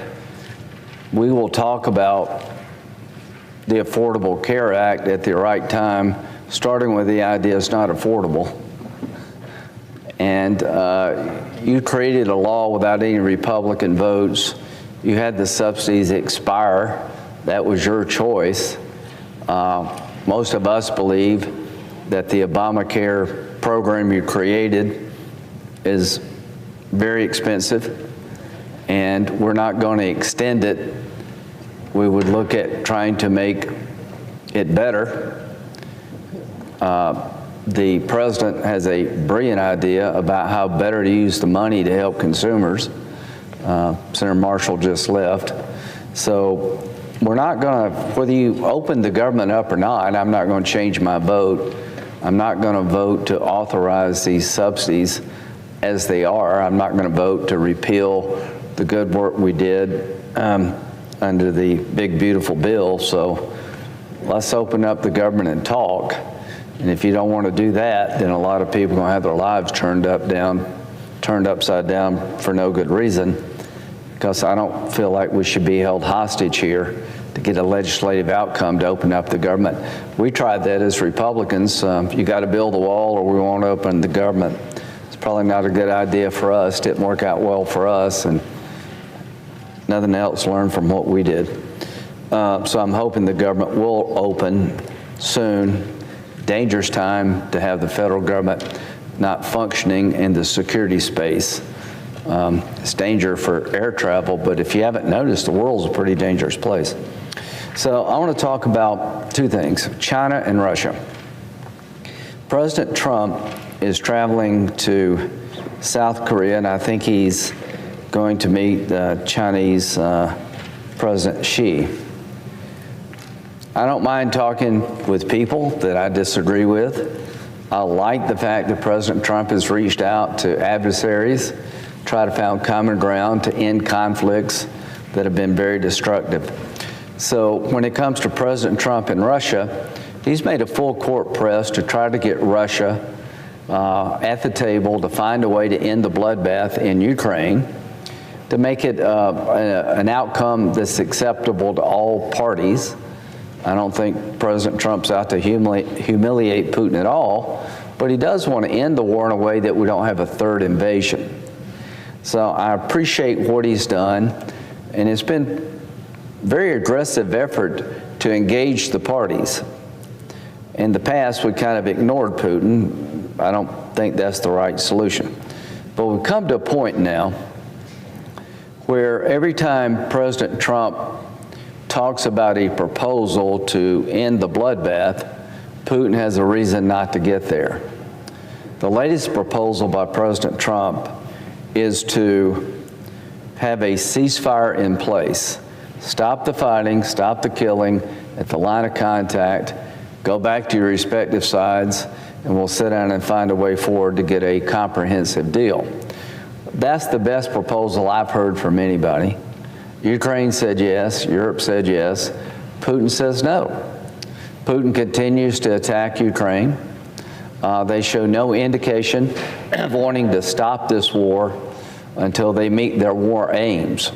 Well, let me tell Russia, your war aims are not going to be accepted by the United States and Ukraine. Putin said today that he would respond fiercely if we increase the lethality of the Ukrainian military. Well, you said that a lot.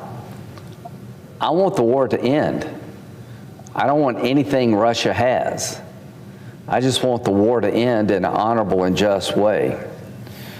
So if you expect Ukraine to give you territory that you don't occupy today that would create a pathway to Kyiv in the future, make them very vulnerable to a third invasion. It's not going to happen. And I know Putin could care less about how many Russians die. They say 1 million casualties. I don't know. Who knows?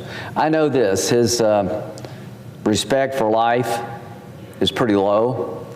North Koreans, people from all over the Russian provinces have been thrown into a meat grinder, and he could really care less. He does care about his own lifestyle. Beyond that, I don't think he cares less. Could care less. His economy is selling cheap oil and gas to fuel his war machine. So he's selling gas and oil well below market prices, Putin, to get the money to continue the attack on Ukraine. So President Trump and myself and many of us here are suggesting to those who buy cheap Russian oil and gas, stop it so we can find a way to get Putin to the peace table. The largest 3 customers buying Russian oil and gas that do not help Ukraine are China, India, and Brazil. If those 3 customers told Putin it's time to wind this war down, then I think the war would be over pretty quickly, because without oil and gas money, he can't prosecute the war. I understand wanting to buy cheap Russian oil, but I don't understand a country that buys cheap Russian oil knowing that it's going to be used to kill innocent people and acquire land from others by force of arms. I've been told that our friends in India are very proud. You have a lot to be proud of. I've been told that our friends in India are trying to find a way to be less dependent on Russian oil. To our friends in India, well done. Before the invasion by Putin, India was buying 3% of their oil from Russia. After the invasion, it went up to almost 30%. Why?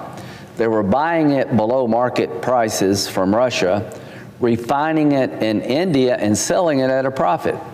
That's not something to be proud of. I'm hopeful that you're going to abandon that practice to get us to a place where we can end the war in Russia and stop the killing. So there's some progress there. As to China, if President Xi called Putin tomorrow and said, it's now time to wind this conflict down, you need to get to the peace table, I think Putin would not have much of a choice. China is the #1 customer of Russian oil. If they made a decision tomorrow to change that practice, then I think Putin's ability to prosecute the war would hit a wall. Now, President Trump is going to talk to Xi, hopefully, here soon. And there'll be a lot of issues on the table. As to China, it's a communist dictatorship. I'm no fan of the Chinese Communist Party. To say otherwise would be misleading. Having said that, there's times that we can do business with China for the betterment of all of us. This is one of those times. I'm hoping that when President Trump meets with President Xi, if that happens, that he will be able to persuade President Xi it's now time to end the bloodbath in Ukraine. I need your help to get Putin to the table. And to China, if you were able to do that, I think it would open up opportunities between you, the United States, China, the United States, and the Western world to have a better relationship. If China wants to be a meaningful member of the international community and wants to be treated better, then act better. If you want to be treated normally, act normal. So to China, you have the power to help end this war. I would urge you to work with President Trump to achieve that goal. It will make the world a better place, and I think it will inure to the benefit of China. Sanctions were put on the two largest oil companies in Russia yesterday by Secretary Bessent at the direction of President Trump. I think President Trump has come to believe that Putin doesn't want a ceasefire at the line of contact, and everybody but him does. And I hope President Trump's new policy will be, I'm not going to talk to Russia anymore until they agree to a ceasefire at the line of contact like Ukraine has. Once that agreement's reached, then we can sit down and try to end this war. I hope he'll tell President Xi that you have the chance to help me in this war, please do. I, along with the presiding officer of the Senate, many of us, 85 co-sponsors, we have legislation allowing President Trump, at his choice, to impose tariffs on countries that buy cheap Russian oil to prop up Putin's war machine that don't help Ukraine, and that would be China. So President Trump has used tariffs robustly, I think, to the benefit of our country. If he decides to go down the road of going after Putin's customers, he would have the blessing of the Congress, the House and the Senate. I can't think of an issue that's brought us together as a body in the Senate more than the desire to end this war in Ukraine and to use all the tools available to help President Trump get Putin's attention. The fact that Democratic colleagues, who are probably not a big fan of this president, are willing to empower the president to have tariff authority given to him by the Congress that would be bulletproof in court speaks well to them, and it speaks loudly to the idea that the Senate is united when it comes to standing up to Putin and those who prop him up to end this bloodbath. This bill has been around for a long time. People ask me all the time, what's going to happen? I think President Trump has made a decision that a ceasefire in place is the right way to start discussions about how to end the war, and I hope he will stick with that position. I will expect the Senate to move the legislation I just described, the Russian Sanctions Act, that allows secondary tariffs against countries that buy cheap Russian oil. I would expect us to move that fairly soon. The Senate also has passed legislation making Russia a state sponsor of terrorism under U.S. law. There are 4 countries that fall in that category. Russia would be the 5th, for kidnapping over 19,000 Ukrainian children in the occupied areas. This is a very big deal to many of us. We've gone to Ukraine, we've heard the stories that Russia has occupied about 20-something percent of Ukraine, and they've literally taken Ukrainian children from their families, sent them to Russia, in indoctrination camps to turn these Ukrainian children against their own country. It's despicable. And it's not 200. I do believe the number is closer to 20,000. We have a lot of evidence, and I'll have a hearing in the Foreign Operations Subcommittee about it. But the bill making Russia a state sponsor of terrorism for kidnapping the children went through the Foreign Relations Committee yesterday unanimously. It's ready to come to the floor. And I can't think of a better description of Putin's Russia than a state sponsor of terrorism. You've earned that distinction. Now, if you'll turn the children over, that goes away. But he denies really the fact that he's taken Ukrainian children away from their families to Russia. Well, he's lying. He's lying through his teeth. So that's coming. And there are $300 billion of frozen Russian assets overseas.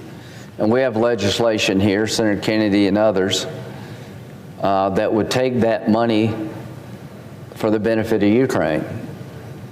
All 3 of these pieces of legislation are ripe. They're ready to go.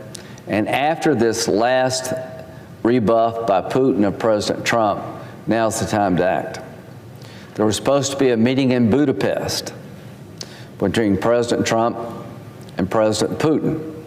Well, that is off now because the goal was to have a ceasefire at the line of contact. Ukraine said yes immediately. Comes to find that Russia has not changed its position at all. So I don't think that meeting is going to occur, and that's a good thing. No more meeting Putin until he changes his behavior. I think now's the time to put pressure on Putin's war machine Economically, now's the time to make Ukraine more lethal when it comes to defending itself. The Tomahawks. President Trump is right. It's a complicated weapon system. But I would like to see some Tomahawks transferred to Europe and start a training program so that Ukrainians one day would be able to utilize these weapons. Now, why do we want that weapon?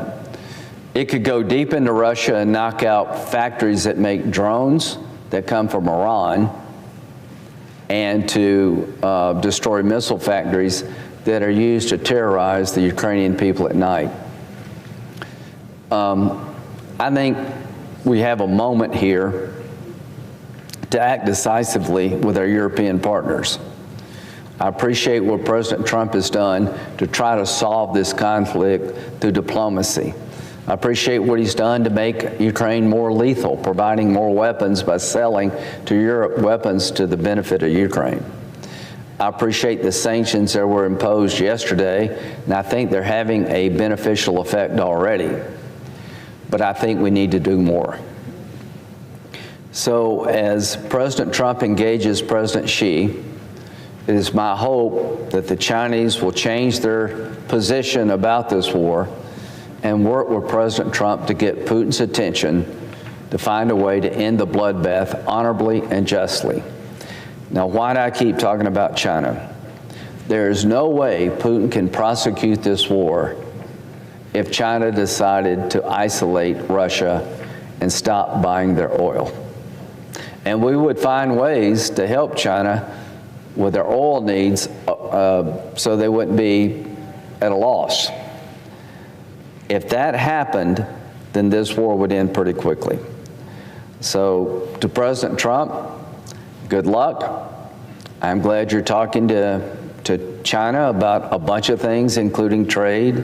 I'm sure you'll talk about the recent efforts of the Chinese Communist Party to go after Christians in an unprecedented way in China. The Christian church is under assault. We have a lot of differences with China. But if China wants to change its relationship with the United States, you have a chance in the next few days to do it in a positive way. And to China, if I and others believed that you used your influence with Putin to end this bloodbath in Ukraine, it would be the benefit of you over time. I would respond differently than I have in the past. I think Western Europe would respond differently than they have in the past. So this is an opportunity for China to do something good for the world. You have it in your power to get Putin's attention unlike anybody else on the planet. I would urge you to use that power to end the bloodbath. And if you choose to continue to buy cheap Russian oil to fuel Putin's war machine, to benefit your economy, then you should not be surprised that we push back hard. It's your choice. But I am speaking for most everybody in this body, where we believe the time has come for China, India, and Brazil to stop profiting off this war. The time has come to end this bloodbath. And to China, India, and Brazil, you have the power, if you would use it, to get Putin's attention like no one else on the planet. To India, you're definitely moving in the right direction. China made some announcements today about maybe reducing their purchases of Russian oil. All of this is good. And the reason I keep talking about this is I've concluded that unlike anybody else on the planet, China can, if they choose to, help us end this war better than anybody. So I'm appealing to President Xi to help President Trump end a war that should have been ended a long time ago. And I'm very concerned if this war continues, then the relationship between the United States and China is going to get worse, not better. And I seek it to be better. So, Madam President, you've been involved in everything I've just said. You've been one of the leading champions of protecting the Ukrainian children kidnapped by the Russians. You're one of the first people that sponsored the legislation. You've been to Ukraine numerous times. I know you have a personal relationship with Ukraine. It goes back to a long time ago when you were actually involved with Ukraine and Ukrainian families spending some time there. You have been a strong, consistent voice that Russia needs to stop. We need to end the war, not continue the war. And to my Senate colleagues, you've been asking me a long time, when are we going to move your bill? It's not my bill, it's our bill. The time has come. I'm hoping, and I believe the majority leader agrees, that the time has come. We'll wait to see what happens in China, but if nothing changes in China, then we need to have a week, I believe, of where this body focuses on applying pressure against Russia to end this conflict for the betterment of the world. With that, I yield.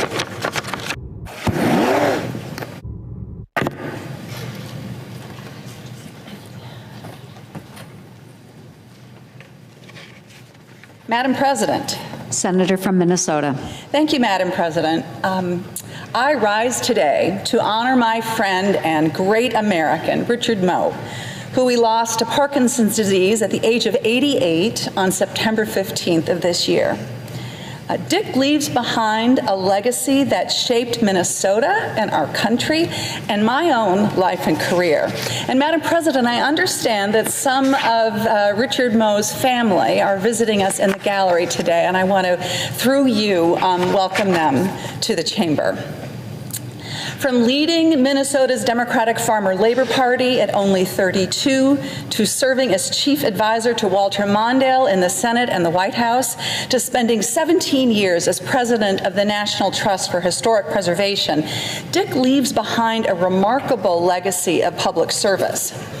Dick was born in Duluth, Minnesota, fondly called the San Francisco of the Great Lakes to those of us who love it. He was born there in 1936. He became active in Minnesota politics at a very young age. At 24 and right out of college, he volunteered to be a driver for Minneapolis Mayor Hubert Humphrey when he was running first for the Senate. Dick was, as I said, Humphrey's driver and reportedly was so nervous driving the great man around that he drove Humphrey right into a gate at one point, an event that thankfully was not a career-ending move for him. A few years later, when he was only 32, Humphrey recruited Dick to lead Minnesota's Democratic Farmer Labor Party, and there Dick showed really exceptional political intuition and skill, where he led Minnesota Democrats to win majorities in the state legislature for the first time ever. His political and organizing skills caught the eye of Senator Walter Mondale, who recruited Dick to come work on his Washington staff. And soon, Dick became Mr. Mondale's chief of staff and one of his closest advisors. And among one of his many accomplishments, Dick continued to show prescient political insight by hiring a bright-eyed young Minnesotan named Amy Klobuchar to be an intern for Walter Mondale. Now, Amy will be here to tell you the rest of the story. I think it's fair to say that Dick loved the Senate, and he believed strongly in the power of this institution to do good in people's lives. He understood that politics is about making the very most of the power that you have for good. One of my favorite stories comes from 1976, when Jimmy Carter was considering Walter Mondale to be vice president. So Fritz balked at the idea at first. He had heard some of the horror stories about how LBJ treated his friend Hubert Humphrey, and he was very negative to the idea of the vice presidency. But Dick encouraged Mondale to keep an open mind, and then he invited Humphrey over to the Senate to talk the whole idea through. And Humphrey was really clear. He said, "Fritz, you'll get more done up there in 2 days than you'll get done here in 2 years." And so Fritz and Joan and Dick, as I understand it, went down to Plains, Georgia to meet the Carters. Now, Fritz always said that Joan charmed the Carters and that sealed the deal. And I am sure that there is a lot of truth to that. But after that meeting, Dick told Mr. Mondale that he needed to write down on paper what he wanted the job of vice president to be. And so the two of them talked, and then Dick drafted a memo that laid out the template for the modern vice presidency. After the election, they presented their ideas to President-elect Carter, and Carter agreed. And that job, that memo, turned what had been a torture to Hubert Humphrey, was reimagined by Walter Mondale and Jimmy Carter, thanks to Dick Moe. Vice President Mondale had an office in the West Wing because they understood that proximity to the Oval and to decision-making was essential. Mondale got the information and the security briefings and the respect that allowed him to truly be a true advisor and trusted confidant to the president, not just a ribbon cutter and somebody who was designated to go to funerals. And Richard Moe became chief of staff to the vice president and senior advisor to President Carter. Many years later, Madam President, when Governor Mark Dayton asked me to be his lieutenant governor, I consulted my friend Walter Mondale. Did he think this was a good idea? And characteristically, Mondale was a little skeptical at first. But then he called me down to his office, and he had a mission in mind. I came in, and I sat down, and Mondale shouted out to Linda, his longtime personal assistant. He said, "Linda, get me Dick's memo." So he handed me Dick Moe's 11-page revolutionary tract on how to change the role of the second in command. "Take a look at this," says Mondale in his understated way. "I think it might give you a few ideas." So I used that memo to write my own memo to Governor Dayton, so together that we were able to transform that role of lieutenant governor in Minnesota. And I remember saying to Mark, "You're no Jimmy Carter, and I am no Walter Mondale, but I think there are some good things for us to take to heart here." And that changed my life. I love this story because at its heart, I was a chief of staff, and Dick was a staffer. And as a former staff, I appreciate great staff. And he was the consummate staffer, Dick Moe. But what happens next in his story is how Dick left behind the role of advisor and became a principal in his own right. When the Carter-Mondale ticket lost badly in 1980, Dick regrouped. He practiced law for a while, and he dedicated himself to his love of American history. And he wrote a book called The Last Full Measure about Minnesota's famous 1st Regiment in the Battle of Gettysburg. And this led him to leading the National Trust for Historic Preservation, where he served as president for 17 years. In that role, he had a significant hand in preserving some of our country's most precious buildings and historic sites, and shaping how cities and small towns preserve the unique main streets and downtowns that give these communities a sense of place. His book, Changing Places, changed how downtowns were imagined.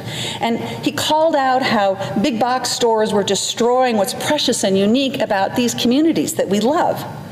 He marshaled famous historians and grassroots organizers to protect the Manassas battlefield from being overrun by a Disney theme park. And he was one of the first people to go to New Orleans after Hurricane Katrina to highlight the need to restore the historically black neighborhoods decimated by the storms. And his fondest achievement was the restoration of a Gothic revival home that President Lincoln used as a refuge for his family during the hot Washington summers of the Civil War. You can all visit President Lincoln's cottage in Washington, D.C., thanks to Dick. And in fact, Madam President, I believe we had a women's, and Senator Klobuchar, I believe we had a women's Senate dinner there ourselves and enjoyed that beautiful place that Dick protected and restored for all of us. So when I came to the Senate in 2018, Dick reached out to me immediately, and he became a trusted advisor to yet another Minnesota senator. He gave me wise counsel and in so many ways helped me to learn how to be a senator, but maybe most especially around the importance of protecting Minnesota's Boundary Waters wilderness area. The Boundary Waters is one of the great places on this planet. It is 1 million acres of lakes and bogs and forests and streams. And as Vice President Mondale's chief of staff in the Senate, Dick helped, when they were in the presidency, Dick helped Mondale and President Carter shepherd through Congress the Boundary Waters Canoe Area Wilderness Act of 1978. This was the culmination of years of grassroots efforts to protect this place. And after all these years, Dick was still engaged in protecting the boundary waters from copper, nickel, sulfide mining. Dick understood the North Country of Minnesota. It was in his history, it was in his blood, and he understood the power of leadership to protect this special place. And I can tell you, Madam President, he was relentless. I remember once I took a call from him on New Year's Day morning. I was still in bed, and he's calling me on New Year's Day, starting a new year, Tina, it's time for us to think about what you can do to help to protect the boundary waters. Leadership, he said, makes a big difference. And he was right. Dick loved Minnesota, he loved this country, and he believed passionately in the idea that the United States Senate has the power to do good. He was steadfast in believing that individual leaders have an obligation to do their best and be their best and live up to our highest values. I mean, I could see him sitting across from me in the Senate dining room. There we were, the elder statesman and the junior senator, and he would lean in and say to me, Tina, I've been thinking about something that I think you could do that would make a big difference. Let me tell you about it. Even as Parkinson's took its toll, and it did, he kept at it. One of the last conversations I had with him was about a speech that he wanted me to give on Minnesota's values of civic participation and our collective responsibility to work together for the good of all of us. And after the tragic and wrenching murders of Melissa Hortman and Mark, her husband, and the shooting of State Senator John Hoffman and his wife, Yvette, Dick could still see the through line of our Minnesota story. From Minnesota's 1st Regiment sacrificing everything at Gettysburg, to Humphrey and Mondale, through civil rights and farmers and laborers to this moment. For Dick, this was the story of regular people called on to do the hard work of holding our democracy together, not out of partisanship, but in the spirit of building a more perfect union. So I have yet to deliver the speech that Dick had in mind, but I am working on it. And I am missing the inspiration of my friend and mentor, Dick Moe. We all should have someone like Dick's in our corners. Someone wise, kind, telling us what we need to hear and pushing us to do better and do more for the good of all of us. Dick is loved and missed by his wife of 60 years, Julia Niemeyer Moe, by his daughter, Alexandra, and son, Andrew, his sister, Elizabeth, his 2 granddaughters, and many, many other family and friends, and those whose life he expanded by being a part of it. May his memory be a blessing to all of us who knew and loved him. Thank you, Madam President.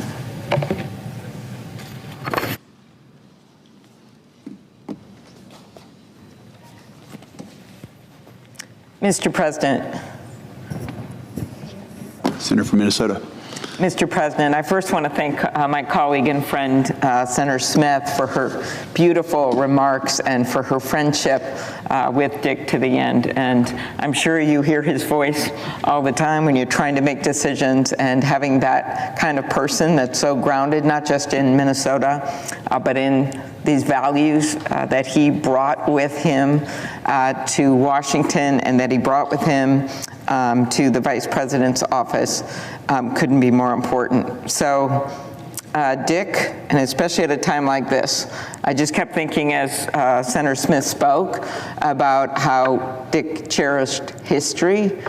Instead of trampling it like we've seen some of right now, he understood that you can learn from history and that history can teach you lessons that help guide you when you have to make decisions in the now.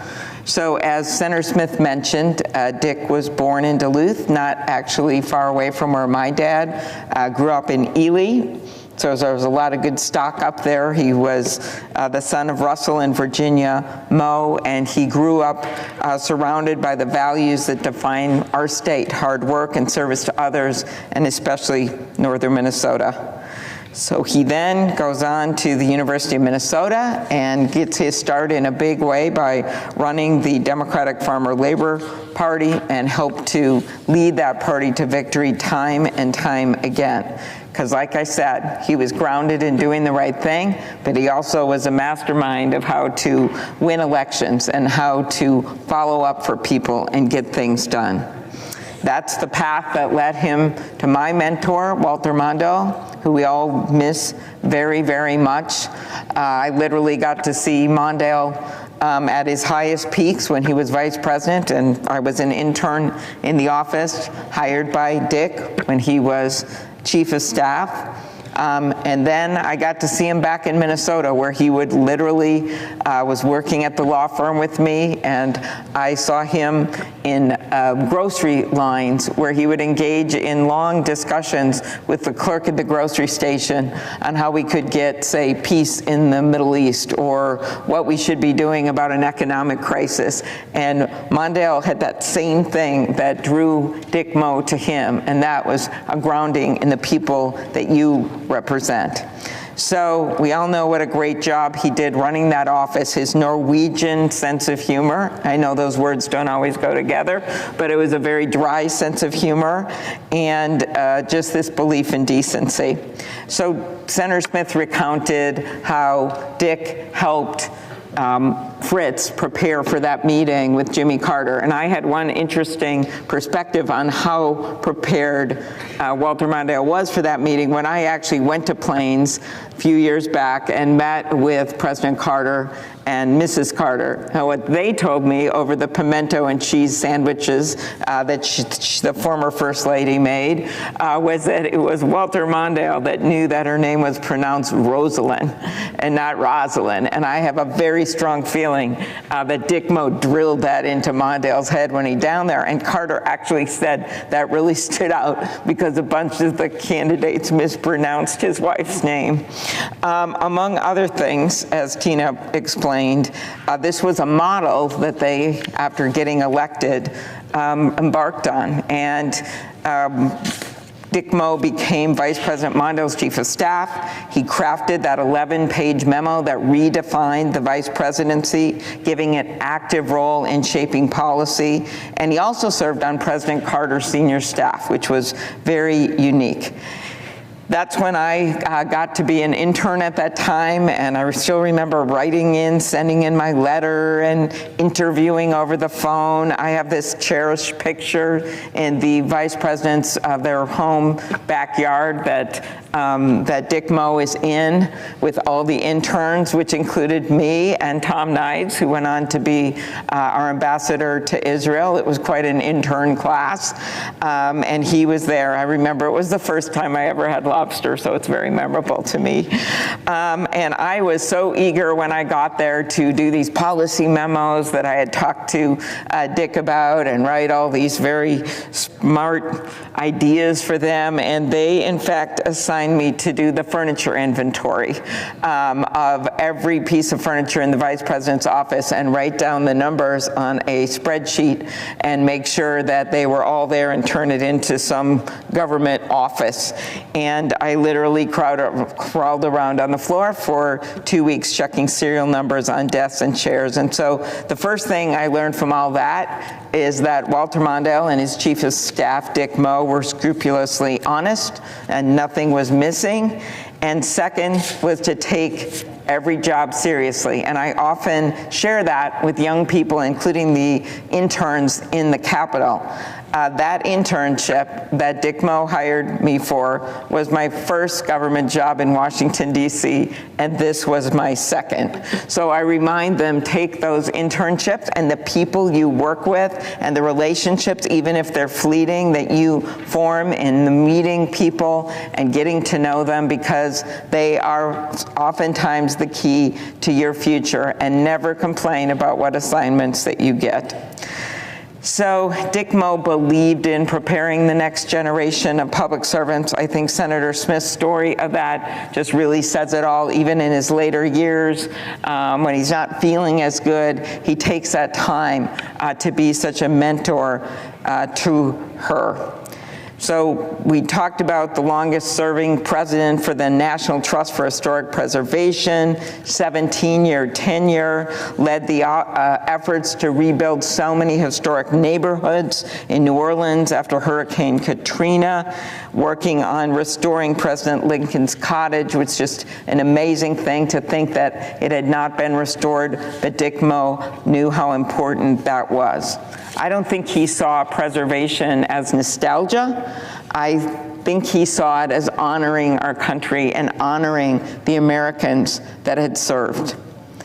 And that was a lot about that book, The Last Full Measure, that I just love. And it is now recognized as the definitive history of the 1st Minnesota Regiment, which, as we know, fought for the Union in the Civil War before Minnesota was even a state.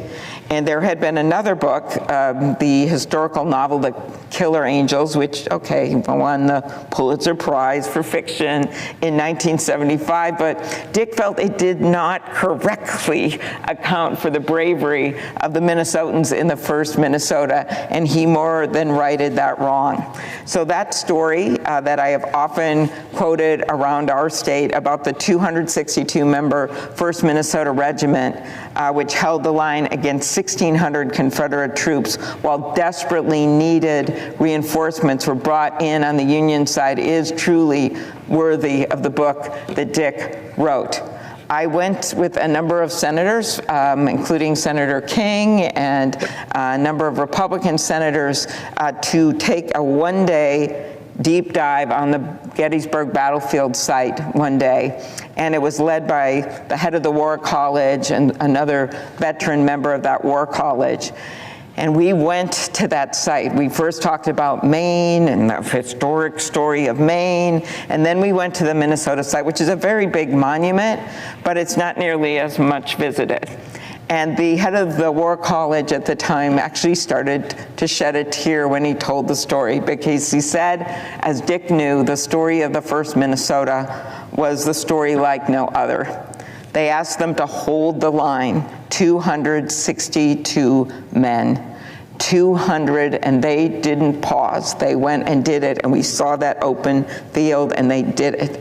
215 of them were struck down by bullets, an 82% casualty rate, the highest percentage of casualty suffered by any Union regiment in a single engagement in the entire war. That sacrifice, which Dick researched and captured, is summed up by a Churchill quote: "Never in the field of human conflict was so much owed by so many to so few." Those ragtag soldiers that didn't even have proper uniforms, that were farmers, that were laborers, that were part of a regiment from a state that wasn't even yet a state, stood up when it couldn't be more of a difficult burden, and they didn't hesitate, and they did their jobs. That's what Dick honored with that story. And it's something I think we all should be thinking about right now. What is truly sacrifice? What does it mean to be an American? What does it mean to stand up for your country? So to Dick's wife, Julia, and his kids, Alexandra and Andrew, the granddaughters, we send our love and gratitude. Our state is so much better and our country is so much better because of Dick Moe. He showed us, and clearly Senator Smith, that public service is worth it, that this devotion to history is not just some ancient thing in a dusty book, it matters to now. He showed us that the ties that bind us, whether it's small towns and historic preservation of buildings like Lincoln's Cottage, mean something in the now, that history matters. And I think we all need to remember that today. Thank you, Mr. President. I yield the floor.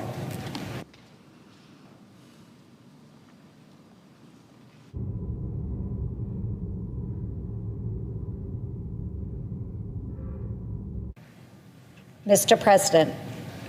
Senator from Iowa. Mr. President, it's day 23 of the Schumer shutdown, making this the second longest shutdown in modern history. While Senator Schumer says, quote, every day gets better for Democrats, the stunt is taking a real toll on Americans. Closing the government may be a game for Washington politicians, but it's not fun for the folks in Iowa who work hard and expect Congress to do the same. A social service provider in Sioux City is facing challenges providing shelter for the homeless because the Social Security Administration is closed. The wife of a civilian employee at the Rock Island Arsenal worries that if he doesn't get paid, the family may have to dip into their daughter's college funds to make ends meet. Another frustrated constituent in Council Bluffs says, "We have families here living paycheck to paycheck. They cannot afford food, much less health care." An employee of the Farm Service Agency in Taylor County, which is a neighboring county to my county, Montgomery, in rural southwest Iowa, says the shutdown is putting a strain on beginning farmers, as well as the elderly producers in her community. And the closure of USDA service centers is financially impacting farmers, which will have ripple effects on everyone for months to come. Thousands of families in Iowa are already facing the real possibility of not being able to put food on the table. Recipients of SNAP will not receive benefits next month, and WIC, Women, Infants, and Children support for mothers and babies, will also run out very soon. And Iowans aren't alone in this. If Democrats do not allow the government to reopen, half of our states will run out of money to provide SNAP benefits in November. That means millions of children across the country will have food taken away from them by the Schumer shutdown. This is a particularly cruel way to make a political point, especially at Thanksgiving time. So most folks here in this body really understand that there are a lot of families that mean a lot to me. Not only my families in Iowa, but then also all of our military families across the United States. So my daughter and my son-in-law serve on active duty Army.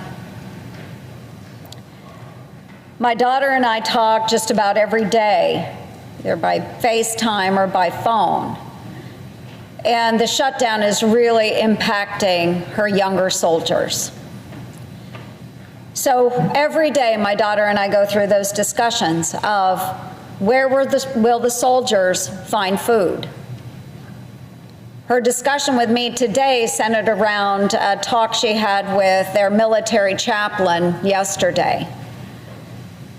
She was typing up a letter so that her soldiers could receive gift cards before Thanksgiving from the chaplain's funds. But unfortunately, the chaplain said, "I don't even know that we will have funds so that we can get the gift cards for the families because of the shutdown." One of the military units has actually started its own internal food bank so that soldiers can go to that food bank and get food for their families. Anyone that has served in the military or knows someone that serves in the military understands that already our military men and women, many of them qualify for SNAP, even though they're employed by the military. These are families that are currently serving every single day with the inability to get paid. Now, thankfully, the president was able to scratch together dollars from the Department of Defense to pay them their first check. But this is a long-term problem we're facing now. And the president won't be able to keep doing that. So we have all of our federal employees, our military men and women that are not getting paid. They can't literally put food on the table. One of my daughter's soldiers has had to drop out of college.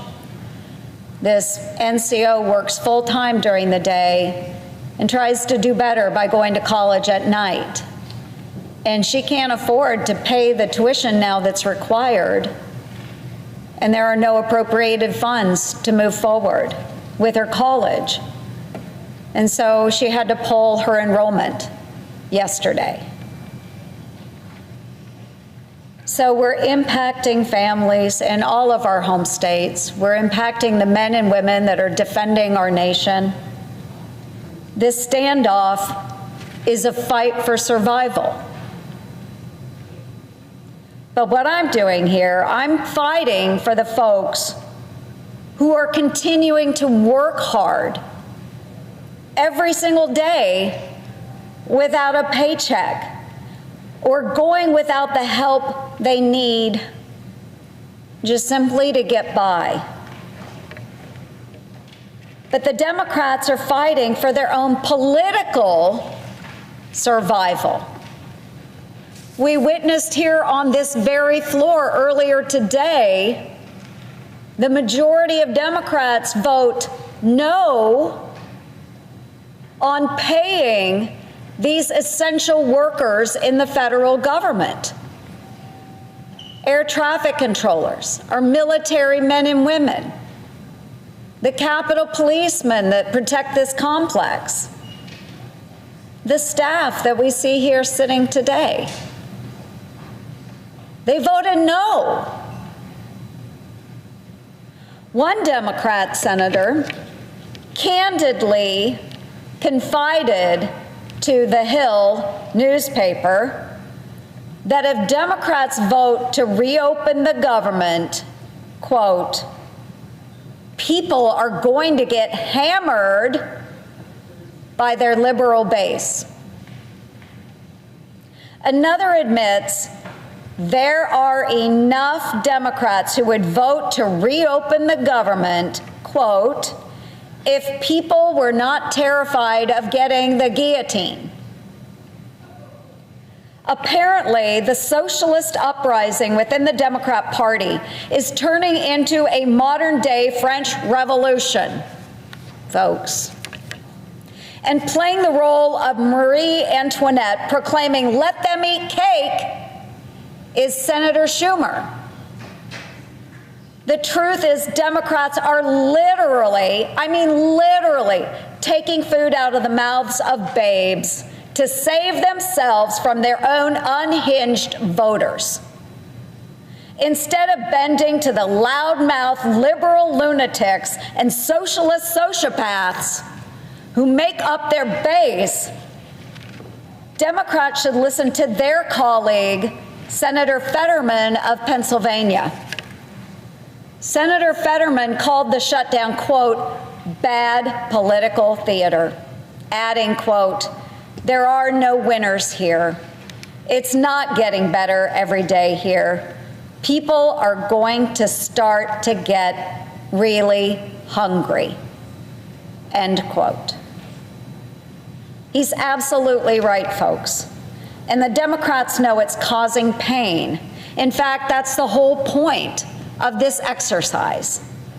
Congresswoman Catherine Clark, the second in line in the House Democratic leadership, said the quiet part out loud, stating, quote, families are going to suffer because of the shutdown. She calls that suffering, quote, leverage. Leverage. The American people and their suffering babies are leverage. Using the suffering of the very people we were elected to serve as political leverage is just plain sick.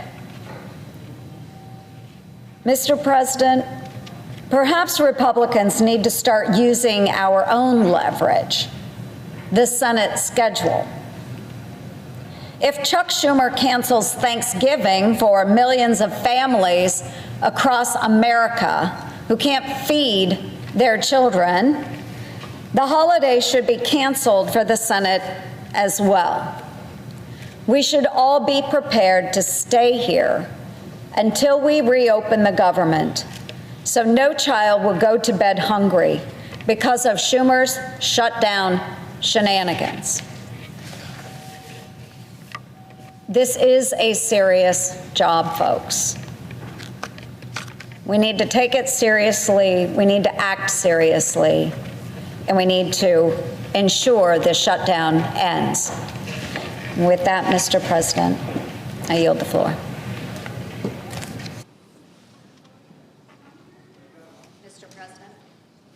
Senator from Iowa.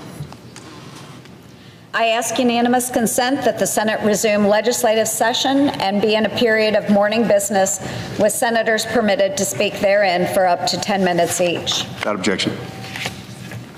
Mr. President, I have 4 requests for committees to meet during today's session of the Senate. They have the approval of the majority and minority leaders. Duly noted. I ask unanimous consent that the Committee on Environment and Public Works be discharged and the Senate proceed to the immediate consideration of H.R. 2316. The clerk will report. H.R. 2316, an act to amend the Pittman-Robertson Wildlife Restoration Act to provide that interest on obligations held in the federal aid to Wildlife Restoration Fund shall become available for apportionment at the beginning of fiscal year 2033. Is there objection to proceeding to the measure? Without objection, the Senate will proceed.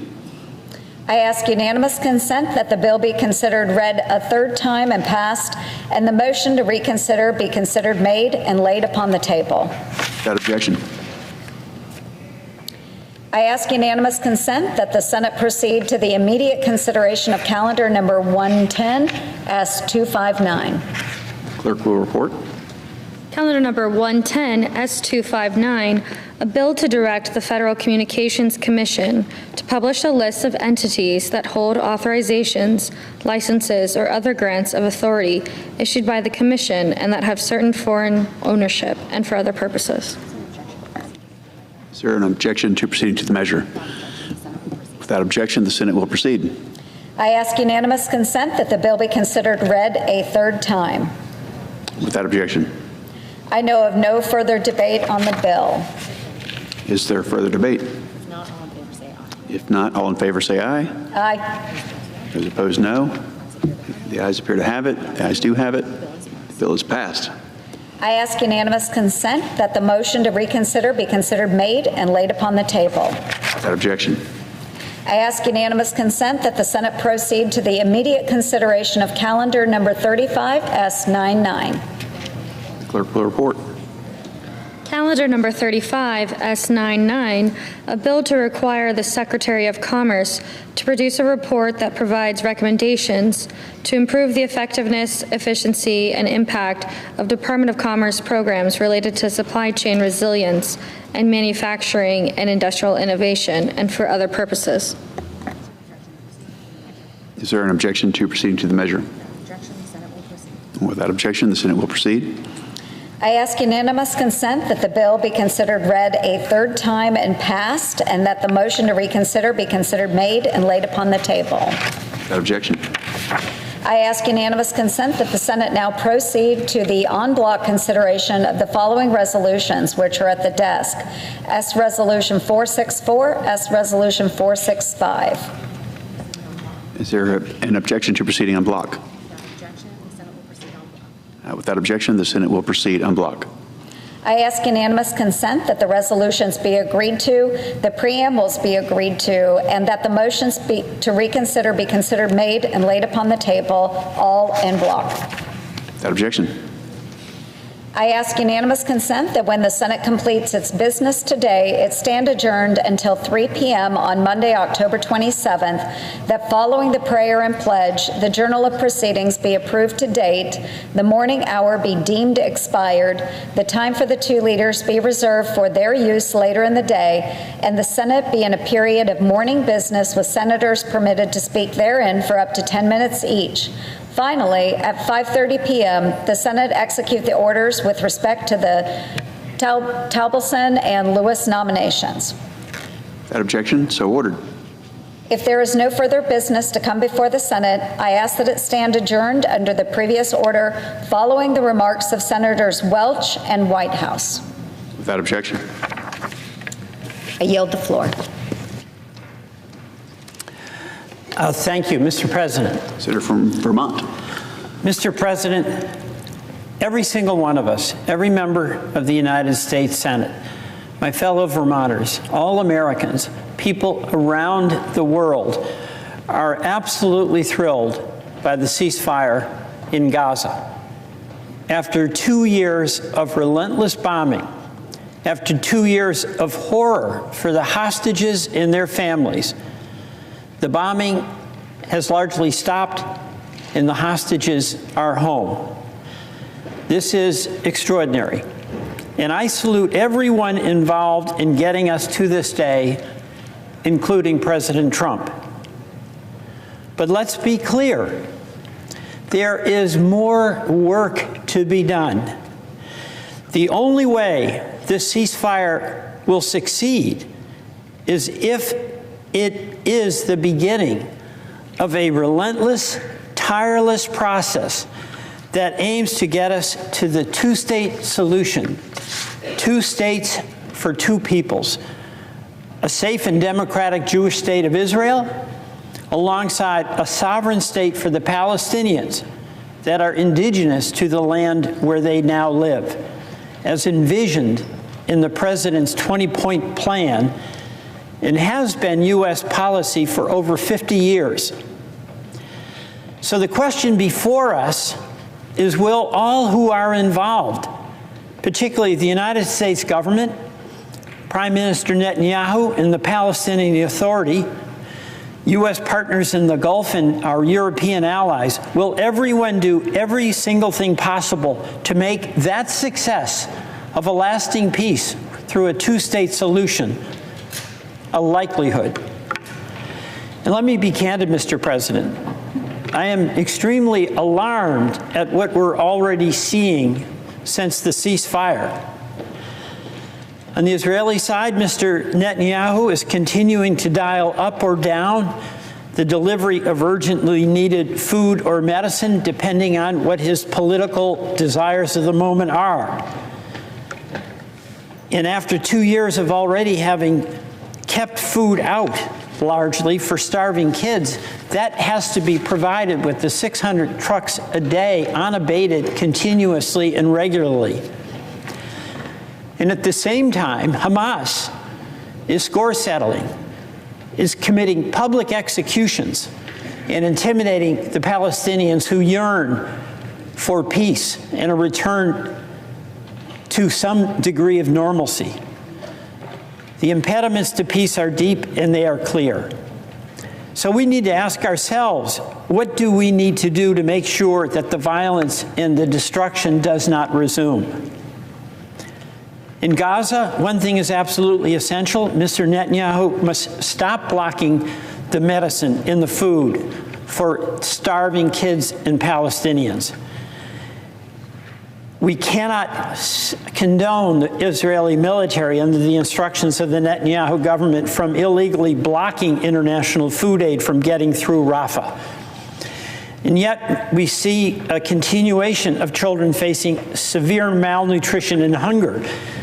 We also see kids who are sick and had the promise of getting health care, cancer treatment, women who need maternity facilities, or basic medicines and treatments still not having access to them.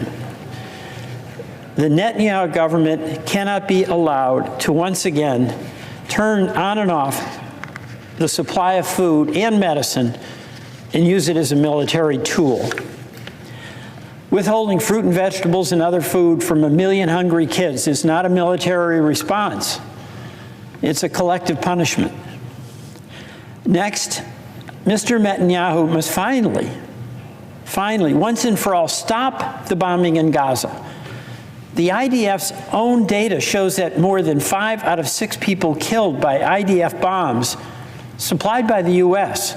over the past 2 years were civilian casualties. And those government bombings that have been renewed in Gaza this week, killing nearly 100 and injuring even more after 2 soldiers were killed in Rafah, has got to stop.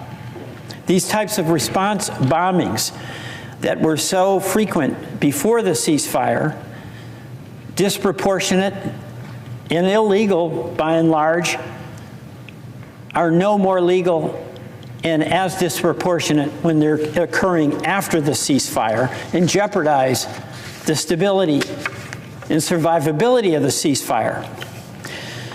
So we should be calling on the Netanyahu government to reopen the medical evacuation corridor so that those Palestinian kids in Gaza with traumatic war wounds, bullets in their bodies and missing limbs can be evacuated to Palestinian church hospitals in Jerusalem. And the violence and settler attacks in the West Bank also represent an ominous threat to the ceasefire and a threat to fulfilling a true vision of peace. Gaza and the West Bank are part of what will be a separate Palestinian state.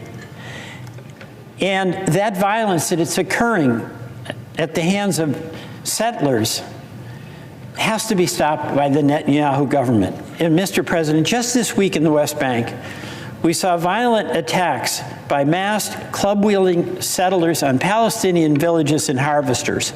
They even attacked the very same village that our ambassador, Mike Huckabee, had visited and promised to protect only a few months before. This photograph, taken only a few days ago, is the result of an illegal Israeli settler beating a 55-year-old woman who is harvesting olives on her family's ancestral lands, beating her with that club without mercy, without restraint. Her name is Ufa Abu Aliua. She's a mother and she's a victim of violence. And this just happened days ago. By the way, October marks the start of the olive harvest season across the West Bank. And since the start of the harvest, where folks have to go from their homes to the fields, illegal Israeli settlers have reportedly staged 158 assaults against Palestinian farmers, and they've destroyed nearly 800 trees. And these trees, as you know, are nurtured over generations, just like the ones on the Mount of Olives.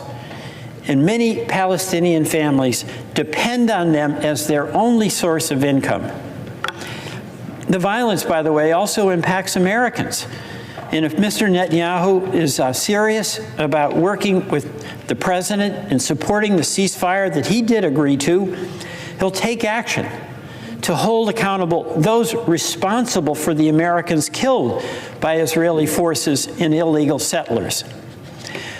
Americans like Saif Musalat, a Florida teenager who was on vacation visiting family when he was attacked and he was killed by illegal settlers. And Mr. Netanyahu must also finally help the United States investigate the killing of the American journalist Shireen Abu Akleh, who was shot by an Israeli sniper from a couple of hundred yards away, nowhere near any Israeli troops. A Palestinian state envisioned by the ceasefire requires that Mr. Netanyahu also end the constant expansion of settlements into the West Bank. The Israeli government must stop demolishing Palestinian homes, sometimes using bulldozers paid for by American taxpayers. And yet, the Netanyahu government is going full steam ahead. This is an immense impediment to peace. And to be certain, Hamas, too, must lay down its arms. It must refrain from violence. That is an incredible threat to the ceasefire.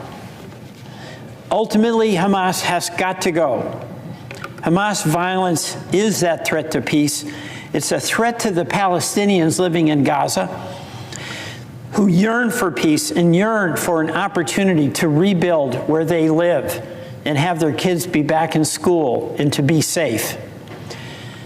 The ceasefire acknowledges that there must be a force that has sufficient authority to quell Hamas violence. This is the peacekeeping force that was in the 20-point presidential plan.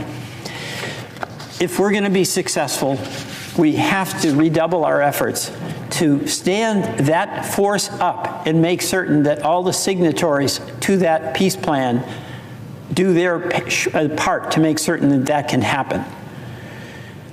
President Trump's leadership to help achieve a ceasefire, that leadership must be redoubled to achieve a durable peace and a lasting peace for the Israelis and the Palestinians. To have this stop on the day the agreement was signed without then redoubling efforts to face the difficult challenges that await resolution after the ceasefire will result in failure. So I call on the President, I urge all of us to do every single thing we can to stay focused on the implementation of the peace plan and not turn away as though this is yesterday's problem. Because if we don't do that, it will be tomorrow's problem once again. Mr. President,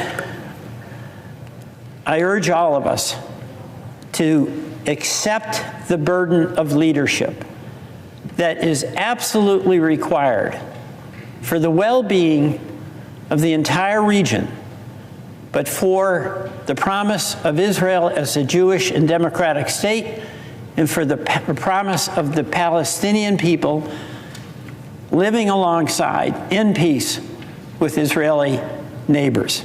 Mr. President, I yield back.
Senator from Connecticut, Senator from Rhode Island. Mr. President, I rise here for the 302nd time to urge this somnolent, compromised body to wake up to the dangers of climate change, again with my trusty and increasingly battered chart. This time my focus is on the fossil fuel industry's corrupting influence over the Trump administration and what that means for Americans. When I stood before you for the 296th time back in January, I predicted that the fossil fuel looters and polluters would take over the federal government. I am saddened but not surprised that my grim forecast has already come true.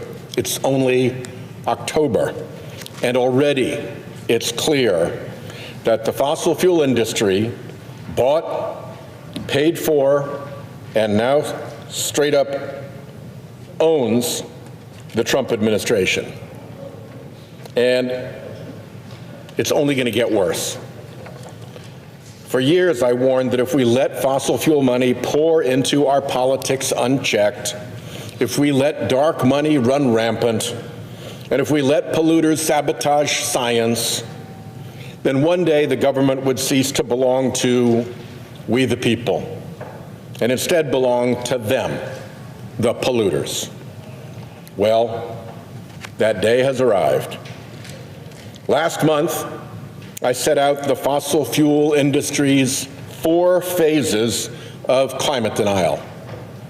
Phase 1, bury the evidence. Refuse to disclose what they knew, what their own scientists were telling them. Phase 2, actively mislead the public when the evidence they had buried ultimately comes out. Phase 3, flood the political zone with dark money to buttress the climate denial fraud using unlimited funding unleashed by Citizens United. Now we're in phase 4, where an increasingly desperate fossil fuel operation switches from defense and blockade to attack. Today, I'll do a deep dive on phase 4, the corruption and weaponization of government phase, and how it is playing out across the corrupt Trump administration. Phase 4 is different. They're not just hiding or misleading or politically obstructing any longer. In phase 4, the fossil fuel industry fully corrupts the entire executive branch and uses the power of government to go after and crush its clean energy competition.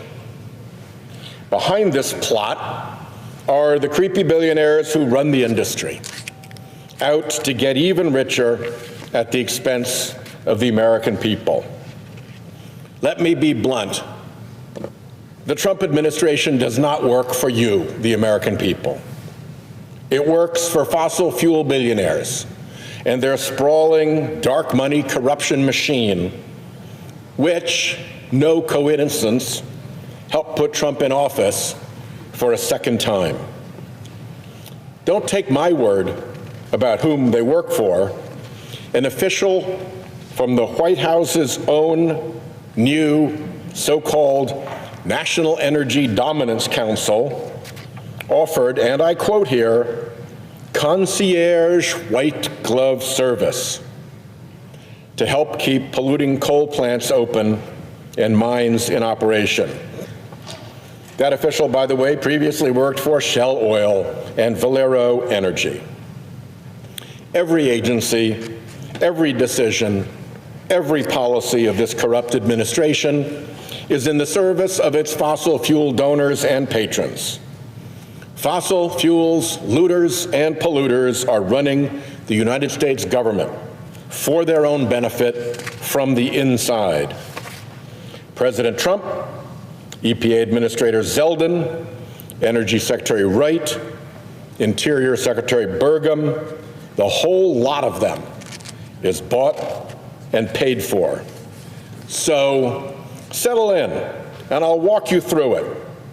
From the offer and acceptance to the return on fossil fuels political investment to the costs to the American people.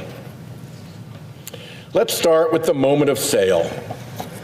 It was April 2024. Early April. Candidate Trump was desperate.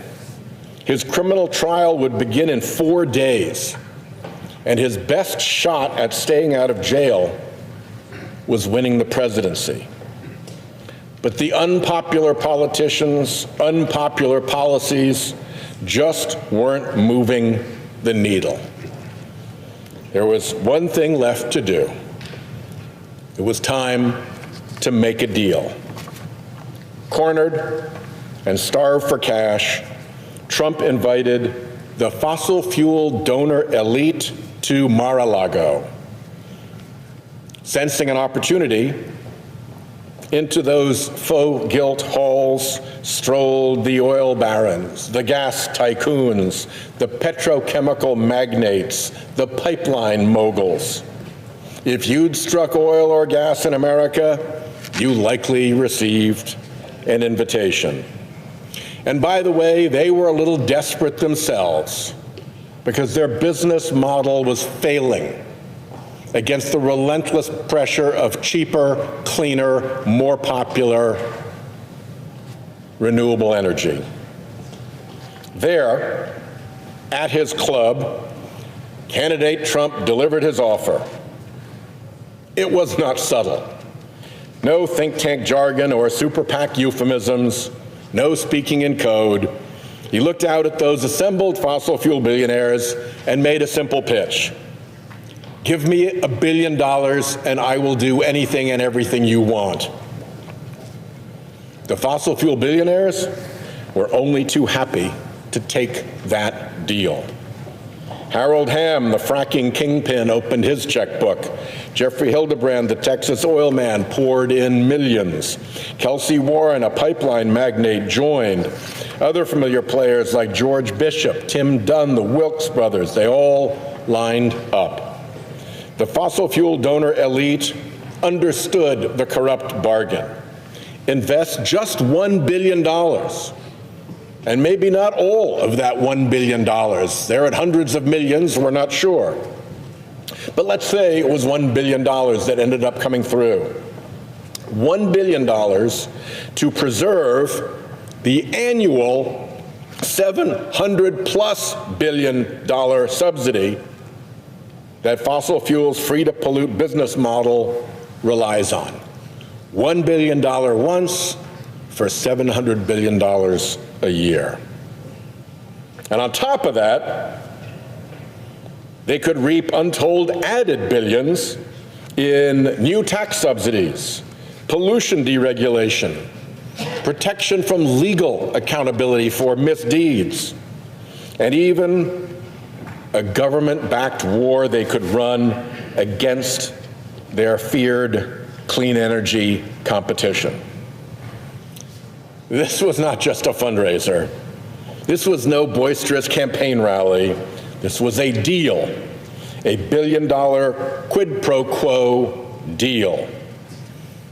This corrupt deal marked a turning point in American history. Before, fossil fuels influenced, using political dark money and dark money threats and promises. They lied, using a decades-long campaign of denial, deception, and doublespeak to hide the harmful effects of their products. Those two operations, the climate denial fraud operation and the dark money corruption operation, together had blocked any meaningful bipartisan climate legislation. They killed that dead. The instant Citizens United gave them that power. The 2024 elections gave the fossil fuel barons full control. Under the Trump regime, the United States government has acted exactly as you would expect a corrupted government to act.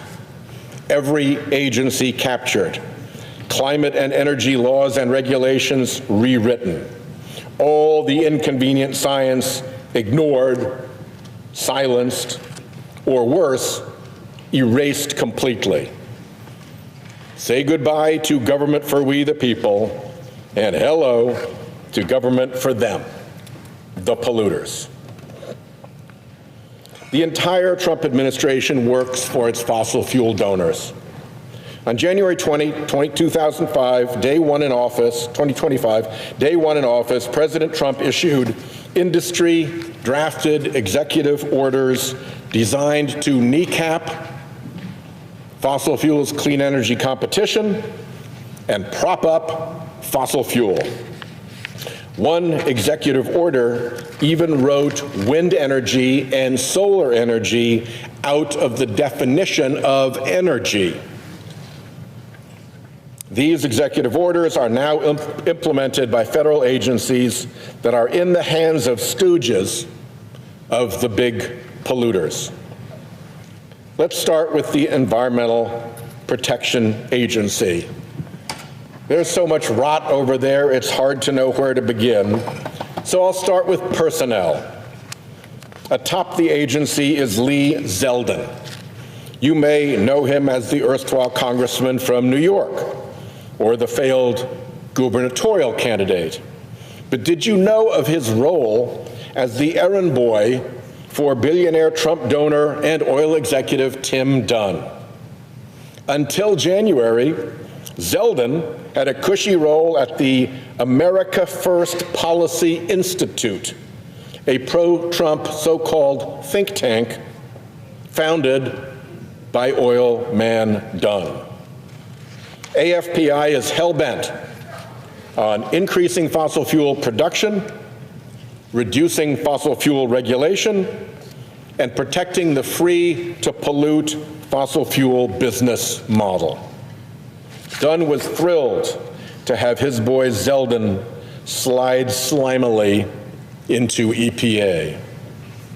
Then there's EPA Deputy Administrator David Fatui and head of the Office of Air and Radiation Aaron Szabo, who before joining the EPA spent years defending polluting industries in court or making polluters' pitches to us in Congress. Stephen Cook, Principal Deputy Assistant in the EPA's Office of Land and Emergency Management, recently represented the American Fuel and Petroleum Manufacturers in its legal challenge to an EPA cleanup rule.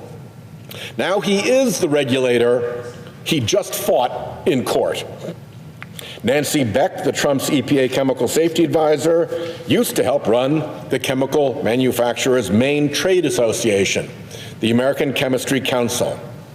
And Sean Donahue, well, he is the EPA's top lawyer, even though he has never taken a deposition, tried a case to verdict, argued a motion, or authored and signed a legal pleading. But his partner was Deputy Director of Personnel at the White House, and fossil fuel deregulation depends on usefully incompetent lawyers. The foxes are literally guarding the EPA henhouse. Once the pride of American environmental stewardship, the EPA is now turned inside out. Instead of writing rules to protect the public from pollution, it's writing rules to protect polluters from public accountability. EPA's most striking betrayal to date was its move to repeal the endangerment finding, the scientific and legal cornerstone that acknowledged greenhouse gases are a threat to public health and welfare. Without that finding, EPA would have no authority or obligation to regulate climate pollution, which is precisely the whole point. This is not about science. This is not about law. This is about doing the bidding of the polluting fossil fuel industry, which doesn't want to be regulated and which must pollute for free to survive. Never mind the enormous cost and harm that dumps onto American families. To justify its proposed repeal of the endangerment finding, EPA leaned on a junk Department of Energy so-called climate report, a cooked-up document so baseless that more than 85 real climate scientists issued a comprehensive rebuttal of it as fundamentally flawed, biased, full of errors, and not fit to inform policymaking. A quote there. The American Meteorological Society condemned it as misleading and dangerous. Of course, the so-called climate report was not science. It was propaganda, fossil fuel propaganda. with 99% consensus in peer-reviewed scientific literature that fossil fuel emissions are dangerously changing our climate, you would be hard-pressed to find 5 climate scientists who would downplay or deny climate change. Trump's corrupt Department of Energy found all 5. They weren't hard to find, though, because they all worked for fossil fuel front groups. They were chosen precisely because they would deny established science. Get a load of this crew. Dr. Roy Spencer, previously a visiting fellow at the climate denialist Heritage Foundation, funded, no surprise, by ExxonMobil, Donors Trust, the Koch Foundations, and the Sarah Scaife Foundation. All fossil fuel companies or dark money outfits pushing fossil fuels pollute for free agenda. Dr. John Christie, linked to conservative front group Competitive Enterprise Institute, funded with dark money from the American fuel and petrochemical manufacturers, the Charles Koch Institute, Donors Trust, the Heritage Foundation, Marathon Petroleum, and Murray Energy. Dr. Judith Curry, who charges $400 per hour for consulting services to petroleum companies, electric utilities, and natural gas energy traders. A frequent face also here in Congress, spewing fossil fuel-funded propaganda in committee hearings. Dr. Stephen Coonan, formerly at British Petroleum, now a fellow at the Hoover Institute, a conservative-leaning research organization funded by ExxonMobil, Donors Trust, and the Sarah Scaife Foundation. Finally, Dr. Ross McKittrick of the Cato Institute, funded by Charles Koch, Donors Trust, ExxonMobil, Murray Energy, and the Scaife Family Foundations. And he's also a senior fellow at the Fraser Institute, funded by the Charles G. Koch Foundation, ExxonMobil, and the Sarah Scaife Foundation. If you're sensing a pattern, you should be. Everyone knew the report was nonsense, but it gave the polluters a fig leaf behind which EPA could try to deregulate fossil fuel pollution. No surprise, the group of climate deniers was disbanded before they had to answer to the public under the Administrative Procedures Act for their junk report. Trump's corrupt EPA is also repealing methane standards, undoing auto emissions rules, abandoning air pollution safeguards, scrapping limits on toxic emissions, cutting protections against pollution from coal plants like mercury and carbon dioxide, even clawing back billions in appropriated funding for clean energy. Hell, EPA literally provided polluters with a special email address to get exemptions from air toxics rules. Concierge service indeed. Trump's EPA had to really bend the rules to roll back state safeguards like California's Clean Air Act waiver, created a half-century ago in recognition of California's then immense air pollution challenges and its early leadership in improving air quality. Waivers allow California and other states like Rhode Island that follow California's lead to set tougher pollution standards for cars and trucks sold inside their borders. But tougher pollution standards mean selling less gasoline, and so they went at the California waiver. There was a trick here. Trump's EPA submitted California's waivers to Congress as so-called final rules, which they weren't and which had never been done before. But it made them vulnerable to undoing by simple Senate majority here under the Congressional Review Act. A trick, by the way, suggested by fossil fuel industry lawyers in the polluter page of the Wall Street Journal.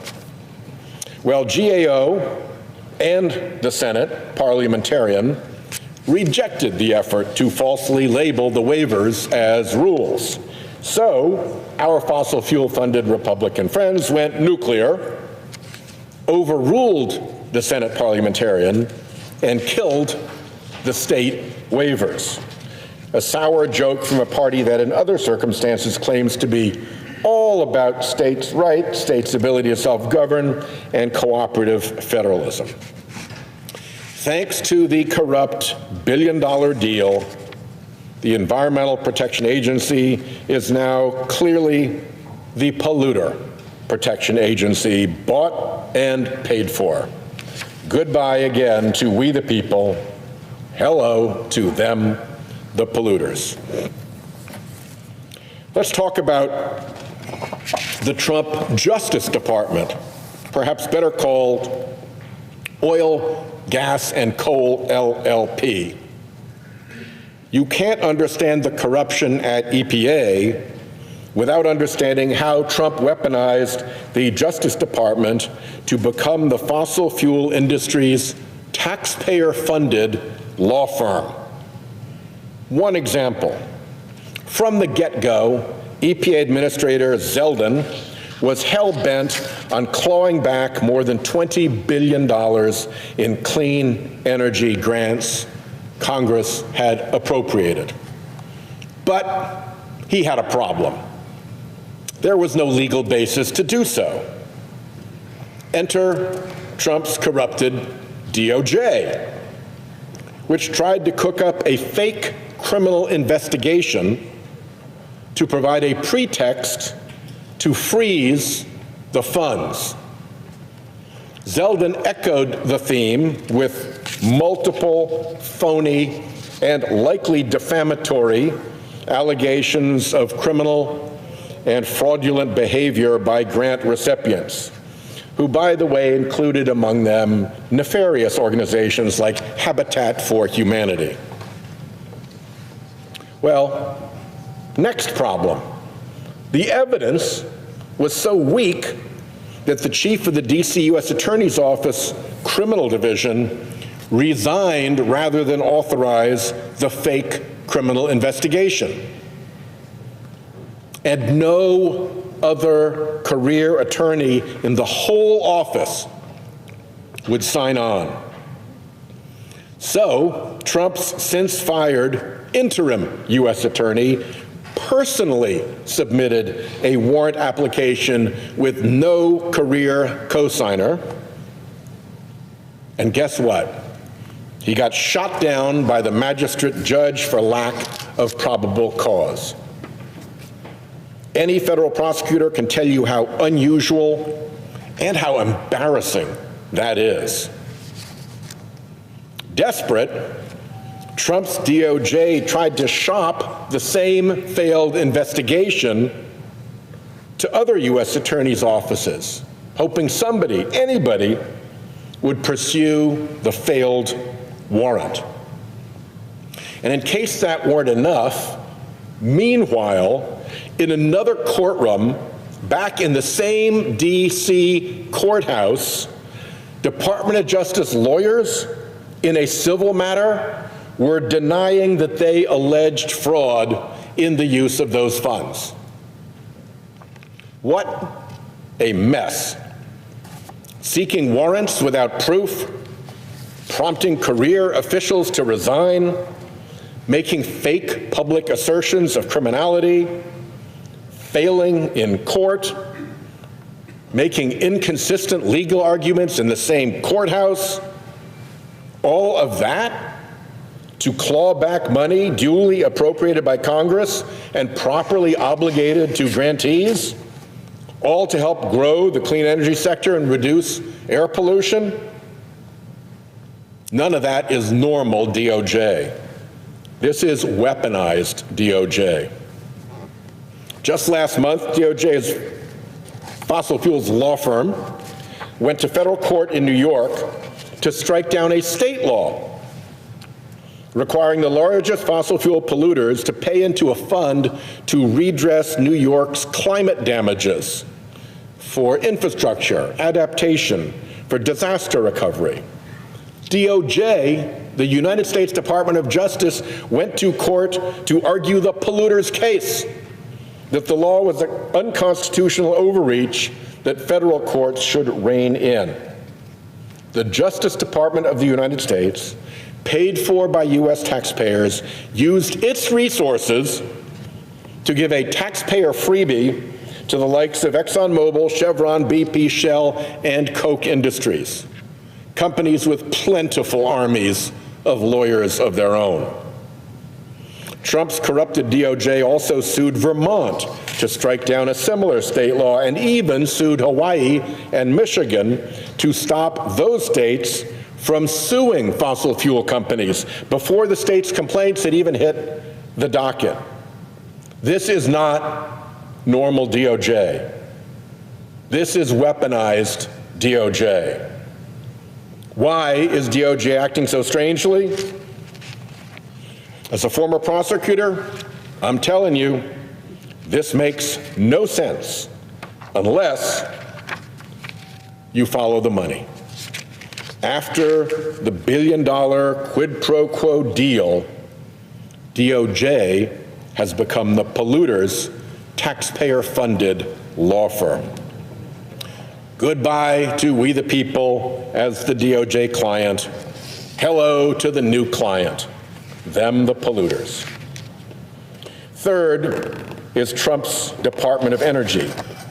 It's run by Chris Wright, the former CEO of an oil and gas services company, handpicked to lead DOE by, guess who? Oil billionaire Harold Hamm, who organized the Mar-a-Lago billion-dollar deal donor dinner. DOE should be advancing clean energy, supporting energy innovation, and funding the energy technologies of tomorrow, as Congress has authorized it to do. Instead, this Department of Energy has become a fossil fuel industry lackey. You've got to recognize, in looking at what is going on over there, that Trump's executive orders, supposedly to unleash American energy, are written in code. It's not a complicated code. In the code, the word energy is code for fossil fuel. Understand that, and the rest becomes obvious. And look at the behavior. Department of Energy cut clean energy grants for low carbon technologies and for reducing emissions. Department of Energy slashed funding for solar energy by 87% and wind energy by 78%. Department of Energy created a $625 million bailout fund for expensive, polluting coal-fired power plants. During the current shutdown, Trumpsters are piling on for fossil fuel polluters, so far scrapping $7.56 billion in clean energy grants. All of them, I'm sure, by coincidence, in 16 states where Kamala Harris won the presidential election. All of this will raise costs for people. DOE knows how grids work. They know that suppressing clean energy means that the grid has to call up expensive, polluting fossil fuel plants, plants that might otherwise be idle because they're too expensive to run. They know that this moves billions from utility customers' pockets to the pockets of the fossil fuel industry. This is not a glitch. This is the goal. Oh, and don't forget that it was DOE that cooked up the junk science report and teed up EPA to ditch its duty to regulate fossil fuel emissions. Thanks to the billion-dollar deal, Trump's corrupted Department of Energy is, by its own coded definition, not the Department of Energy, it's the Department of Fossil Fuel. Again, goodbye to we the people, hello to them the polluters. Next is the Department of Interior, once a steward of America's public land and waters. The billion-dollar deal turned it into a leasing agent for fossil fuel. Trump's Interior Secretary Doug Burgum, another cabinet member selected by Big Oil's Harold Hamm, is busy as he tries to crush offshore wind, expanding offshore drilling, opening vast stretches of the Gulf of Mexico and Alaska's Cook Inlet to his oil and gas industry clientele. Onshore, he's handing out leases across the West. Never mind the effects these projects will have on the climate, on water resources, or on nearby communities. Trump's Interior is even lowering royalty fees and environmental standards to make sure drillers get maximum profit at minimum responsibility. Lowering royalty fees, which are already lower than what most private landowners charge, obviously takes money directly from taxpayers and hands it to oil and polluting. At the same time, Trump's out to assassinate clean, reliable wind energy.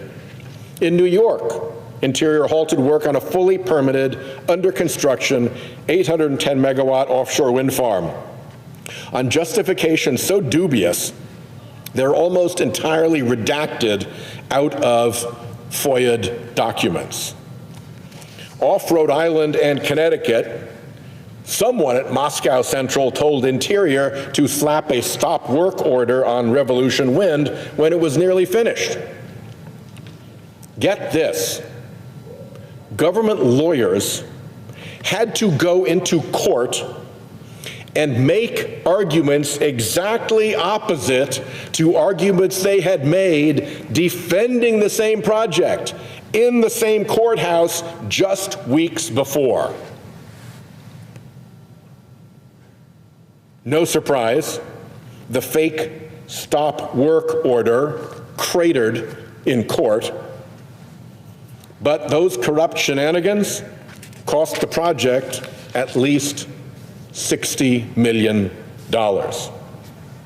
Here, it's not just blue states. Out west in Idaho, Interior reversed approval of Lava Ridge, a 1,000-megawatt wind project that suddenly had legal deficiencies. Why would the federal government sabotage clean energy projects on their way to completion? Follow the money. It goes to fossil fuel donors. Every electron from clean energy that gets delayed is an electron that gas and coal barons get to burn fossil fuel to sell. And since wind and solar energy are actually cheaper, your utility bills go up. It's a direct transfer of cash from American families to fossil fuel companies and their billionaire owners. Interior has even started to auction off wildlife refuges, treasured places that should be sanctuaries for threatened species. Oil and gas companies are now invited to bid on land set aside for conservation. National parks face budget cuts, lost protections, and industrial projects right at their borders. Trump's corrupt Interior is no longer about preserving these landscapes for future generations, but about what can be extracted from them now by big donors. The public loses cherished lands and protections that took decades to establish, all for a short-term fossil fuel payday. Interior ignores tribal consultation, pressing forward with drilling projects on ancestral lands without meaningful dialogue or consent. Tribal governments and native communities, just obstacles to be brushed aside rather than sovereign partners with legal rights. This behavior echoes a long, shameful history of disregard for indigenous voices when fossil fuel profits are at stake. This is no all-of-the-above energy strategy, as the administration claims. It is a fossil fuel-first strategy that kneecaps clean power while supercharging oil and gas. The Interior Department is now basically the auctioneer for oil and gas leases. Public lands are no longer treasures for the people, they are commodities for the polluters. So again, goodbye government for we the people, hello government for them, the polluters. Last, we have the State Department. Under visionary leaders like John Kerry, the State Department once led America's global engagement on climate, helping secure the landmark Paris Agreement and accomplishing impressive and enormous international oceans protections from the climate threat. Now, with Trump calling the shots and Marco Rubio dutifully implementing his whims, the U.S. has exited the Paris Agreement and impedes cooperation on climate action. Just last week, using unprecedented tactics, the Trump administration bullied the International Maritime Organization into delaying a carbon-based levy for shipping emissions. Just so you can put this in context, shipping is responsible for more global carbon pollution than all but 5 countries, and it's completely unregulated. Shipping emissions degrade air quality around ports like Los Angeles, meaning millions of people breathe dirty air. There are clean alternatives to maritime fossil fuels. The technologies are ready. And the shipping industry wanted to make this transition. Plus, there's almost no cost to consumers. There's almost no American ship involved. But the Trump administration wouldn't have it, because every ship that runs on green ammonia or some other pollution-free fuel means one fewer ship that runs on bunker oil or LNG. And that means less money into the pockets of Trump's fossil fuel donors. Plus, it was a threat. It was a threat to the free-to-pollute business model that fossil fuel wrongfully depends on. So, we'll find out more about this, but with truly unprecedented tactics, the corrupt Trumpsters went full Al Capone, or maybe it should be called Oil Capone, to crush it.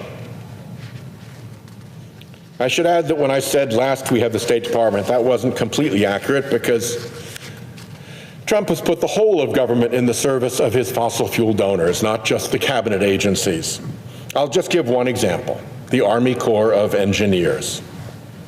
The Army Corps has a long and proud history, with a primary role to build and maintain flood control and safety infrastructure, levees, seawalls, and the like.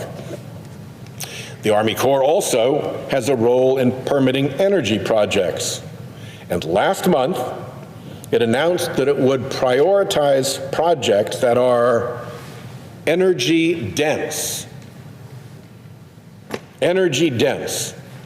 In other words, those that generate a large amount of power on a relatively small footprint of land. Energy dense is a made-up thing.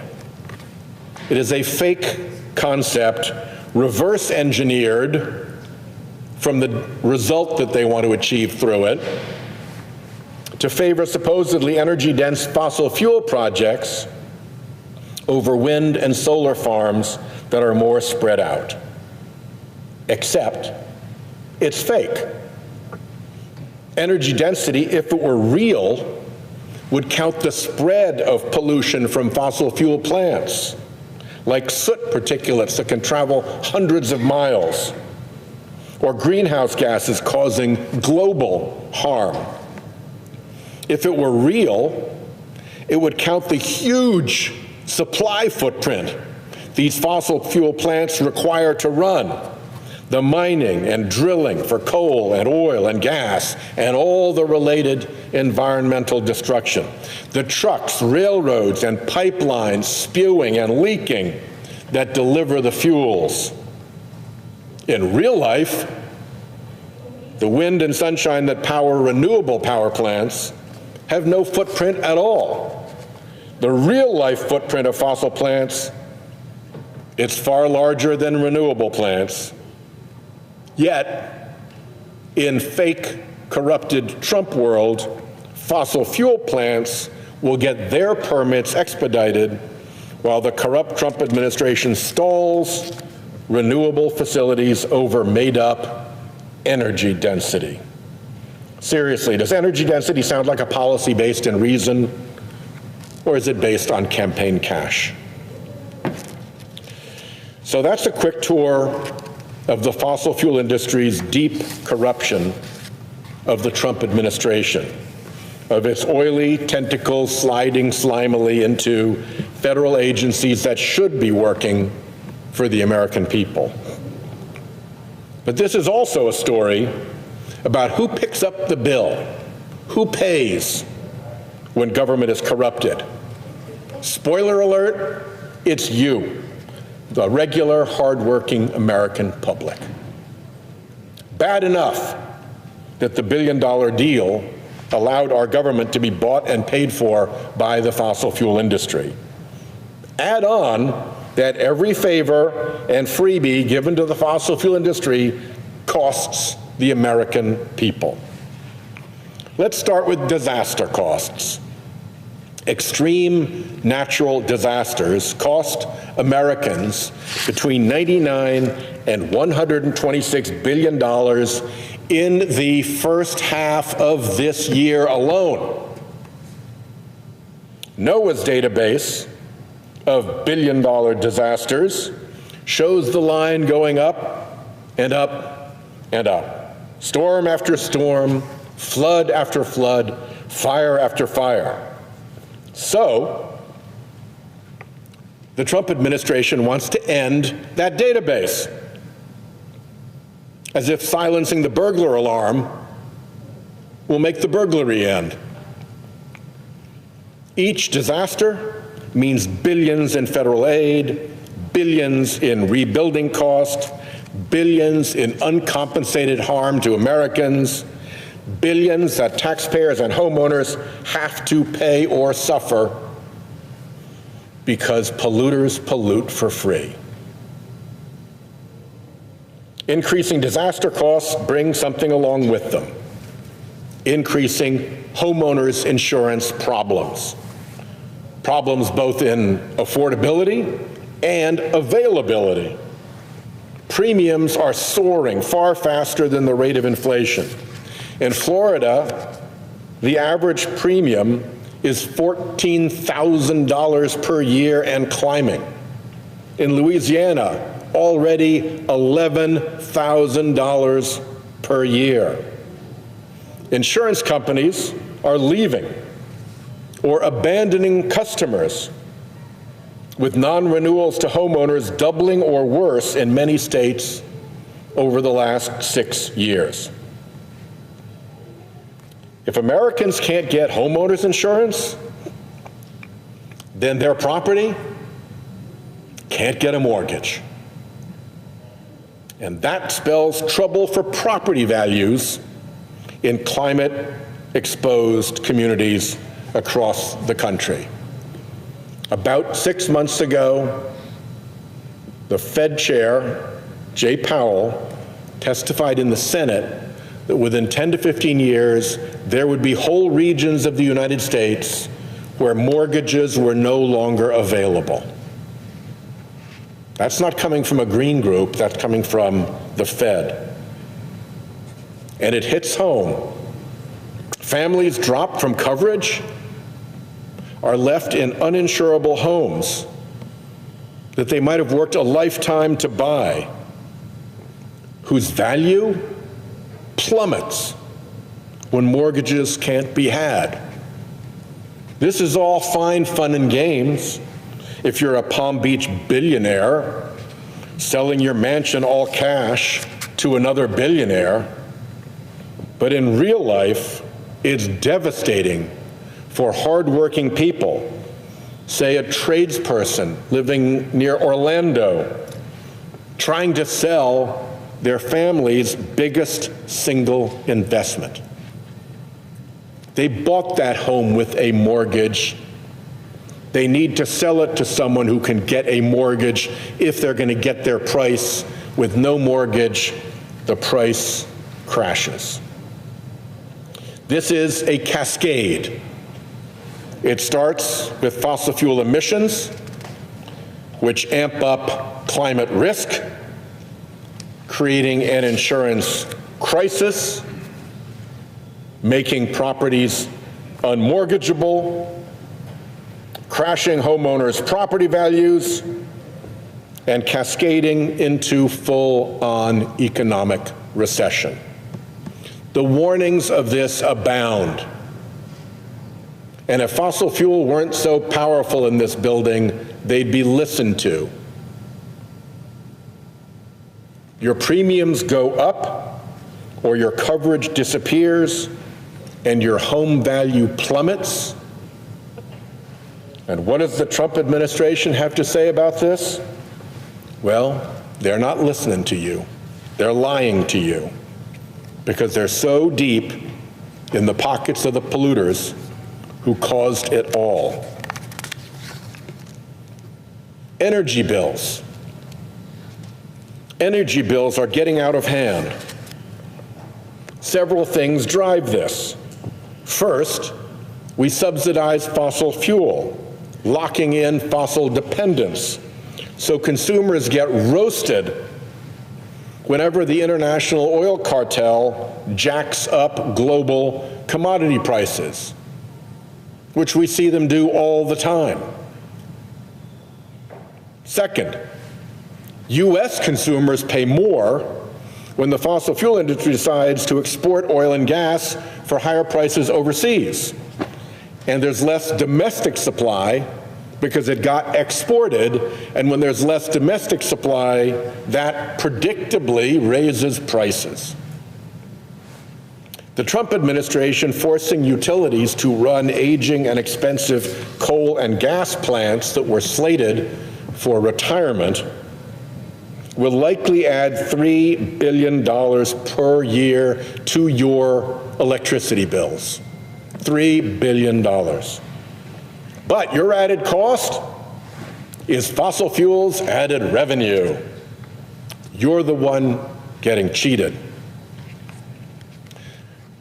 The biggest hit will come from Trump sabotaging clean energy technologies. Technologies that already produce electricity at lower cost. Here's how it works. When less expensive clean energy can't get on the grid, expensive polluting fossil fuel plants that would otherwise be idle as too expensive to run get called up instead. Those more expensive plants then set the price for the grid, and your costs go up. The trick is that the fossil interests that own and fuel those cost-setting plants get an enormous payday. With clean energy on the grid, their revenue can drop to zero because that plant is too expensive to run. but you back out the cheaper clean energy, or you don't let new clean energy on the grid, and suddenly that plant roars back to polluting life. And the money flows to the plant owner, and the money flows to the fossil fuel dealers that bring the fuel to the plant. It is a direct transfer from ratepayers' pockets to fossil fuel barons. And they're hoping you won't figure that out, that you'll blame it on the electric utility and not notice how the grid is being gamed by fossil fuel. Working families and small businesses are getting stuck paying the bill for a system that has been rigged by the Trump administration for big oil's benefit. Climate brings health dangers, and those health dangers are real. Fossil fuel production and combustion release toxins, benzene, hydrogen sulfide, particulate matter, to name just a few. And they have an effect.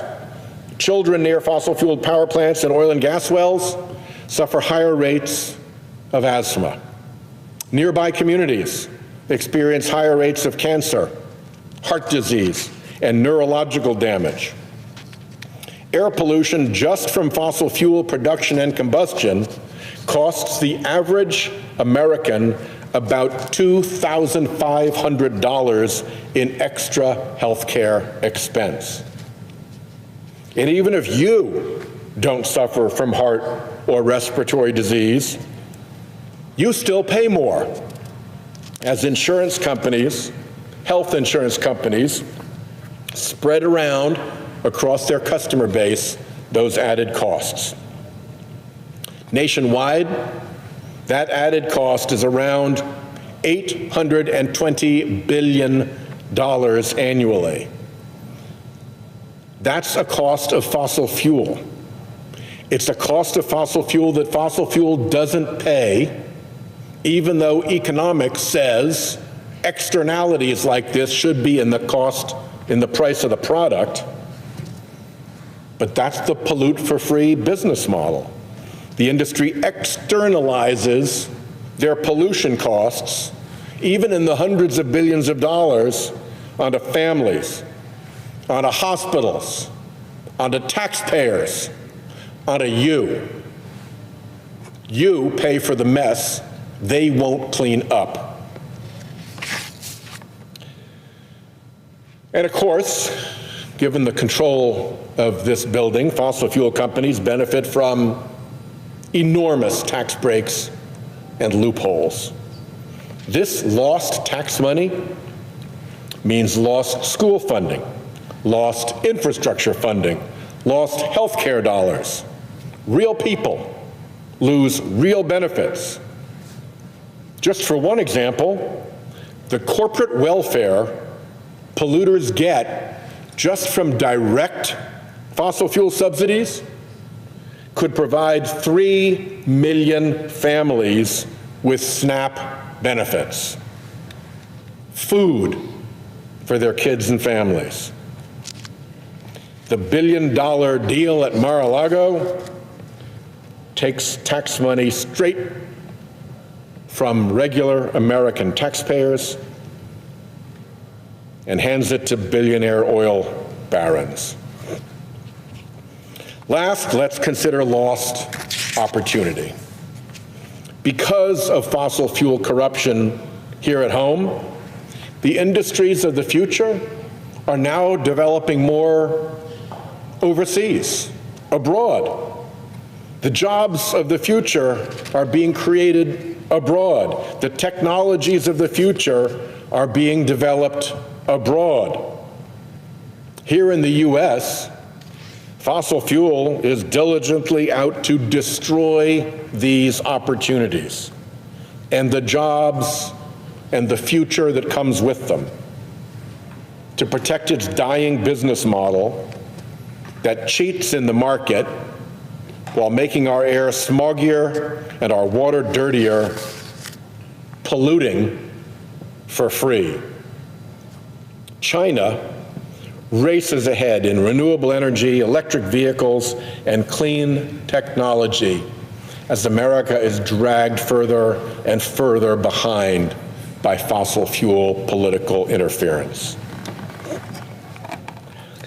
That dirty deal day at Mar-a-Lago was a turning point. Donald Trump put our government up for sale, and the looters and polluters wrote the checks. And now, every agency, every policy, every decision reflects their ownership. EPA is their protector. DOJ is their law firm. Department of Energy is their henchman. Interior is their leasing agent. The State Department is their industry diplomat. Their oil Capone.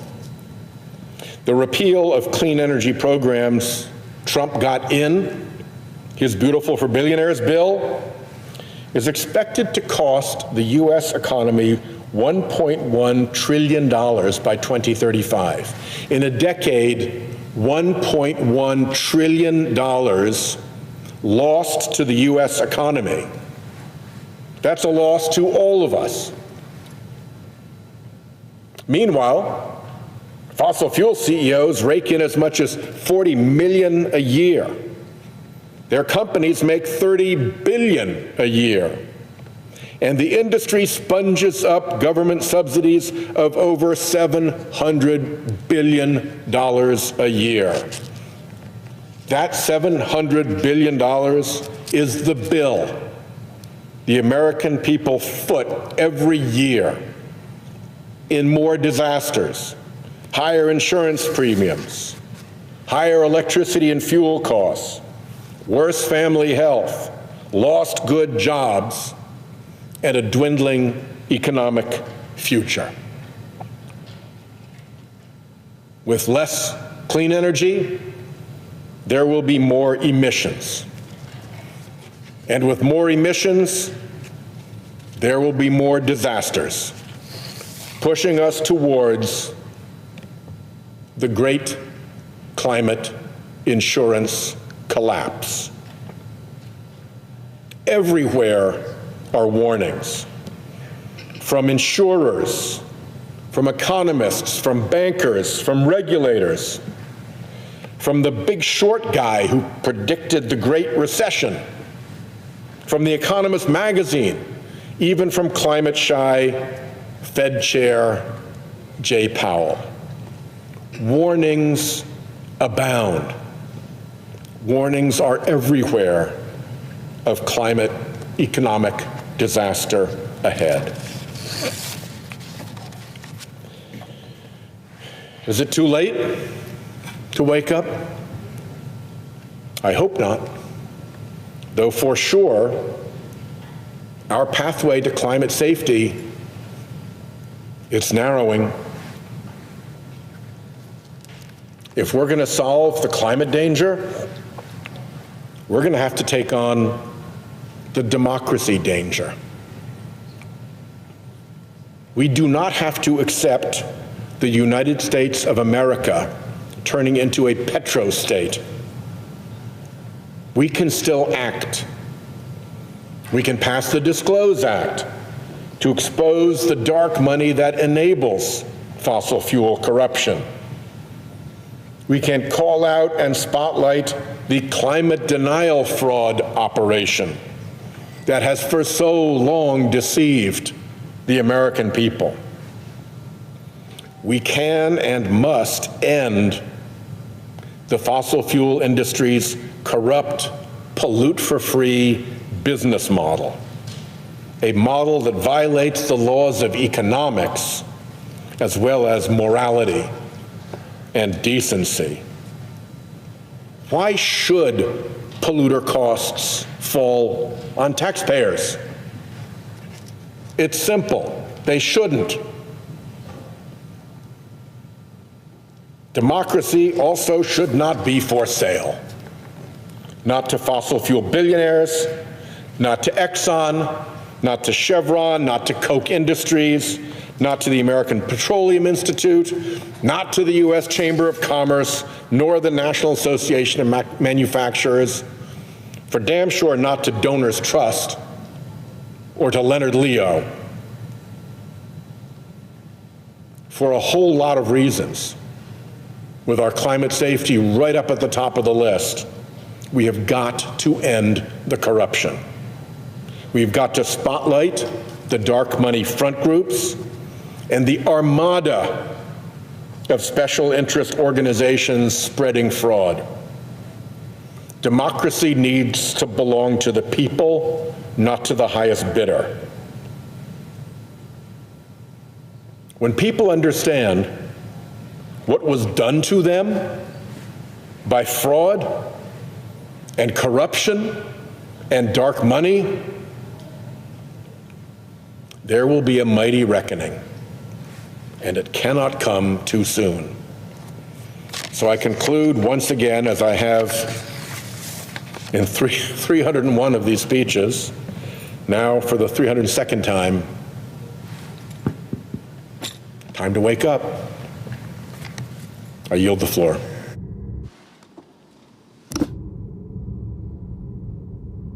Under the previous order, the Senate stands adjourned until 3 p.m. on Monday.